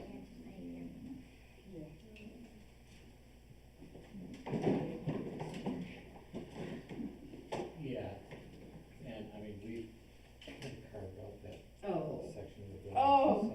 so we could do Yeah, something. that's Okay. So Audrey and me. Yep.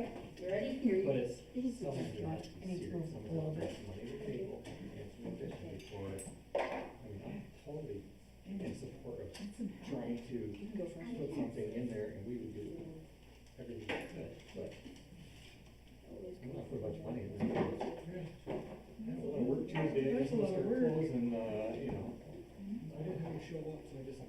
I mean, You're doing that? well, fortunately, they got that money. Yes. They could do that. Yes, I understand. But That's cat this is cage. why Elzers were great, because there's, and that attitude is, it's always coming. Why is this meeting, we can't hear anything about it? Whenever they tell Elzers, they don't know if you can go and support it. Because it's about, You're a Charlotte boy, it's like, gosh, that must have about grabbed my milk. information the attorney has. And so they only get to know. That's just the rule. So, yeah, I would They're the love. only ones that get. And it's always really quick. I'm gonna use one of my pens. Here you have. You use your pen. I'll show you where we're at, okay? Here's what they're doing right now. All this other stuff. And then right here, and nobody talks, then the guy says, that's how it works. Okay. I love that when I come to the meeting or the EMS meetings and that says thank you for coming and I'm like, here, go. Yeah. Well, it wasn't bad out today. No, it almost felt like summer was coming, right? But it's. Yeah, sometimes in this meeting, sometimes in these meetings, like, my friends will come over to the parking lot for a little football, so I just sit in the parking lot with them. And I didn't have my phone all day today. Oh my God, yeah, it was pretty nice. You don't just sit. So they're downstairs. Greg had water damage. Or papers. Of course, they came in, they took all the drywall. And the insurance company. And then they did it, you know, so I did it with that front and the back and then I would have closed it for a long time.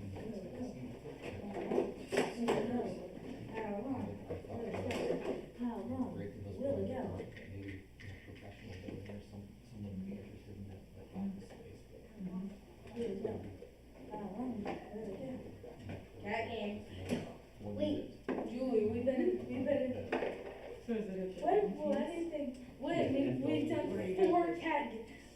draws. Yeah. And I'm like, Downstairs. I'm good at this. Is there? Last time, okay? Yeah. Right.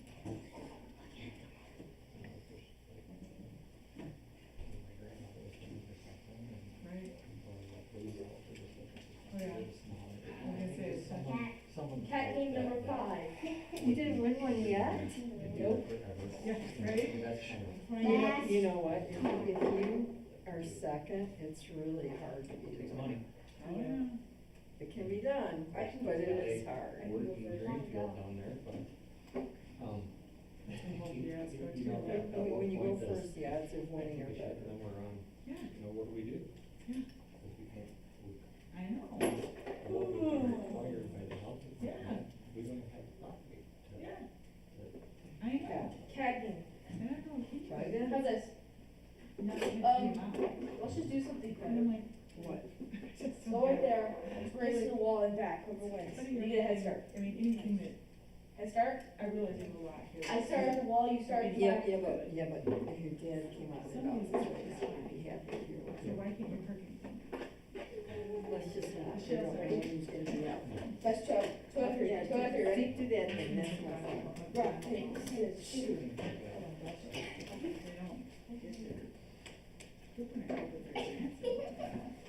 You won. She went again? Yup. You can take the paper. Yeah. Well, they're almost done, so get all your little things Yeah. cleaned up here. Our properties. Yeah. And move the tape over, Yeah. just gonna put that by, Right? Yeah, where are we gonna put it? where's your tape at? Right. Oh, your tape, I put it back in the room. Oh, okay, well, that's all there's going. I can hear them talking. So every time you say something. That's for her. Aw, she'll like it. Pretty sensitive. You wanna know something? I know. It's just that Well, I black mean, one up there. look at this. And two of them It's went just like, Yeah. And he's your dad. you know, Imagine there's somebody that. might come in on a Monday from out of town. Oh, not at my meeting. Wanna play more when we're done cleaning up? Yes. So where do the youth, so where does the YouTube studio, when you make a video, does it go towards something to That's a good question. Yeah, as far as where YouTube is actually. Certainly changed. Sure how. American based or not exactly. Anyone can get it anywhere. Just turned 68.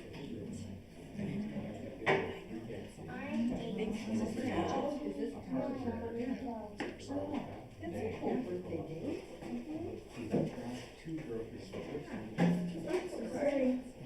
Yes. I mean, we don't have any housing, there, people are here. Why can't we support business? I don't get it. Amazon don't help. Just stand here and stare so they finish, okay? Maybe I should go drink Johnny's Diet Coke. For and against it, Right, I mean, I really don't want it all going. right. But I knew. What do we got? They, you know, to do it. I didn't either. And, Oh, there's a can. the buying power. I know. Maybe absorb the loads, you know? Loads hurt me. Where, you know, the people in our store, that when they overpay for the building, You always, if you have two in a row, you always wanna look either for the middle or the bottom. I know. See? Yeah. Oh, oh. Yeah, I did it. That's a lot of popping cigarettes. It doesn't even go through the electric. Yeah. That can be ridiculous in some. Oh, sure. And I was second. Where'd your brother go? Either Yeah. way. Yeah. There's so many people that had big intentions and go in there that overpaid, had big dreams, the place needed a ton of stuff, and they spent all their money to buy it, and none of stuff. Rob House, they lived there. Yeah. Yeah. Basically, had like, Ron Alex and Roger and Nancy. There was the They four put- of them pretty they- much. yes, they put 3 girls through college, I mean, they decent living, they had decent. That's kind of interesting, because you guys turn, like, we both won, right?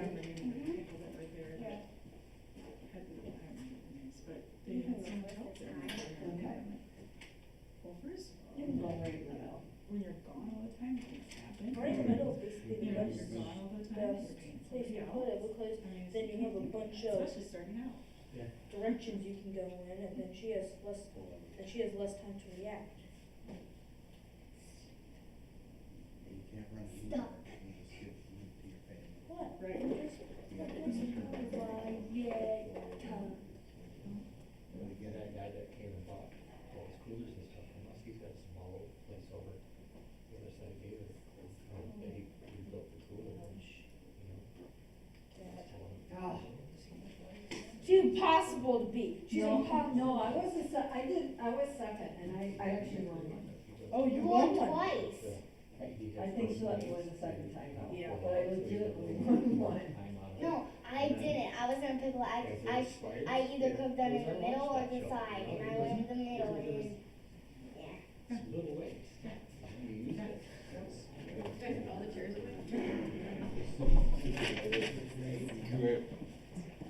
We'll be ready for you. Pick it up. I know. We're removing real soon, okay? It's almost done.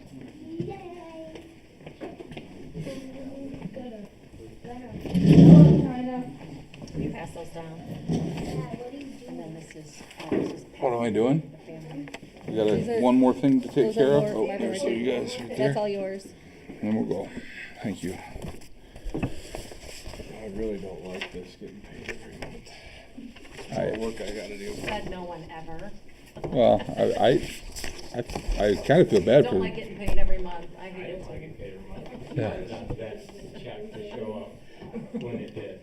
Yeah, right. I mean, because you'd use it to go fishing in Canada or in Alaska, right? Now it's not Alaska money anymore. Who told you this had to be done this way? The attorney and labor laws. So we're reading Rich. We violate labor laws by not paying people a minimum of 30 days. And same thing for these fire guys. They're gonna get $18 checks instead of at the end of the year getting It's a not 600 new. 800 bucks. It was supposed to change in 2018. It's not new. I think we're all in agreement that it's There's stupid. and nothing. it's not cool, but what are you I gonna do? asked. I can't tell you how many times I said to Michael, well, what about this? If they do work, you pay them. Well, what about this? If they do work, you pay them.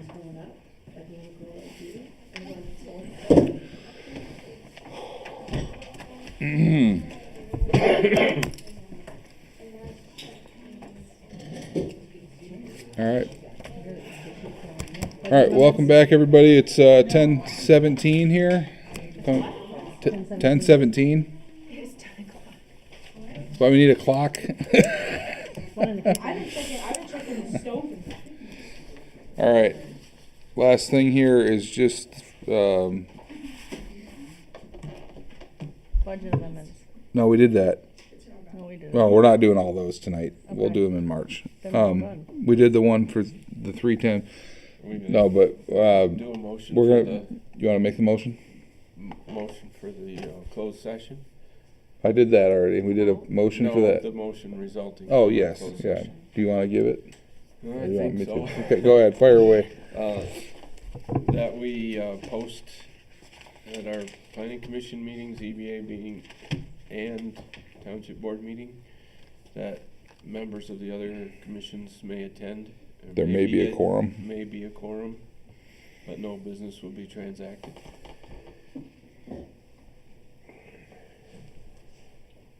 I support that. So yeah, we're gonna post at every meeting that there could be a quorum present of any of the other. That way you can come tonight, Dave. Yep. And other planning commission members, if they don't. So we don't have a quorum. Yeah, just you two tonight. But. And if we do have a quorum, it's posted that they may be present and that they will, but they will understand that they will not sit together and huddle and do all the. Yep. All right. Any further discussion on that one? If not, all in favor say aye. Opposed the same. Okay, I'm going to open it up to public comment for the late session. All right. That's gone. No takers? Too late. That's Is that that's your public comment? Now you're gonna be in the minutes. Would you like to be in the minutes tonight?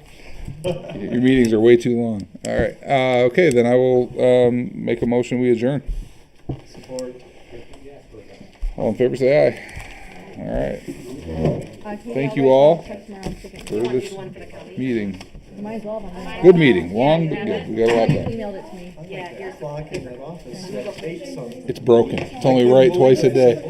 Yeah. Let me put it on my. Well, I forgot it was broken, I was looking at it to see when we had gone in and came out. Oh, it was great. Smell. Okay.